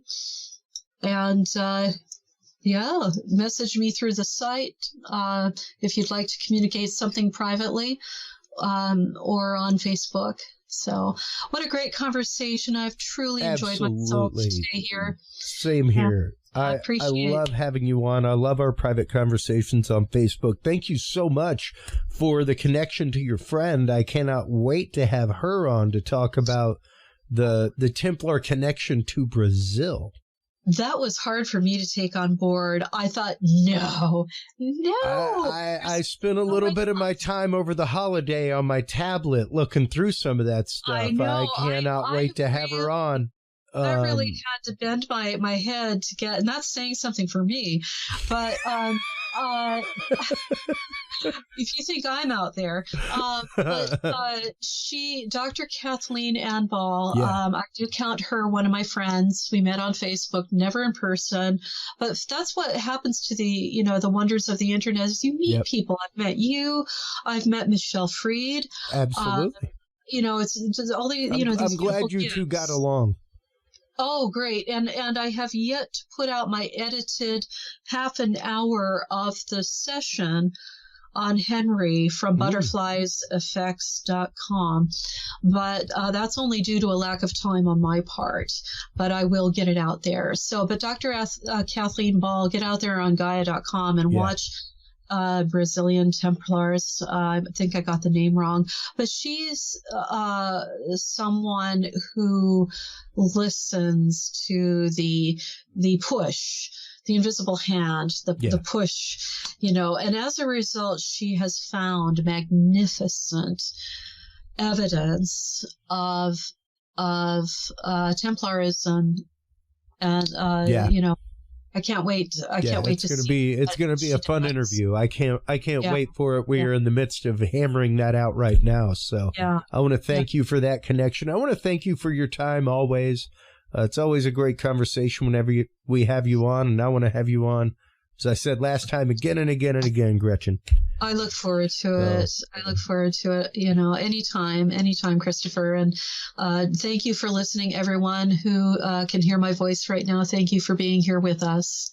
All right. Well, please do hold the line while we close things out. While you are online checking out everything from Gretchen Cornwall, everybody, make sure to stop on by Curious Realm. Curious Realm is our website. That is where you can find all of the episodes. CuriousRealm.com. That's where you can follow us on social media. Tons of links down there to be able to follow. That is also where you can catch us and follow links to KPNL, one of our new affiliates who is carrying our show across the interweb. Make sure to stop on by and support them. KPNL-DB.com. Stop on by and check them out, folks. Stay tuned through this commercial break. We will be coming back with the amazing Melissa Irene Divinity straight up here in the studio out of Austin, Texas.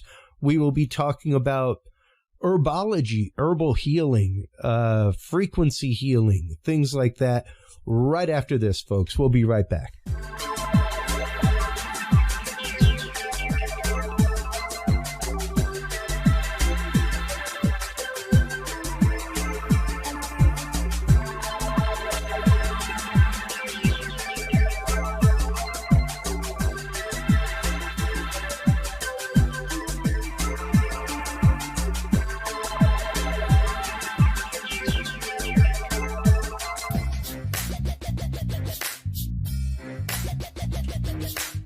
With the rise in attention to the health benefits of cannabis and cannabinoids, including CBD, True Hemp Science has become one of the premier providers of full-spectrum CBD and CBD-related products. Using a proprietary spagyric process, True Hemp Science extracts maximum benefit from the whole hemp plant. Buds, leaves, stems, seeds, even roots.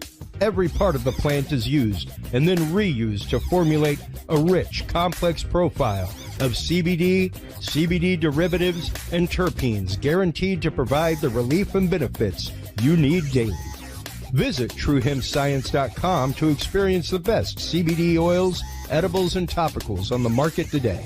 And use code CURIOUS7 to save 7% off your entire purchase of $50 or more and get 2 25-milligram CBD cookies or brownies free. That website again is TrueHempScience.com and the code is CURIOUS7.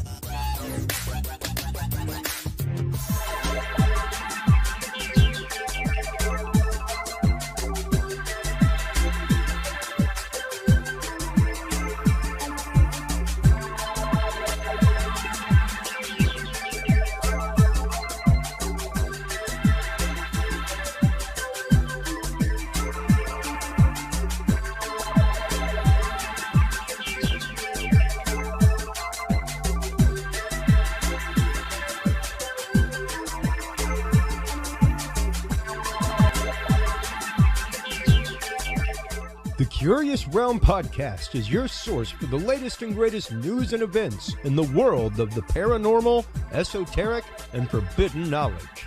And there's no better way to spark the conversation than with items from the Curious Realm store. Choose from fan favorites like hoodies, mouse pads, coffee mugs, and more. Buy books and items from your favorite Curious Realm guests. Get your hands on the latest gear for paranormal investigations and experiments we discuss on the show. Open your web browser and stop on by the Curious Realm store at CuriousRealm.com/store to buy the latest Curious Realm wear and out-of-this-world gifts for yourself, your family, or a mind that you want to open. That website again is CuriousRealm.com/store.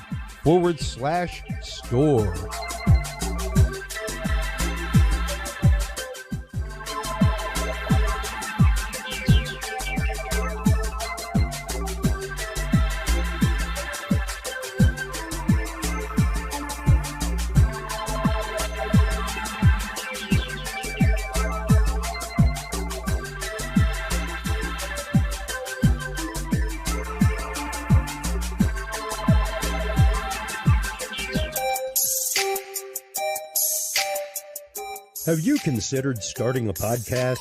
Looking for a way to make your business a voice of authority in an industry? Then Podcast Cadet is the solution for you. Whether starting a podcast for yourself, your brand, business, school, church, or just plain fun, Podcast Cadet is here to help you navigate the waters of the podcast industry. Specializing in one-on-one consultation and training with industry professionals in fields ranging from podcast technology and editing to distribution, monetization, and even social media strategies. Podcast Cadet tailors their services to the specific needs of you and your podcast. Do you already have a podcast and trying to find ways to engage and grow your audience? Sign up for your Podcast Cadet audit today and let us help you explore new and exciting ways to leverage your content and elevate your podcast brand to whole new levels. From consultational workshops to affordable podcast production and maintenance packages, Podcast Cadet is your one-stop shop for everything podcast related on the internet. Visit podcastcadet.com today to sign up for your consultation or training and use code CURIOUS20 to save 20% off your entire purchase. That website again is podcastcadet.com. Well, hello, everybody, and welcome back to our continuing guest roll-a-thon here for our official one-year anniversary show. We've gotten to hear from Billy Joe Cain, from Radical Imp, the Education Foundation, about the importance of human trafficking education that he has been going around the country and taking care of. We just had a chance to talk with Gretchen Cornwall about her research. Welcome back to the show. It's been a long time. It was our previous incarnation as Dudes and Beer that we actively featured Melissa Divinity. We are welcoming her back to discuss her work in the world of herbology, herbal healing, and holistic health. So welcome back to the show. How are you? Thank you. I'm well. Fantastic. Tell everybody, I guess, to start off with, how it is that you came into the world of holistic healing and exactly what that means to you. Thank you. Well, basically, I watched my mom suffering from a lot of illnesses, and I noticed that I could help her detox and get results, and with myself also. After living a toxic life in certain areas, just how easy it was to detox and feel better. And, detoxing, I think, is becoming more and more popular in a lot of ways. But there's a lot of different ways that you can detox, from exercising to everything. I mean, you just gave me some detox lemonade that I was drinking before we started show. So this is detox lemonade made with charcoal. Explain to the audience what this is and what it does. Yes, thank you. It is a charcoal lemonade. It has activated charcoal that is supposed to pull out metals and harsh chemicals. And it has food-grade diatomaceous earth, which is ground up fossils that's supposed to shred parasites in the gut and in the intestines. Mm-hmm. And it also has bentonite clay, which is supposed to pull out mold. And it has magnesium, which helps the cells function. Yeah. And, I myself, for many years, kept chickens, things like that. And we use diatomaceous earth regularly on them to help kill parasites, all kinds of things. Not many people realize what that is. Explain to them exactly what diatomaceous earth is and what it does. Yeah, it's ground up fossils, and it apparently is full of silica. And it helps the joints, the hair, the skin, and it apparently shreds parasites in the gut and the intestines. Yeah. I mean, it's interesting the way it just kind of washes them out, so to speak. What are some other ways that are common for natural detoxing? You see a lot of detox products on the market, things like that. Very few of them are, let's just say, 100% natural. Right. This one is, and it also has organic stevia and lemon powder, which gives it that good flavor. Mm-hmm. I mean, personally, I think breath work is a good detox, and grounding and water. And you could do an Epsom salt detox or enema salt bath. Like, there's a whole bunch of ways to detox gently with natural. All right. And when it comes to herbs, things like that, let's kind of start getting into the world of herbology and natural healing when it comes to not just detoxing, but regular diet, as well as different properties that herbs themselves have. Yeah, like one of my favorites, I would say, is dandelion root. It's really strong anti-inflammatory. And here lately, I've gotten to know the aspen tree and yellow dog, which is a wild weed that grows all over the United States. And they're just really high in minerals and vitamins and chlorophyll, and those usually detox the blood and assist the immune system. Wow. What other product, or not products, but what other natural ways are there to go through and detox blood, things like that? Because, I mean, I, of course, have heard of dandelion. Dandelion's useful in a lot of things, but how do people go about starting to recognize these plants in their everyday life? Because so many of them are literally common weeds that we're typically trying to get rid of. Right, right. Yeah, it's important not to kill the weeds that are here to help us, you know. And I would say like pine and cedar and dandelion, just do some research. And most of the plants that we're calling weeds are beneficial, medicinal, and they have medicinal properties. All right. How did you start learning about these kind of plants? What resources did you find? How did you come about your knowledge? Well, I read this book by Marcus Rothkrantz called Free Food and Medicine in Wild Weeds. Okay. And he has a few websites out and a few books. And I studied that, and I would just go on nature walks and identify the plant and then make a tea out of it or a tincture or eat it raw, depending on what it is. Mm-hmm. And the more I got to know and commune with the plant, the more that I could feel the benefits of it. All right. What are some other common plants that help regular ailments that people have? Because, I mean, herbology and I guess even using spices, stuff like that for healing, like turmeric, they occur cross-culturally the world over. But what are some other things that help cure common ailments for folks? I mean, turmeric and ginger. Ginger's a really good one. Bamboo. Oh, wow. Yeah, bamboo is prolific. What is it good for? It's high in silica, and it's good for the joints. Okay. It's good for your hair, skin, like levitation, you know. And now, granted, I know you can go out and buy like bamboo slivers to put in food, things like that, like softened bamboo. But how would you go about preparing? Just is it like bamboo that you can go like find growing down on the greenbelt? Yeah, for sure. And how would you go about preparing that typically? Yeah, well, I'd go up to the plant and I'd introduce myself and ask it for its healing properties and maybe exchange some DNA, like give some hair or fingernail or something. And then with any grasses, you want to put them in the freezer for like 30 minutes to help break up the cellular wall. Mm. And then after that, make a tea out of it. Okay, and is it just macerate it down, or do you have to blend it to do you have to dry it, combust it, anything like that to begin the tea making process? You can dry it. You don't have to. Basically freeze it for 30 minutes, then put it in a pan with clean water and cover it and boil it, and then simmer for 20 minutes. Okay. And then drink when it's cooled off enough. All right. Yeah, and I mean, I see you regularly on Facebook with your pine needle tea, things like that. What is your typical process for making a tea?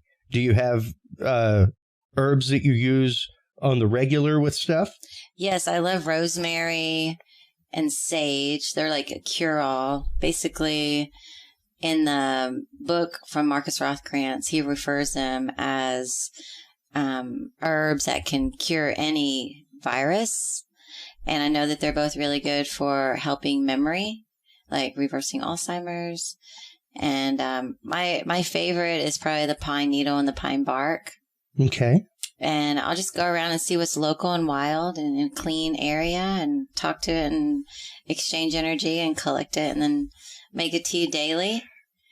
And then if I want coffee, I'll use that tea to make a coffee. Or if I want a smoothie, I'll use that tea to make a smoothie. All right. And I guess, how do you go about identifying plants? I mean, do you have a field guide that you recommend, anything like that? How did you go about learning which plants were which? Sometimes they can look pretty similar. Yeah, there's a few toxic lookalikes, like with clover. There's a toxic lookalike. It's like vetch or something like that. In the book by Marcus Rothkrantz, Free Food and Medicine Guide, that's a book I take out with me when I'm harvesting.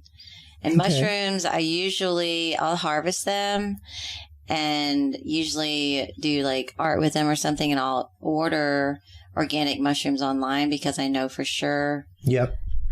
Because mushrooms are a little bit different. Well, and actually, we are very fortunate right here to have the Texas Mycological Society right here in town. Nice. They were giving away blocks of mushrooms at Halloween to just put inside your pumpkin so it would just grow oyster mushrooms when you were done with it, things like that. There are some great resources like that around for mycology, especially. You won't often find a deadly toxic plant that's looks similar to an herb, but boy, howdy, when it comes to mushrooms, you really do have to know what you're looking for. I saw just on Facebook that you were showing off a big bunch of turkey tails that you'd found out in the woods. And that's a lot of what they do. I'm getting ready to have them on the show to talk about how to safely find mushrooms, how to go out and forage with your family, how to grow them at home, because there are a lot of those like that once you start them, they'll just kind of self-propagate and keep coming back. So interesting, the identification of plants. How do you go about identifying, I guess, the healing qualities of plants? Yeah, that book by Marcus Rothkrantz, he outlines most of the healing properties. And I have met this one little girl. She's like 6. She told me a secret that you get barefoot and you dig your toes down by the roots and you close your eyes and you connect with the plant and it'll tell you, wow, its healing properties. And interesting. Now, how much of this, because you can probably see my esoteric book section over there as opposed to just like my Bigfoot and UFO stuff. I've got a lot of books on magic, a lot of books on a lot of topics. How much of this, I guess, dwells in the realm of really old school witchcraft or magical study? Right. I mean, I would say like whenever you connect, like grounding, your feet on the earth and the sun on your face, and you go within, and I mean, you'll get a yes or a no pretty automatic, when you connect with a plant. And if you've done your research, you're probably at the right plant. Okay. And and typically if you take one bite and you spit it out, even if it is poisonous, it's not going to hurt you. Yeah. So, and then the Mycology Society, I read about that. Yeah. And so that kind of eases the worry about mushrooms there, like just tasting it and then being able to spit it out and not really have any repercussion. But with the herbs and the natural grasses, most grasses are edible.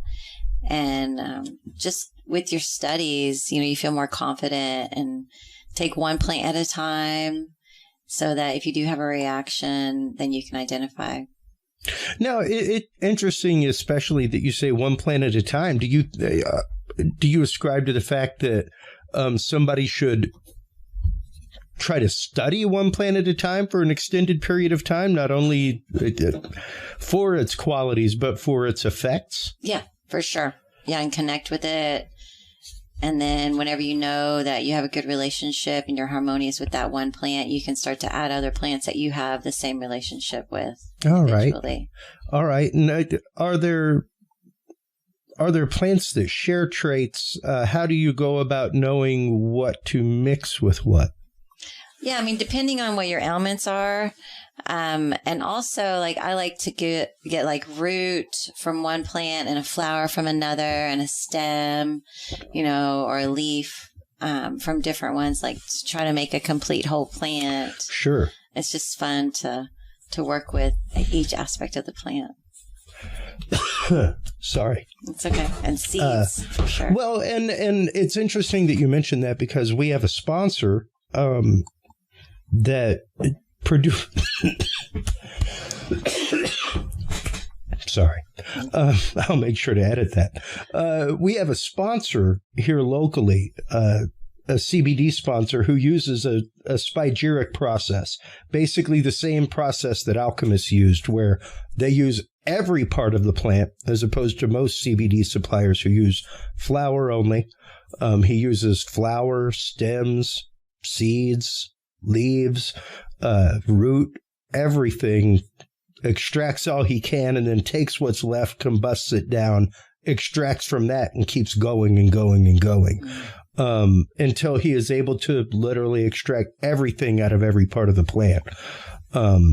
Pretty thorough in the way it's done. Is that possible with all plant matter? To follow that process? Mostly. I think that's genius. Yeah. Well, and once again, he leans a lot on old alchemical study with what he does, things like that. It's pretty interesting. I've used a lot of CBD, and his is probably the best that I've found, where it actually has a terpene profile. It's not just like, oh, well, that tastes like olive oil and glycerin put together. What are some of the means that you go about extracting? Because, of course, there's a difference between a tea, which is a tincture, and extracting something. So how do you go about naturally and holistically extracting the goods from a plant? My favorite way is a tea. Like, you can macerate it, you can cut it, the plant. You can make a sun tea, or you can just boil it and, simmer. Yeah. But the most easy, natural way, I find, is easier to reproduce, and it's more sustainable. All right. And do you put everything in the tea at the same time? Is there a specific timing to herbs or anything like that to the teas that you make? There could be, like, the roots take a little longer to extract. And so sometimes I'll boil them longer before I add, like, the leaf or the herb or the flower. Okay. But yeah, for the most part, if you're comfortable with each herb or flower, root, whatever you're using, just put it all in there at once. It's fine. All right. And, for those that aren't, I guess, amenable to herbal flavors, not everybody is partial to them. I am. For years, I've drank chamomile tea, all kinds of things. What do you usually use to sweeten your mix? How do you go about keeping things as natural as possible? That's a really good question. My favorite is licorice root. Oh, okay. It tastes like sugar water. Yeah. When you make a tea out of it, and it takes away the licorice flavor mostly. And there's other things like anise star or anise seed. They're pretty high in licorice flavor, but they also add some sweetness. Okay. And licorice root also balances your hormones. Like, there's a lot of beneficial properties. And also, like, stevia. Okay. Mm-hmm. Yeah, that is a all-natural sweetener. Mm-hmm. Now, when it comes to marrying detox with the rest of your life and herbology with the rest of your life, how do you go about finding that balance? Yeah, that's a good question. I mean, usually like one detox bath a week. It's not like an everyday process. I'll try to do like a charcoal lemonade at least once a week, more if I feel like I need a detox. Just depends on how I feel or what I've been eating or how I've been exercising, and I just work it in pretty easy each week. And do you find that that meditation helps the medication take hold, anything like that? What other things do you recommend in addition to just detox tea, things like that, for people to bring themselves together, whole body? Yeah, holistically. There's a few things. Breath work is really good. Yoga, sun gazing in the morning and the night. Okay. Like AM and PM. All right. Explain to the audience what that is. Sun gazing would be like watching the sunrise and sunset first hour or last hour of the day. And grounding your feet barefoot on the earth, preferably on wet ground, and then the sun on your forehead. All right. And what does that actively do? That regenerates your body's connection because you're basically electricity. And so having wet feet, like Pisces is a water sign. It represents the feet, and Aries is the higher mind, which is the crown. It's a fire sign. Okay. So taking the macro and the micro, like you are the little of the big, you're the small galaxy in the big galaxy. So knowing what things represent and how they can pertain to you, like Aries is a higher mind, it's a fire sign. So the sun on your face, and Pisces is a water sign, represents the feet, water on your feet. Grounding it like helps the magnetism in the body and electricity in the body flow better. All right. And what are some general practices that people can do to ground themselves and keep themselves grounded? Because that can be hard. That can be in today's society. It can be really hard. Yeah, it is. Imagination, root to rise, yoga, which is yoking the spirit and the physical, hugging trees, deep breath work, meditation, and things that connect you with your core and your love, and expressing love through your heart. All right. That is a great way to put it. Expressing love through your heart. Because we in our society right now tend to kind of breeze past that most of the time. What we actively feel, as opposed to what we have to do to just kind of get along. Now, you mentioned earlier before we started our interview that you'd recently gotten into palmistry a little bit. Explain to the audience what led you to studying palmistry. I've obviously been into it and interested in it for years, that phrenology, all kinds of arts like that. Yeah, well, just the connection of, everything is connected, right? And I noticed my right hand was changing. The lines were changing.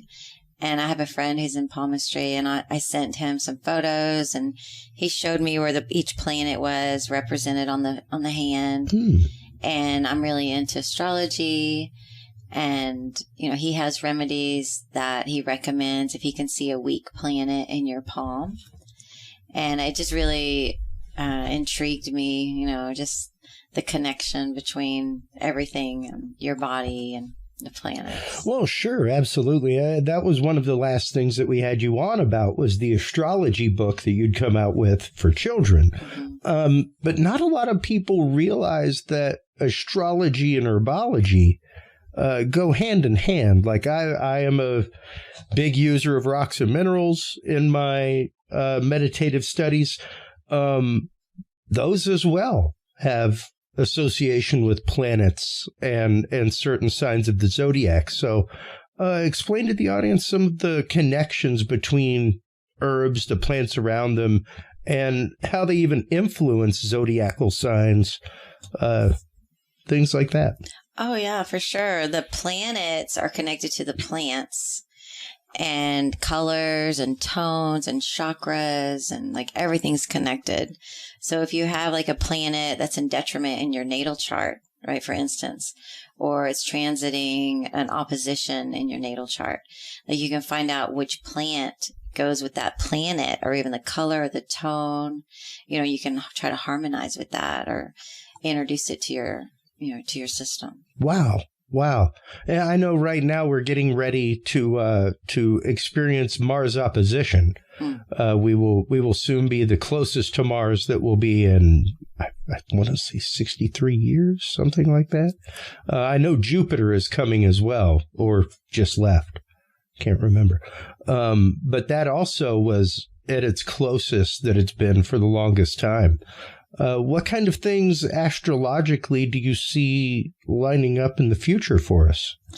Yeah. I mean, whenever there's a planet that's in transit, if it's positive or negative, just like connecting with that plant that goes with the planet and meditating, and focusing basically on the positive aspects of that energy, because Jupiter can bring like growth and expansion and learning and tests.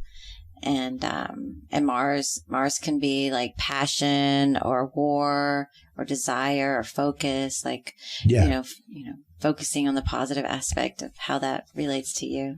Well, yeah. And I think that's highly important to consider, because not many people realize that there is a flip side to both sides, that just because a planet has a characteristic doesn't mean it doesn't influence the opposite side of it as well. And you have to be willing to see that and accept that. Like you said, be willing to see the good things that come from the strife in your life, right, as tests, what have you. Now, when it comes to your spiritual work with people, how do you normally start taking on a client? Yeah, I appreciate that. Normally, I'll read their natal chart, and then we'll go through their aspects and their transits and how they could be feeling when they were younger, and then how that evolves, with their age, and then what their ailments are, like if it's in the chart or if it's not, and then how do we reverse that, and how do we find the minerals basically that would help enhance their life and the plants, that go along with that. Okay. And by natal chart, that is the position of the planets at the time of birth. Mm-hmm. Yeah, we work with that, and they get to know themselves on a deeper level, and we find out what minerals are missing from their chart. Okay. Because everyone's missing like the cornerstone of the 12-month. They get the 9 months from their mom, the minerals from their mom, and then the last 3 months that they're out of the womb, those are the minerals that they need to replace in the body to complete the cornerstone. Interesting. Wow. That's pretty remarkable. I had never heard that before, and I have studied magical use of minerals and rocks and crystals for years and years. I have never heard that, but it makes perfect sense, because of course every month, every sign has a birthstone attached to it. And wow, oddly enough, when you look at it, most of them are within the 12 tribes of Israel. Mm-hmm. And wow. The 12 constellations. Yeah, the 12 constellations. That's pretty interesting. Wow. Yeah, revelation right here on the show. Cheers to that. Yeah, absolutely. Now, how do you go about, I guess, because at that point, that would mean that somebody may have missing qualities. They may have qualities that they have not brought about in themselves. How do you go about identifying those? Are they necessarily the same for every sign? Like, prime example, August 28th, 1975. My mom, August 28th, 1950. So, born 25 years apart on the same day. How does that react with each other? And are we missing the same qualities? Well, the mineral aspect, right? Yeah. Of, what is it? Leo. After Leo would be Virgo, Libra, and Scorpio. So the cell salts for those three would be essential for you. Okay. And your mom. All right. And would that necessarily, I guess, lead to any innate conflict between us? I mean, there's always the idea that signs get along, signs don't get along. Just curious. I mean, misery loves company. That's a great way to put that. It's just always been one of those like, wow, yeah, male, female, born 25 years apart. But yeah, I've had that discussion with numerous people as to whether or not they still ascribe to the idea that there are signs that get along and signs that don't get along. And it's been a pretty mixed answer amongst people that do astrology and astrologic chart work. Well, she must have loved herself a lot to give herself a son on her own birthday. Yeah. Yeah. Like, that's deep love right there. Yeah, it is. Yeah. It is. So maybe you both are just missing the same minerals, but you're a different Chinese astrology. Oh, most definitely. Yeah. I am a rabbit. Nice. Trying to remember what she is according to the Chinese zodiac. I can't remember offhand. It would be 25 years removed from that. So 12-year cycles. So it's probably just one. Yeah, one before me. Mm-hmm. And even that's interesting to go through and see, because even in the Chinese zodiac, there are herbs attached to each zodiacal sign. So it's interesting how all of these things tie together. How important is it are there herbs that people are missing in their life the same way that they are missing minerals? Yeah. The minerals are in the herbs. Okay. Mm-hmm. Okay. And it's also in the sunlight, and finding out what those are and incorporating those into your day to help, raise your levels. All right. Because if you're naturally depleted of those would be good to focus on to help complete the cornerstone, according to syncretism. Okay. And is there anything, of course, poisonous things. Are there any general herbs or even minerals that people should avoid that are bad or bad in combination? Yeah, for sure. Yeah, especially if you're having a health issue, like if you have any ailments, like you'd want to make sure to not take anything counter-indicative of what you're, going through or needing. Okay. Like if you had a hyperthyroid or hypo, or if you had diabetes, or, there's certain things that you want to stay away from and other things that you want to take more of depending on your, holistic need. All right. And how do you go about, I guess, finding the dosage for holistic use? Yeah, most dosage is a palm full, is like a serving. Okay. And you can only... The person's palm full, whoever's being treated. Yeah. So like I wouldn't give a palm full of peppermint to my son, who's 5 years old and has a very tiny palm. That would be too much. Yeah, for sure. Mm-hmm. That's a serving size typically. Okay. That's interesting, the whole fact that your body is telling you exactly how much your body needs, just by the whole physiology of your body itself.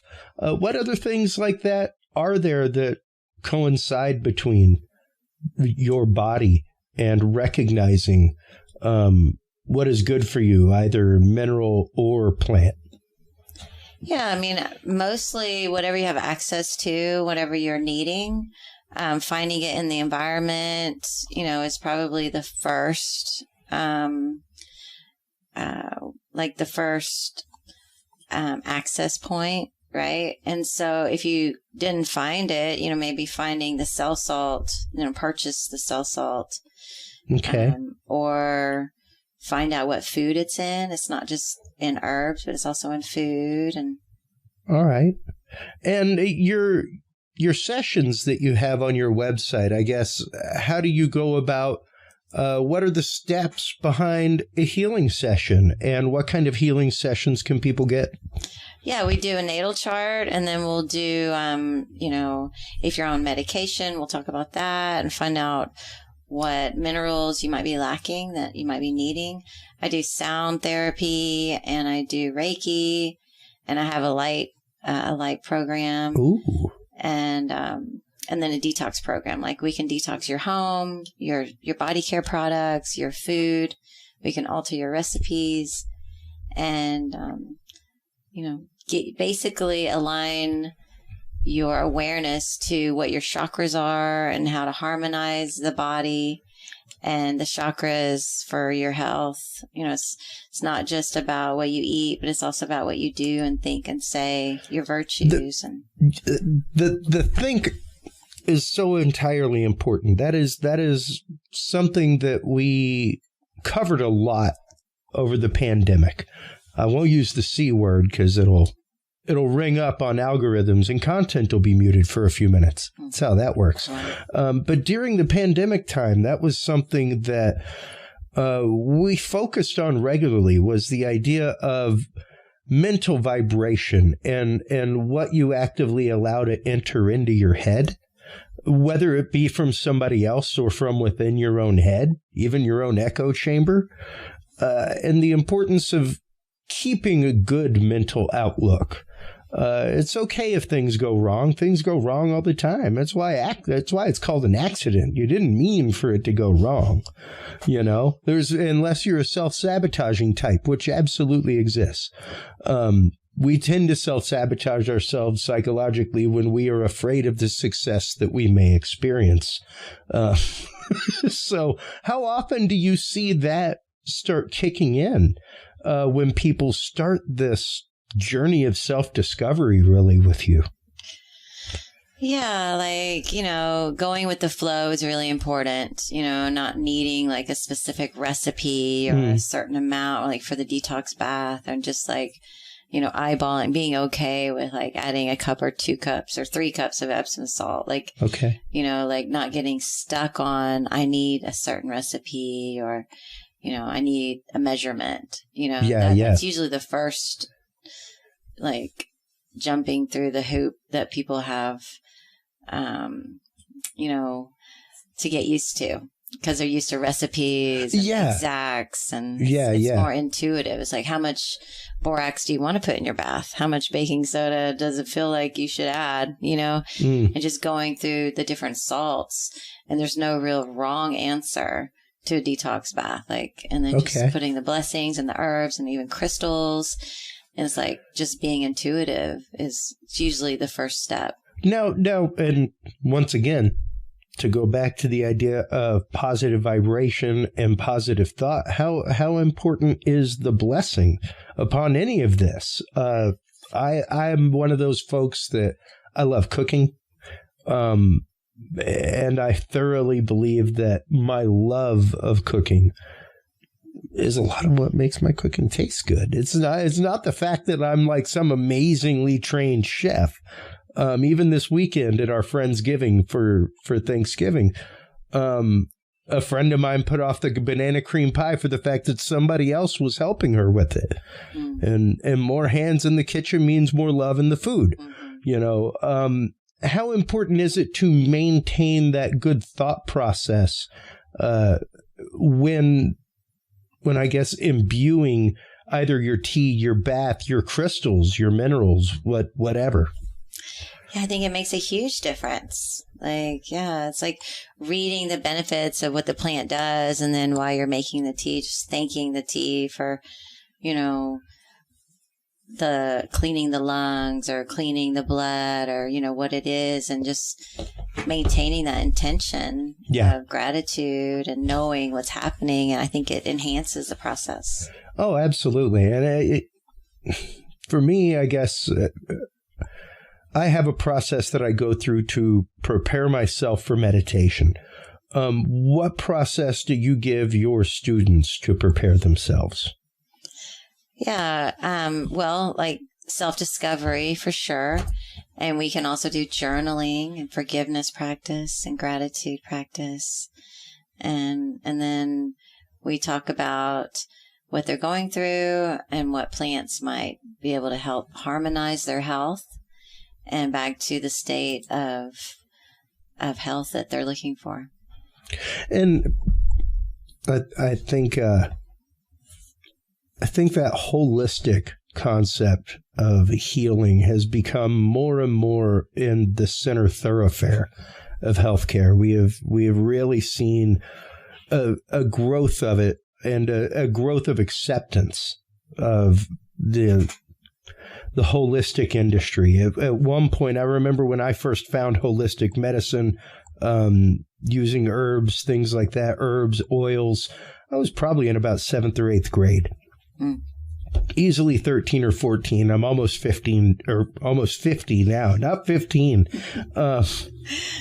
Wow, I would be really well pickled if I was 15.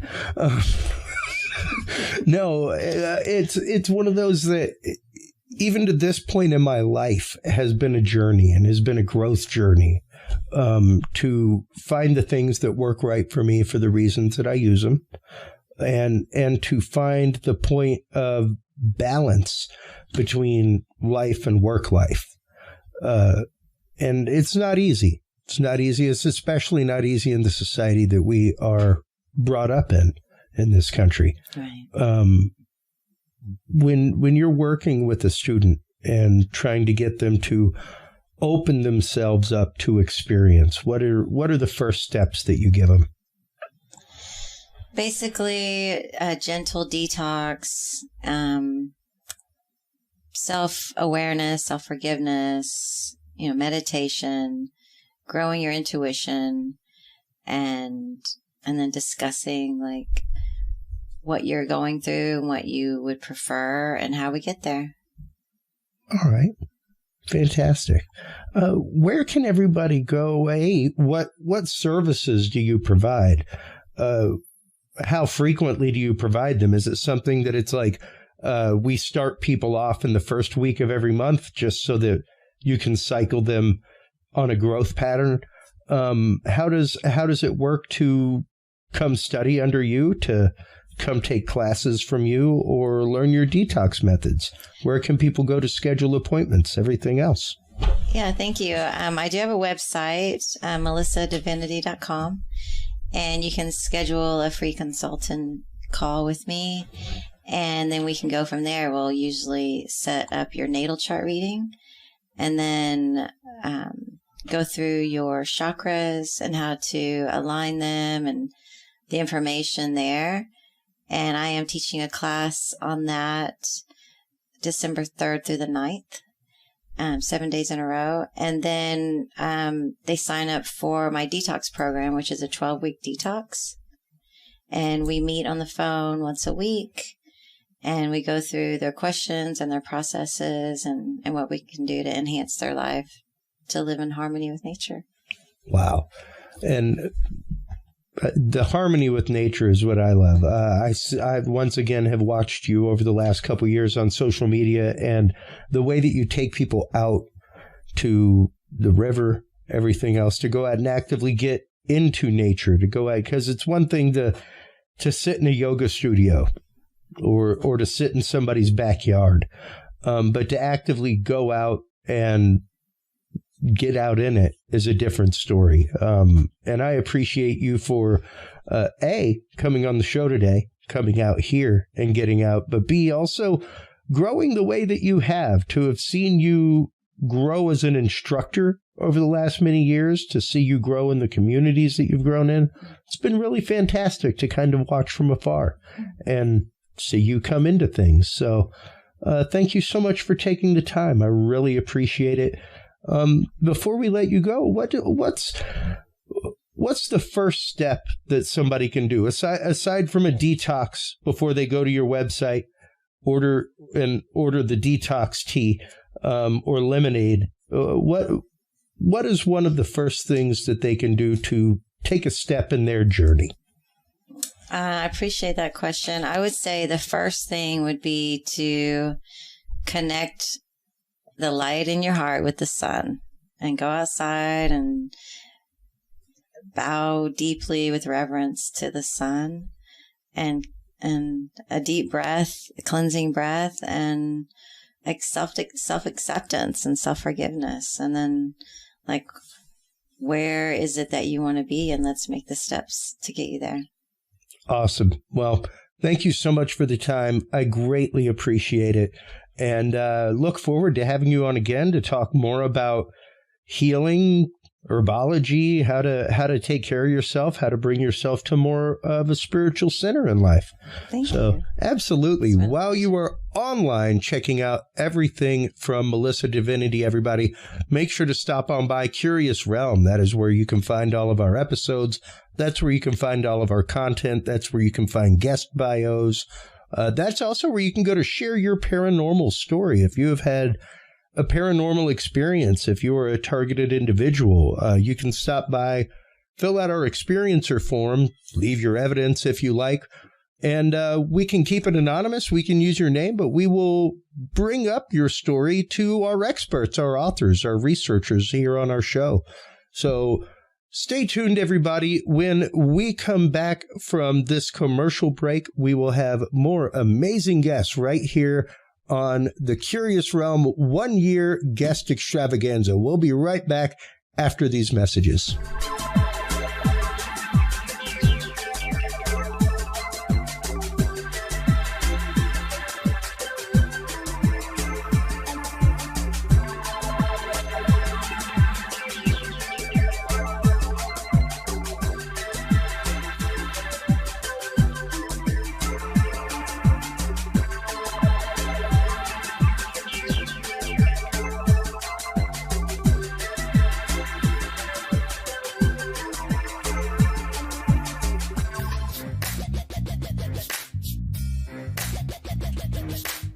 With the rise in attention to the health benefits of cannabis and cannabinoids, including CBD, True Hemp Science has become one of the premier providers of full-spectrum CBD and CBD-related products.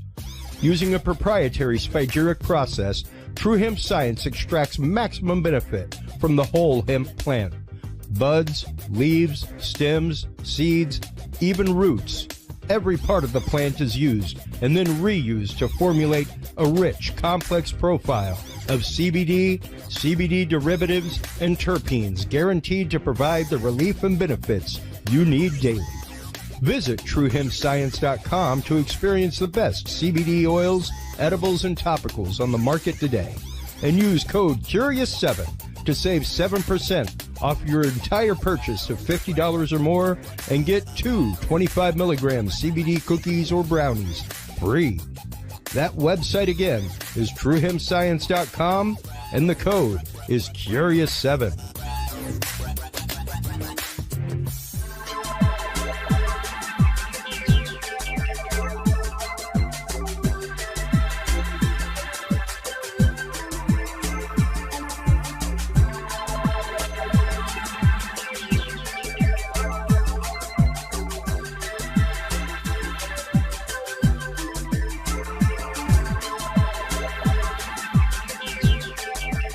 The Curious Realm Podcast is your source for the latest and greatest news and events in the world of the paranormal, esoteric, and forbidden knowledge. And there's no better way to spark the conversation than with items from the Curious Realm store. Choose from fan favorites like hoodies, mouse pads, coffee mugs, and more. Buy books and items from your favorite Curious Realm guests. Get your hands on the latest gear for paranormal investigations and experiments we discuss on the show. Open your web browser and stop on by the Curious Realm store at curiousrealm.com/store to buy the latest Curious Realm wear and out-of-this-world gifts for yourself, your family, or a mind that you want to open. That website again is curiousrealm.com/store.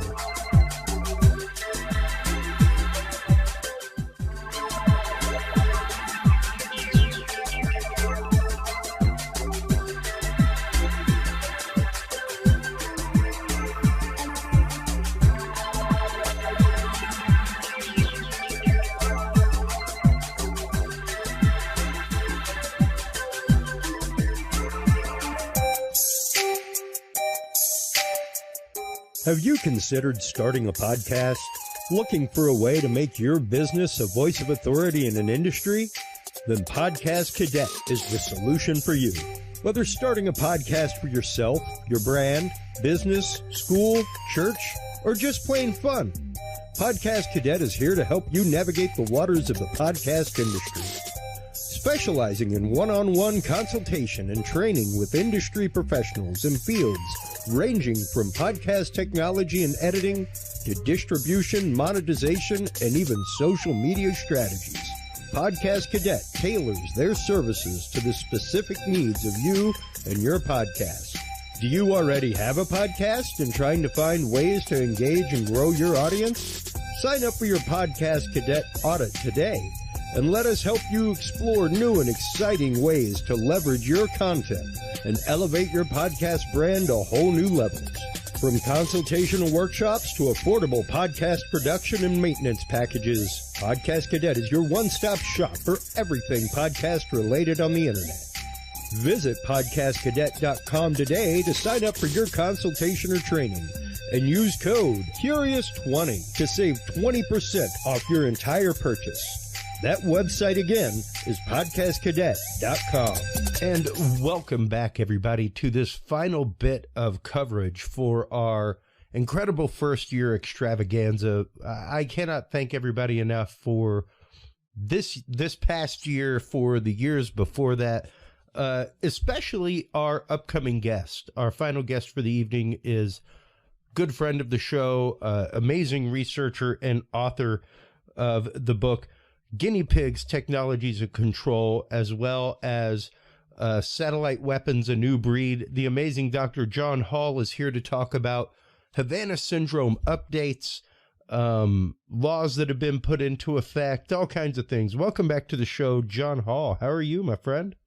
I'm doing good, Chris. 1 year, it's hard to believe, huh? Yeah, it really is. Like the year of rebranding really flew by fast. I did not expect it to go by so fast, and even just assembling the guest list that I read off earlier in the show, where it's like, wow, we have had a lot of people on the show. It's been really great.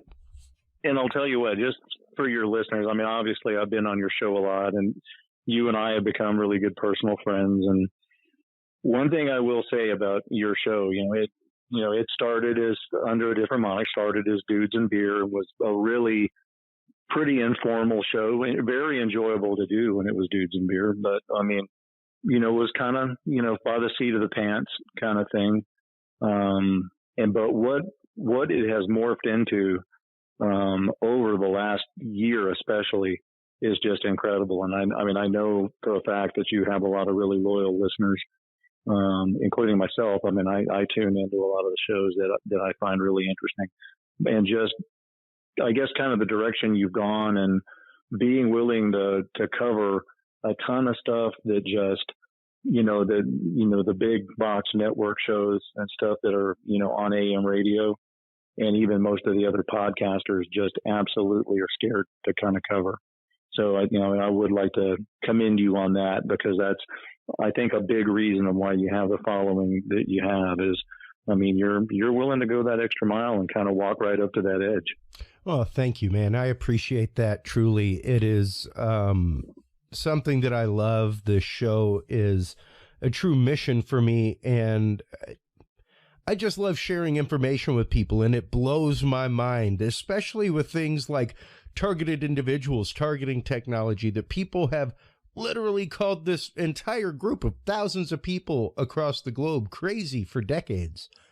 And until we have a few embassy members that are targeted, then suddenly you start hearing about, CIA doctors who have gotten the syndrome and now have Havana syndrome. Things like that, Doctor. It's pretty wild. Well, even if in the past 2 years, you figure we went from the New York Times doing an article that basically was aimed at me. They came and interviewed me. They interviewed a bunch of people, but it was aimed at me, saying that my books were responsible for people thinking that they're being targeted, and I was essentially the Pied Piper of the insane. It went from New York Times publishing that to 2 years later, the New York Times publishing that our diplomats are being attacked by microwave weapons that 2 years prior they said didn't exist and was complete insanity. So, I mean, it's, and people like you and your podcast were, we're the only ones to really give it a fair shake, because like you said, there's, tens of thousands of people globally that are suffering from this. And now, of course, a bunch of civilians in Florida, a bunch of civilians in Washington, D.C., and a bunch of diplomats in China and Cuba who are also, it turns out, not getting a fair shake as far as the investigations by the government, as well as Canada. I don't want to leave the Canadians out. But at least, someone like you is willing to give the whole topic a forum, where, a lot of, most of the other radio shows and stuff, they might kind of talk about it a little bit, but they don't want to go too far because, I mean, there has been instances where, I've been on network shows and, we've, talked about and got into some of the details on some of this and, and they're either, kind of hit with a mini EMP and, have their, transmission fields, burned, or their transmitters, sabotage or they can't transmit, or just directly get a call from the government saying you don't need to talk about this. So, I mean, you really are, one of the few, if not one of the only people that are willing to give this topic a fair shake. It to me is just mind numbing. The fact that it goes on, the fact that it's here, the fact that it is a reality, John. And don't get me wrong, I'd read your book. I remember the first time we had you on, it was to talk about this technology and your book and people like Aaron Alexis. And that it was literally to prove the other guys on Dudes and Beer wrong. Or at least one of them who was like, this technology doesn't exist. And I was like, oh yeah, there's a doctor that lives down the road who's written a couple books on it. Let me get back in touch with him and get him on. And it was that episode that, really kind of steeled me in a lot of ways, because after we had you on, I got a page-long email from a targeted individual in Israel, and that was the first time that I was contacted directly by a targeted individual with their story, because of talking to you. And since then, I've become a member of many targeted individual groups. I know many targeted individuals. I have helped numerous targeted individuals. I've written an album to help targeted individuals. So it truly has become like we said with Billy Joe Cain at the beginning of this episode with human trafficking. It has become one of our bugle calls that we are truly trying to wake the world up to, that, hey, this thing's real. It's not fake. Well, and it's a good testament to the evolution of your show because, Dudes and Beer, interesting topics, but it was fun. It was a semi-comedic kind of format, really, where, all of a sudden you start doing some heavy hitting on some of these shows and people are contacting you and they're like, thank you for bringing this to light. And well, because I remember the day you called me and said, we've got to change the name of the show and change the format slightly because this is serious stuff, and we're really helping people that need to be helped. And which I don't know if your viewers, listeners actually know that, but that was, at least my understanding was the impetus for the change in the format and the change in the name was really to kind of give this the seriousness, along with other topics that you cover that they deserve. Absolutely. And not that you aren't up there in the guest realm as far as things like this go. Not that Dr. Robert Duncan isn't up there. Both of y'all are literally legend when it comes to this topic, when it comes to this technology and the research behind it and the research of it. But there's many others out there. And if I wanted to, let's say, contact the good CIA doctor who is speaking under other names, might not go too well as Dudes and Beer. Yeah. Yeah.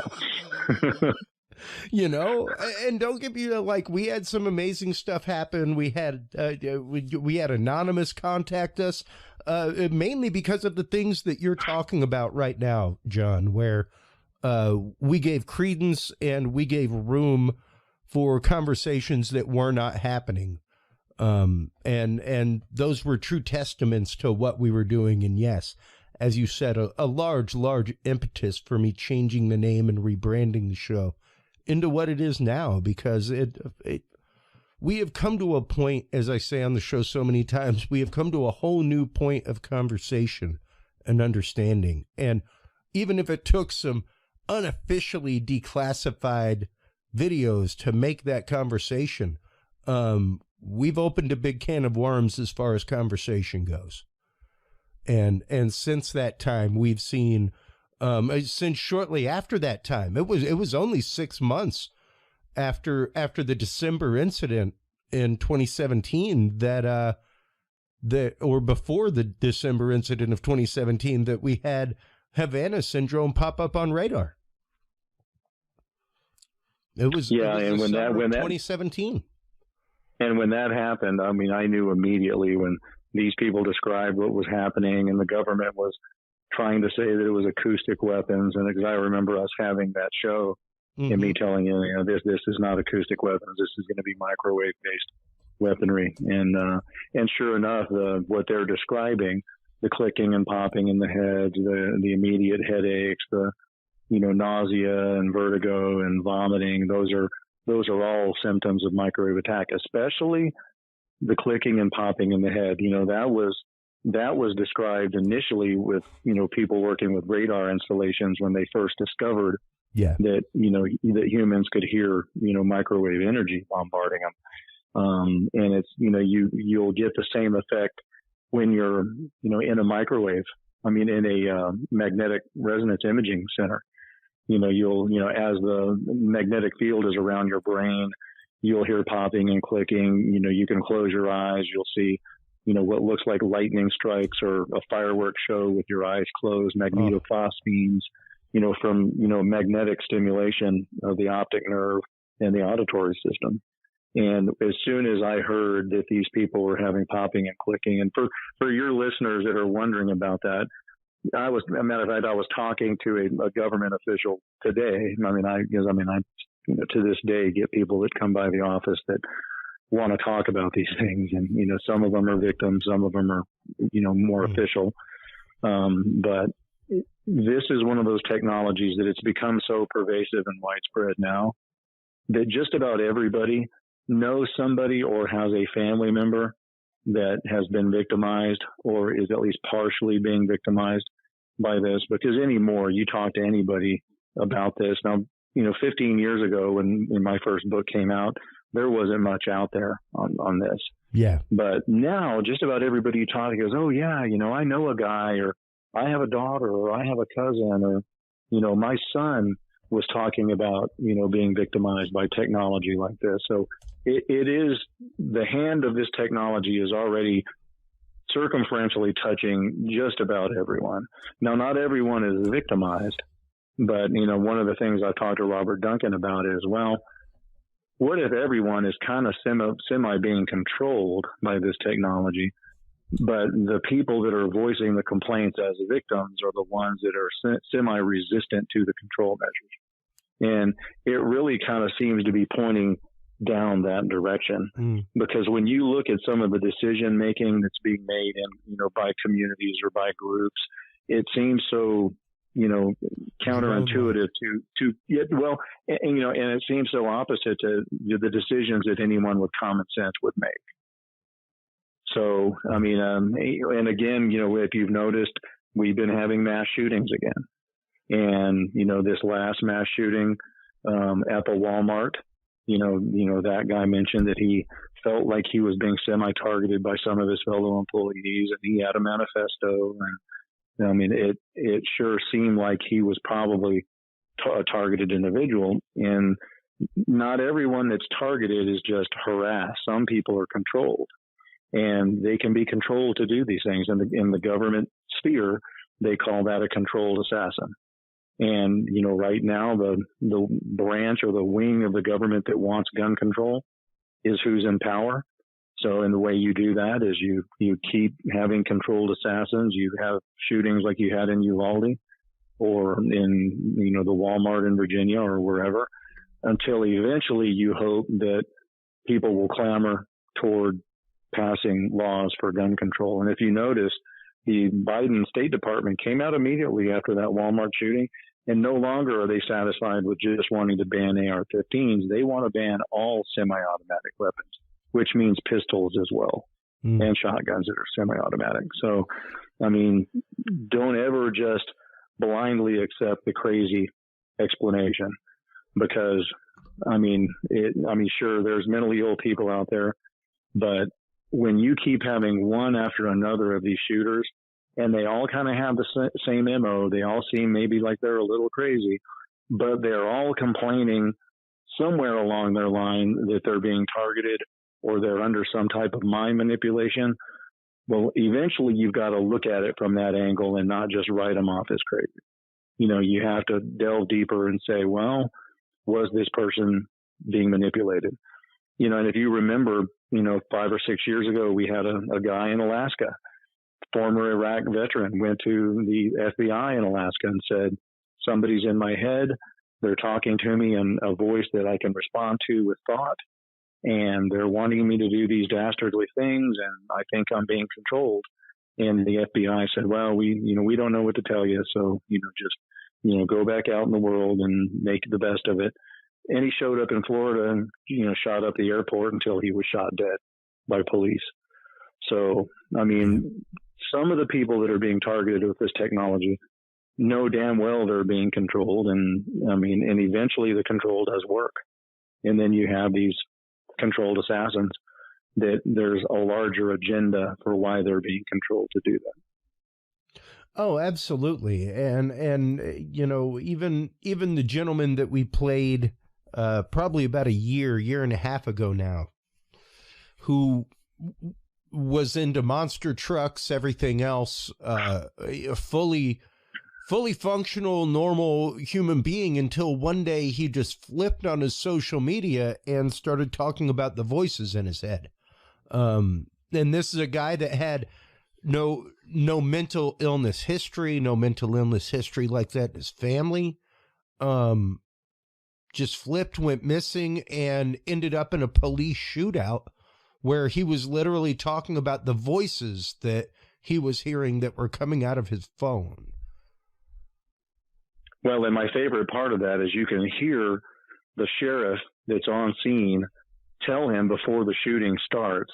He says, well, just come on out and give us your phone and I'll show you how we're doing this to you. Yeah. I'll show you how to make this stop.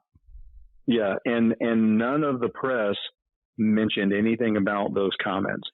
Of course, the press still, and the press is essentially the propaganda wing of our government. Well,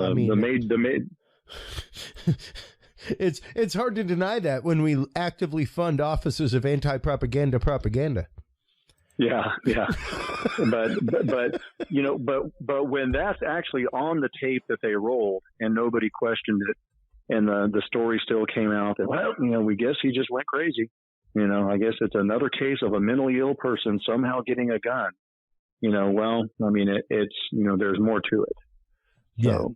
Yeah, well, and much like the young lady who, this was shortly after Aaron Alexis and the Navy Yard shooting, who heard the voice of Obama in her head telling her to go out and do things, and ended up being shot up by the Secret Service outside the White House, just a block or so away when she came to a dead-end barricade.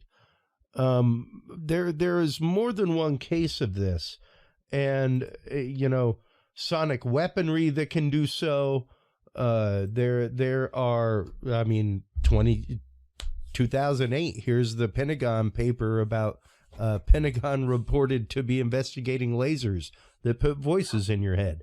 The technology for this is out there. Our heads are literally just a resonant chamber waiting to happen. Well, and in 2006, there was declassified documentation where the Army specifically stated that the value of this weaponry would be to put voices in the heads of hostage takers that would be so disconcerting that they would surrender or kill themselves, or put voices in the head of the hostages so they would know, when to duck for cover or when to run once a hostage, was, being taken out by bullets, and that's exactly what the research said, that, imagine having voices in your head that would become so disconcerting that you would be rendered non-combative. So, the research has been done on this for a long time, and it was a continuation of MK Ultra. So, MK Ultra never stopped. The moniker changed and the technology got better. So, that's kind of where we're at now. And, you and I both were talking earlier about what's going on in China. And, you can only control the people for so long, and before eventually you squeeze them so hard that, they start to rebel, and just so people do understand, the model of the surveillance state in China is the goal here. They want that exact, state of surveillance in this country. And in China, like you said, they can pick you out of a crowd of 10,000 by the way you walk, by facial recognition, by EEG, mapping. A bunch of different ways. There's cameras everywhere. There's cameras in the sky. There's cameras on the street. There's no way. And their whole point of doing that was so as soon as the first, whisper of possible revolution what comes out, they can come in and stomp it out. Same way they're still locking people up and starving people to death to try to, they say, to control COVID. Now, whether there's actually still COVID outbreaks there or not, there's no way to be sure. But we do know they're certainly controlling the Uyghurs with a lot of this technology and with incarceration. Well, but interestingly enough, and I don't, me, because we've had some muted content, you and I, and that's nothing at all. That's nothing at all about what was said, but just simply the fact that we mentioned the C word. During the pandemic, there was a hearing about the origin of the C word. And in that hearing, they literally released the fact that, if you remember, France, when they left Wuhan after teaming up with China to help build the lab, was like, hey, yo, you in. Big flag in the air. I think they're trying to build ethno-specific viruses. We don't want any part of a virus building program, so we're out of here. But you may want to check into that. And then one of the heads of foreign intelligence came up and said the exact same thing, that China had been working on ethno-specific viruses. So when you're talking about using this to control the Uyghurs, things like that, don't forget, folks, it may sound out there, it may sound crazy, but the news cycle about China just before all of the outbreak was quite literally about how they were pulling people off the street and imprisoning them and throwing them into re-education camps, things like that. And then suddenly we had a massive outbreak and all of that news stopped. We are now looking at quite literally the largest protest in China since Tiananmen Square. Well, and just so your listeners realize too, is like we were talking about, ethnocentric or ethnocultural viruses. On my Guinea Pigs Technologies of Control Facebook site, if you dig back a couple of years ago into it, everything's still there, as I don't erase anything. But I actually reposted an entire article from about 2010 by our own intelligence community here that talked exactly about that, about the fear that they were working on, designer viruses that were targeted to specific DNA, whether that be, cultural, ethnic, racial, but, so they could culture just very specific, target very specific populations within a race or a culture with viruses that were manipulated to just attack Black people, just attack Uyghurs, just attack, Hispanic people. I mean, that is possible, and it's been worked on since 2010, because that's when it was first voiced as a fear by our own intelligence community. Yeah, precisely. And something that, once again, foreign agencies absolutely raised red flags about with our alphabet agencies on the way out the door, and with the UN. Which is why when my second book came out, it was called Guinea Pigs, Technologies of Control. Because what I had long told a lot of the targeted individuals, because everybody's question is, why am I being targeted? I'm a nobody. I'm a housewife. I'm a barista. I'm a doctor. I'm a lawyer. I'm not the head of a country. I'm not the head of a large corporation. I'm not the head of Raytheon. What reasoning would there be to target me? Well, it was experimentation.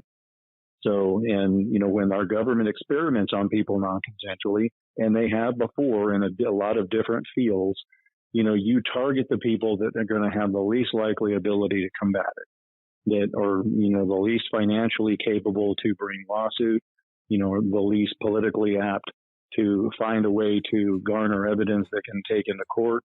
So you attack the common people. And, that's one of the questions I get a lot from family members of targeted individuals when, oftentimes I'll have not the targeted individual actually contact me, but their family members and go, well, I've read your book and, I kind of think maybe this technology exists, but why would they be attacking my son or daughter? Why aren't they attacking Bill Gates? Why aren't they attacking Trudeau up in Canada? And I said, well, you don't experiment on people that have the political clout to do something about it. You experiment on the common people because they can only turn to their local law enforcement or their local politicians. And, that's where actually the rest of the spiral starts. Because when you can, contact your local police department in a small town, I'm being attacked by microwave weapon. Even if they believe you, they know there's nothing they can do about it. And there's nothing they can do to help you. So, yeah, quite literally because there is no legal recourse. That's what makes it so attractive.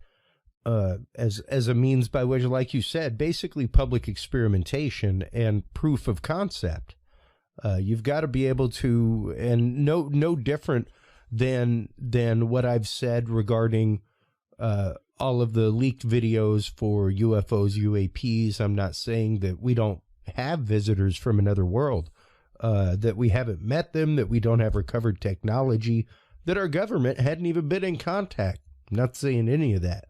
What I'm saying is that the videos you've seen that have led to all of the government panels, everything else, more than likely our technology being A-B'd against our own known quantitative of technology.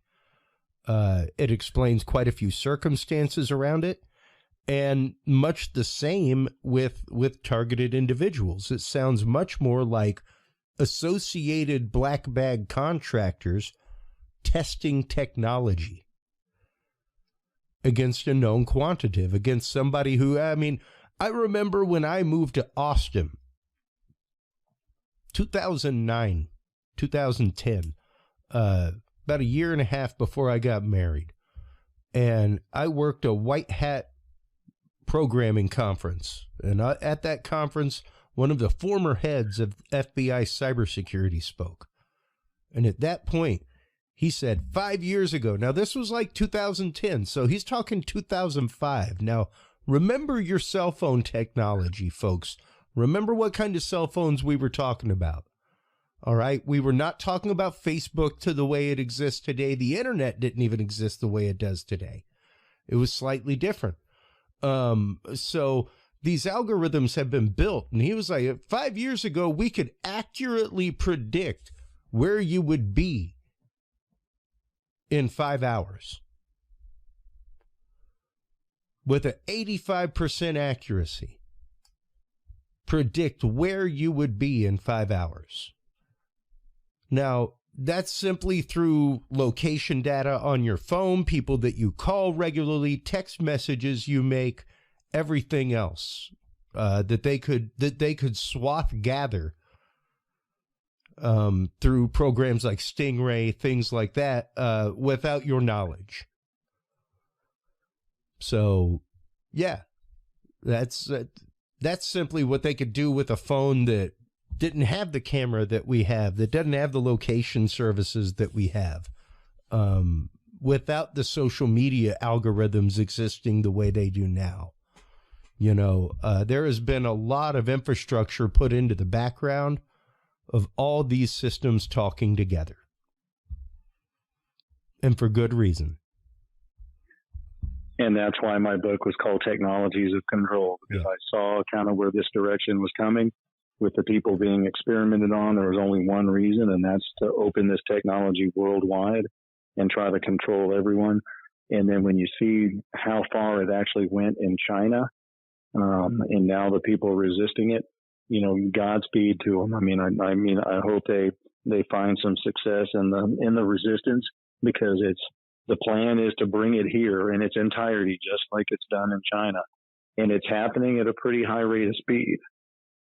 So, I mean, if you look around, you can see, you know, when you're online, the data's followed pretty closely. If you look up, you know, Dooney and Burke purses, you know, your feed is going to be inundated with ads from companies that sell that type of purse or any other item. And even to a point now where you can just have your phone near you and be thinking about what maybe you're interested in buying for Christmas, and the ads will show up.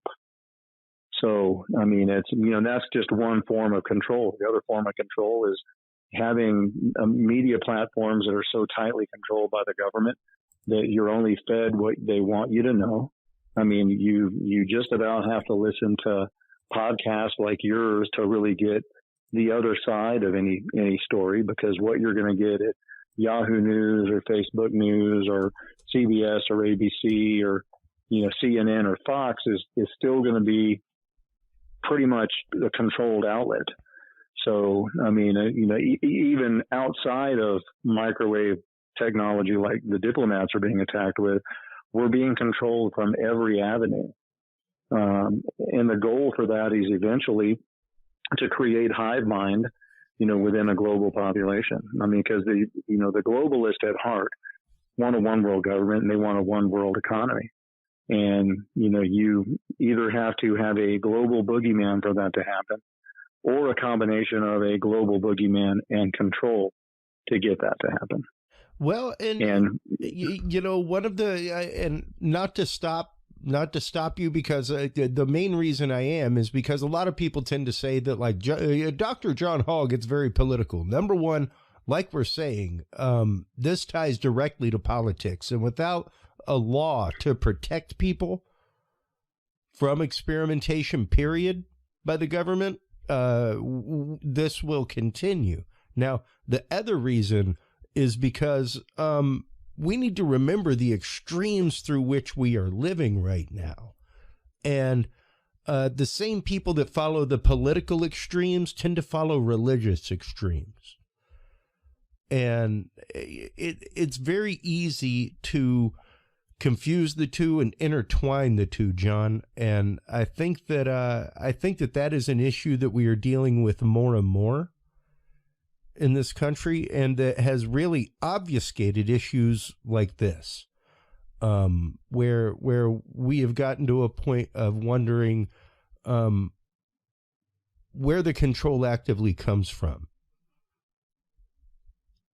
Much like in religions, things like that, and the fact of using a religious dialect to control people. Same way that they are using a political dialect to control people. Well, and it's funny you mentioned the political rant, and I did get a lot of complaints on my second book that, well, you know, it's more political than it is solutions. Well, and that's because, well, you know, the solution is going to have to be political. I know there's a lot of people out there that are looking at, you know, ways to shield, ways to discover, you know, either a traditional chip or passive nanotechnology in the body. And, you know, let me tell you, you know, I've been in this fight for a long time, and, you know, 20 years ago, you know, it may have been as simple as locating a battery powered active chip in somebody that was being used to target them, remove it, and then it was done. But you have to remember that the general public is never going to have the billions of dollars to do the research and figure out ways to actually shield or discover some of this. And as technology changes, so is the targeting going to change, and it's going to, it may be satellite one day, it may be 5G another day. It may be having been done with a standard, small battery operated Vera-chip style chip 20 years ago. It may be nanotechnology now that's passive and activated by magnetic fields or activated by Wi-Fi. There's very few places you can get away from Wi-Fi now. So, I mean, it's a player now. So looking for solutions as far as shielding, which I've talked to a lot of victims about, you can't walk around, in a suit designed to, block out, every aspect of the electromagnetic spectrum, because then you look crazy just for doing that, and the ultimate thing with most of these targeted individuals is the diagnosis of psychosis, and once you get that, things spiral downhill pretty quickly. Just like you'll never be able to shield your entire home to where it operates like a skiff, not affordably anyway. So, I mean, the solutions ultimately will have to be political. I mean, it'll have to be having another church committee or having another Rockefeller commission, having, people with enough honesty, compassion, and truthfulness to get into government and say, you know what, this was happening to all these people in the civilian world for 20 years before it started happening to these diplomats. We need to put it in front of Congress, and we need to put the intelligence community's feet to the fire. Because what if it's not Russia? What if it's our own CIA attacking our own people? And actually get to the bottom of it that way. And, the reason I say that is if you look at every other MK Ultra or radiation experimentation or bacterial experimentation that was done prior to World War II, experimentation by weaponizing syphilis or gonorrhea. All of that finally did come to light 40 or 50 years later after most of the victims had died off, and then they march out, a State Department official who gives a heartfelt apology to family members that, have survived the victims that were actually experimented on. And they have a hearing, and it's all admitted, like the Yaker hearings that, under Clinton. And that's kind of part of the reason that I, kind of came out and wrote the books that I wrote and have done all the interviews that I've done, is I would like to see that timeline brought up a little bit. I would like to see the government actually come out and expose this, admit to it, and have at least an apology. Okay, yeah, we did it. We're going to stop. While some of these victims are still around to actually get that apology. Yeah, absolutely. No different than the church committee hearings, anything like that, which is where we found out about MK Ultra, all that kind of stuff. And even to that note, I can't say that we would be dealing with the U.S. government giving up to six-figure compensation for some Havana syndrome, folks. If it wasn't a real thing, they normally don't give away compensation for imaginary illnesses, and they have even come up with the term. I'm trying to find it again. Where did it go? Because they came up with a new term, anomalous health incidents, or AHIs, is what they have become known as in the federal circle. So get ready to start hearing that a lot more. I guarantee you that with upcoming UFO UAP research, you will start hearing that, all kinds of fun things. So anytime they coin a new alphabet, get ready for them to start using it. But the fact that they have actively admitted that these things have happened, that they are anomalous, and that they have actively affected people, they have started giving out compensation to those that have been affected by it. So we'll see what happens in the world of targeted individuals And if we can get any phenomenology with that community, to be able to pony them up to that gate as well. Well, and I think when a lot of these victims came forward from the embassies, I think the government intentionally put them in the hands of some civilian doctors. And I think what they were counting on is these doctors immediately to blame it on, stress or anxiety or mental illness, and not actually have the wherewithal to discover that it was possibly microwave-based weaponry doing it. And so I think that may have been where it backfired on them a little bit, that a lot of these doctors at UPenn, some of their experts, did, tensor diffusion imaging based MRIs and did find that there was, white track, damage in these people's brains that were causing some of this. And about the only way that could happen would be microwave energy. And I really don't think that the government was counting on that finding to come out.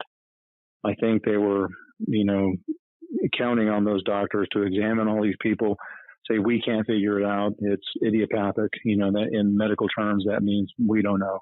It's happening, but we don't know why.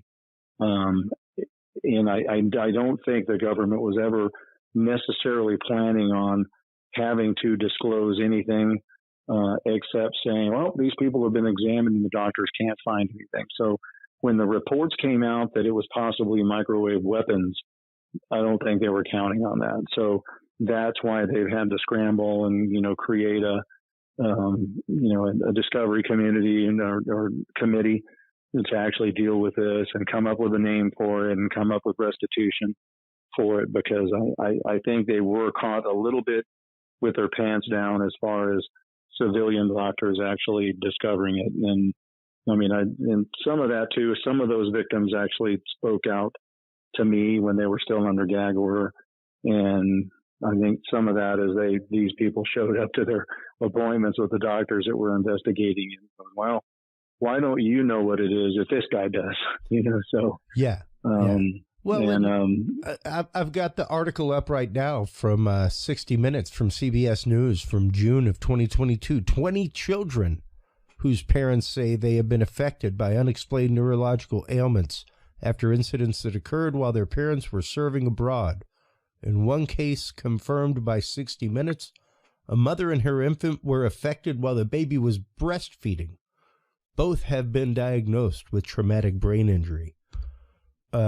That's how far and how deep this goes. Like we're talking, so if you're talking 20 kids amongst things, we've got victims into the hundreds just with our embassy and the Canadian embassies that have been hit.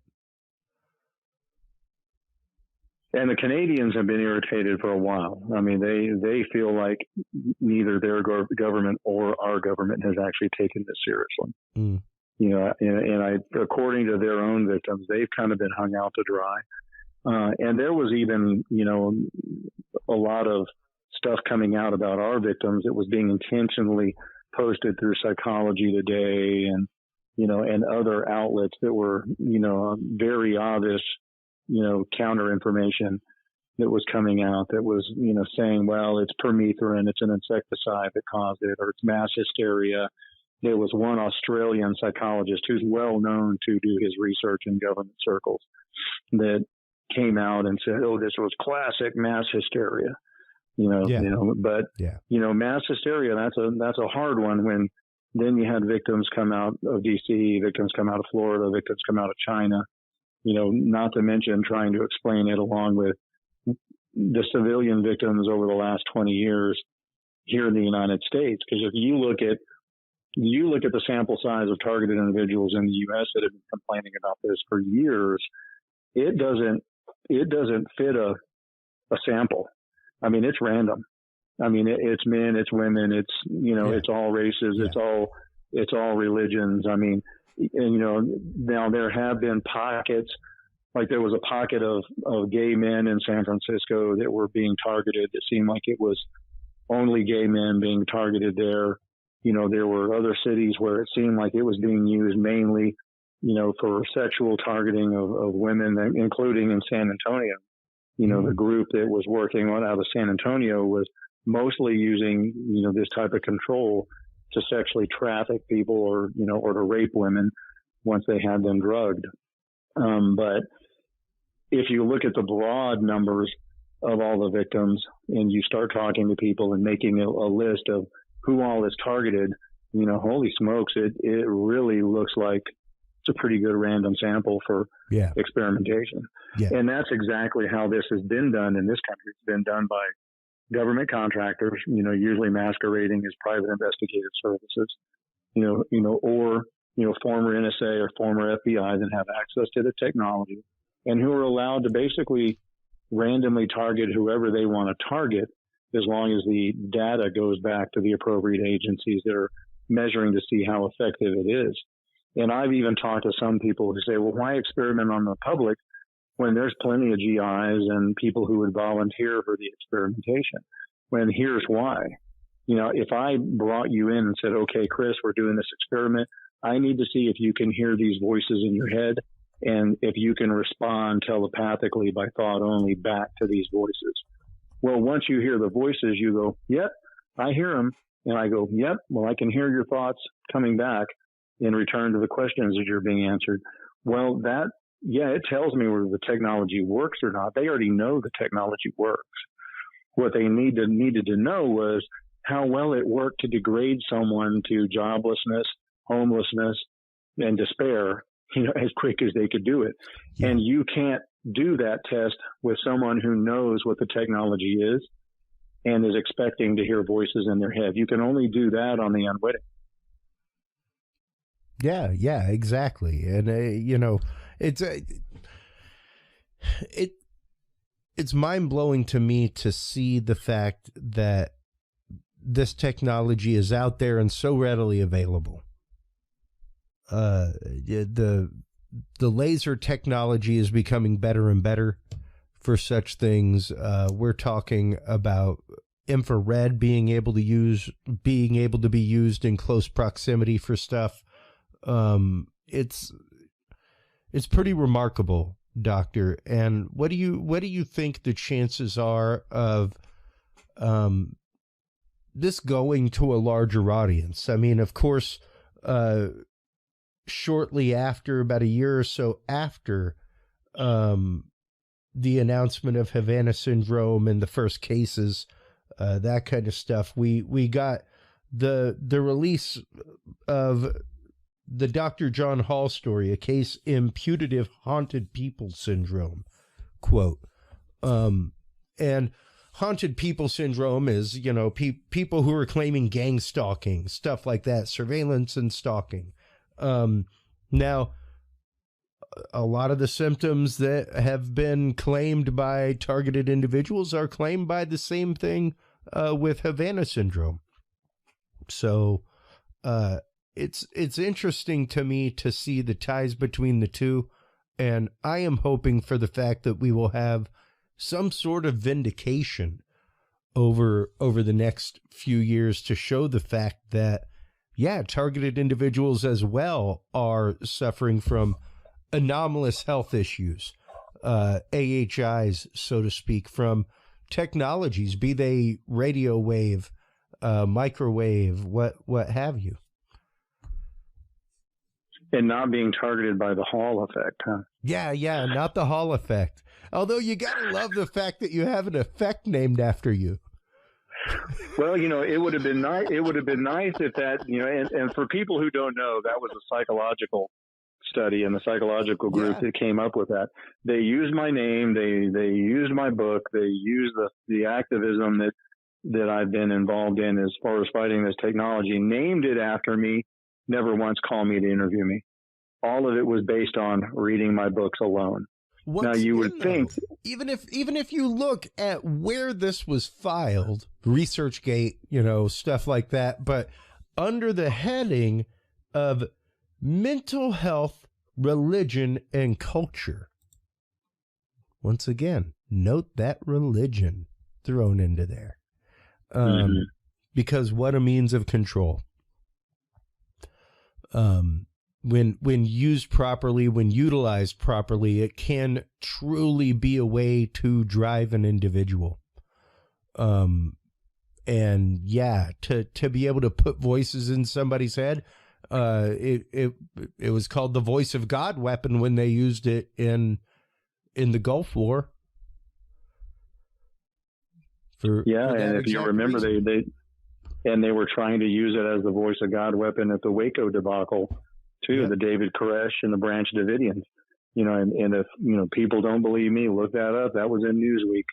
Where we didn't have access to a full amount of that technology at the time, so they actually brought in Smirnov, who actually invented a lot of this technology in Russia, and we're going to use the Russian voice of God weapon to actually put voices of Charlton Heston's voice as God into David Koresh's head to try to get him to surrender. But the Russian software wasn't compatible with FBI computers, so they had to scrap it. But it went as far as having representatives from Russia here and talking to U.S. representatives to try to use that technology in Waco. So, and that made it into Newsweek. So, there's a lot of people out there where unless they hear about this from a major news source, they're not going to believe it. Well, there's one of them. Technology was talked about then, and I don't know exactly what year that was, but it was a long time ago. That was 1992, 93. That was my senior year of high school, because I remember driving to Dallas up 45 and looking at the exit that went to Mount Carmel and go, wow, like that happened right there. And yeah, we have had numerous instances since of like we were saying earlier, just to bring it back around, of mass shooters, both military and non-military, who had these complaints of voices in their heads, had these complaints of gang stalking, had these complaints of being targeted. And, despite what you may think, folks, of targeting technology, feel free. There's patents all over the place. We have the patents on our Knowledge Vault. There's articles all over the place showing the fact that this technology does exist. We have government relief packages for people who are victims of this unknown assailant. So it's not there, as Paul Rubio says. I refuse to believe that it's an unknown anomaly. It's there, it's repeatable. There's more than one person complaining about it. There's more than one person that has reported it for decades. So we really do need to get down to the bottom of it and truly address it.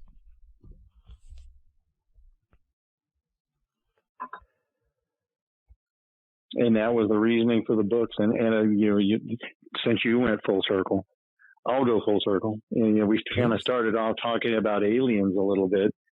Me, we've talked about this. I'm a little bit on the fence as far as alien technology and alien contact. But man, with implantation of false memories, it sure would be easy to have a whole group of people exposed to this technology who think they've been abducted. Because one of the earliest uses of this technology was creation of false memories, actually giving people, an alter identity. So, that's one of the things I've often wondered when I hear some of these alien abduction stories, and the same thing with haunting or paranormal stories. This technology can power up just about anything that powers with a battery. So, even if there's no batteries in the apparatus, in case in point, I actually was in a home where there was a radio controlled mouse that was used to play with cats, and it kept going off on its own. So they took the batteries out of it, and I watched that thing jump off of a counter, start flashing its lights and blinking and spin around with no batteries in it. Same thing with when some of these victims are being targeted. There was a whole neighborhood in San Antonio being targeted with what the NSA said was experimentation with a ground wave technology.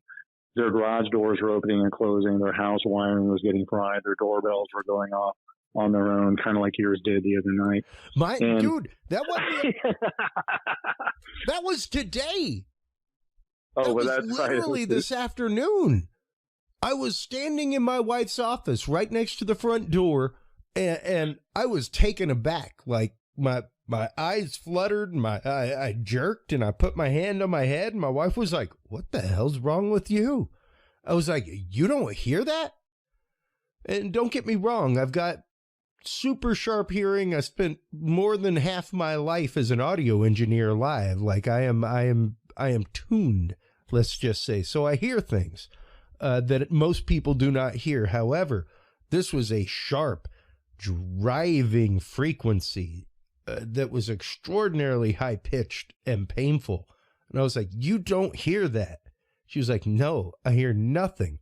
And it stopped.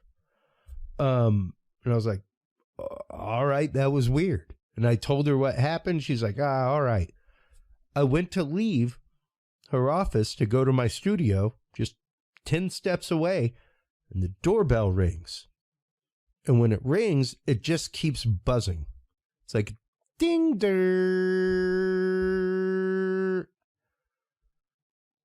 I go to the door. Nobody's outside. Nobody's on the street. Nobody's walking around. Nothing.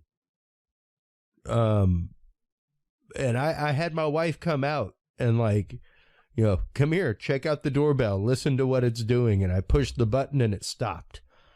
But absolutely strange, absolutely weird. Had never had that happen, but had heard you talk about it numerous times. So yeah. The first thing my wife said was, "Wow, I wonder if you're being targeted now." Well, and those electronic disturbances are common with just about every targeted individual. It's not just them being targeted, it's their surroundings. And just about everybody will talk about hearing footsteps on the roof, their doorbells going off and on, their TVs being turned off and on, radios, garage door openers, specifically the garage door lights. It's a little harder for them to actually target the switch that opens the door. It's real easy for them to click the switch off and on that operates the bulb in the opener. They can shut the power down to your house at the transformer. I mean, that's why it's hard to combat, because there's almost no way to have an alarm system that can catch any of the people breaking in. And along with the targeting does come boots on the ground stalking. And those are the people that are breaking into your house, rummaging through your stuff. They're not stealing anything, but they are gathering data, not only biologic data from your hairbrush and your toothbrush, but, digging through any financial records or anything that you may have in the house just to use against you. But, I mean, it's very complex and it's very intrusive, and it's happening to a lot of people. And, law enforcement on a local basis is starting to come around a little bit more, especially since we've had diplomats come forward talking about it, where, used to, 20 years ago, 15 years ago, everybody thought the police were part of it because the police were absolutely zero help and really not very compassionate toward these victims. But more and more, I'm hearing stories where people are calling the police and reporting this. And I've even here in San Antonio had some police officers tell victims, "You know what? I've heard of what you're talking about. I believe you. I don't know what I can do to help you." Because bottom line is to take anything to court, like a lawyer will tell you, it's not what you know, it's what you can prove. And that's why this is such a perfect crime. Yeah. It is once again one of the scariest and most stealing topics I have talked about on this show, and will continue to talk about. It's even the spawn of our contact page, our experiencer page, because I have been wanting to find a safe space and a safe way to share these experiences that targeted individuals have had. I do not want to make them a target of additional ridicule. I do not want to make them an additional target of targeting. So I definitely want to be able to share their stories, share their experiences, but do so in an anonymous way, be it a disguised voice, or reading their account on air. But that is literally why I came up with the curiousrealm.com/story page on our website. So I want to thank you, Doctor. Because of you, you helped change my show. You helped drive it in a new way. You helped drive my life and why I do this in a new way. And as a friend, you have been there through numerous things for me. So thank you. Thank you for everything. And it's always been a joy being interviewed by you. And, it also kind of helps that you're local, I mean, for people who don't know, Chris is in the Austin area. I'm in the San Antonio area. So, I mean, it's been possible for us to meet in person to talk about some of this stuff when we have to. But Yeah. man, congratulations on a great year. And I mean, what an excellent platform. And hopefully everybody out there will, start tuning in, religiously to listen to some of these fascinating topics. And for the listeners that don't realize, this guy travels the globe doing this show too. I mean, it's like, I don't know what kind of frequent flyer miles you have, but I mean, I'll talk to him in Austin one day and then call tomorrow. Oh, I'm in Fort Lauderdale covering this or that, or I'm in There's in a Las couple Vegas. 100,000 of them, I can tell you that. Yeah. How you stayed married amazes me. I bring her with me. So, oh, do you? That's the secret. Hey, baby, you want to go to Denver for 3 days? I mean, you'll be working my table, but you want to go to Denver for 3 days? That's how. I love you, sweetheart. Sincerely. You are my inspiration and my enabler. No, like a lot of people do not realize that whenever I'm on the road for work and everything is pre-recorded, I am not in studio firing that off. My wife is in studio firing that off and running our live stream and everything else. So, mooey tilts of the hat to Mrs. Jordan out there, the host of the Yes But Why podcast. But big props to our guests like you, Dr. John Hall, who have really brought hard topics to light for our audience and in an approachable way, because a lot of these things are really hard to talk about it. And when you talk about them with a lot of people, it's a Swiss cheese or rabbit holes. It's not hard facts. It's not hard data. It's not news articles, things like that. So I want to thank you for always sticking to the fact of the matter and always being willing to talk publicly about such a hard realm of research. Let everybody know where they can go to pick up A New Breed, as well as Guinea Pigs, Technologies of Control. Both books, Amazon, Barnes and Nobles, online.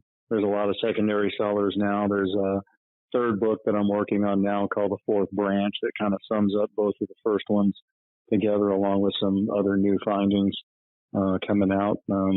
Trying to get that done. Some of your listeners may know I've been going through a divorce and a custody battle, so that's kind of put that behind. It was supposed to have been done at the beginning of this year, but it will eventually be out. And of course, my Facebook page, which has been down for some time. It's back up now, Guinea Pigs, Technologies of Control. Cool. Well, and of course, you can always stop on by the Curious Realm website, folks. That is where you can pick up your copy of Guinea Pigs, Technologies of Control, as well as A New Breed, Satellite Terrorism in America. John Hall, thank you so much. Please do hold the line real quick while we close things out on this amazing first year extravaganza. I'll be right back with you, bud. Thank you so much, everybody, for tuning in, for continuing to tune in. It truly means the world to me. I have been at this for about 6.5 years now, about 5.5 years as the previous incarnation, and now with Curious Realm, with well over 6 hours, about as of tonight, at the end of this well over 6 days and a few hours of content just in the first year, and many, many more days and months of content to come, folks. Thank you so much for everything. Thank you for always tuning in. Thank you for believing. And remember, take care of yourselves, take care of each other, and stay curious. We'll talk to you soon. Bye-bye. Thank you for tuning into this episode of The Curious Realm. Stay tuned for more guests, forbidden topics, and hidden truths. Download the official Curious Realm app and view the Knowledge Vault on our website, curiousrealm.com. Follow us on social media by searching Curious Realm. Curious Realm is available on your favorite podcast services, as well as YouTube, Roku, Amazon Fire, and Apple TV through the APR TV app, available on all app markets. Curious Realm is a proud member of the HC Universal Network family of podcasts. For more great content or to become a sponsor of Curious Realm or other podcasts, visit hcuniversalnetwork.com today. Thanks for listening. Stay curious. And remember, the other side is always watching.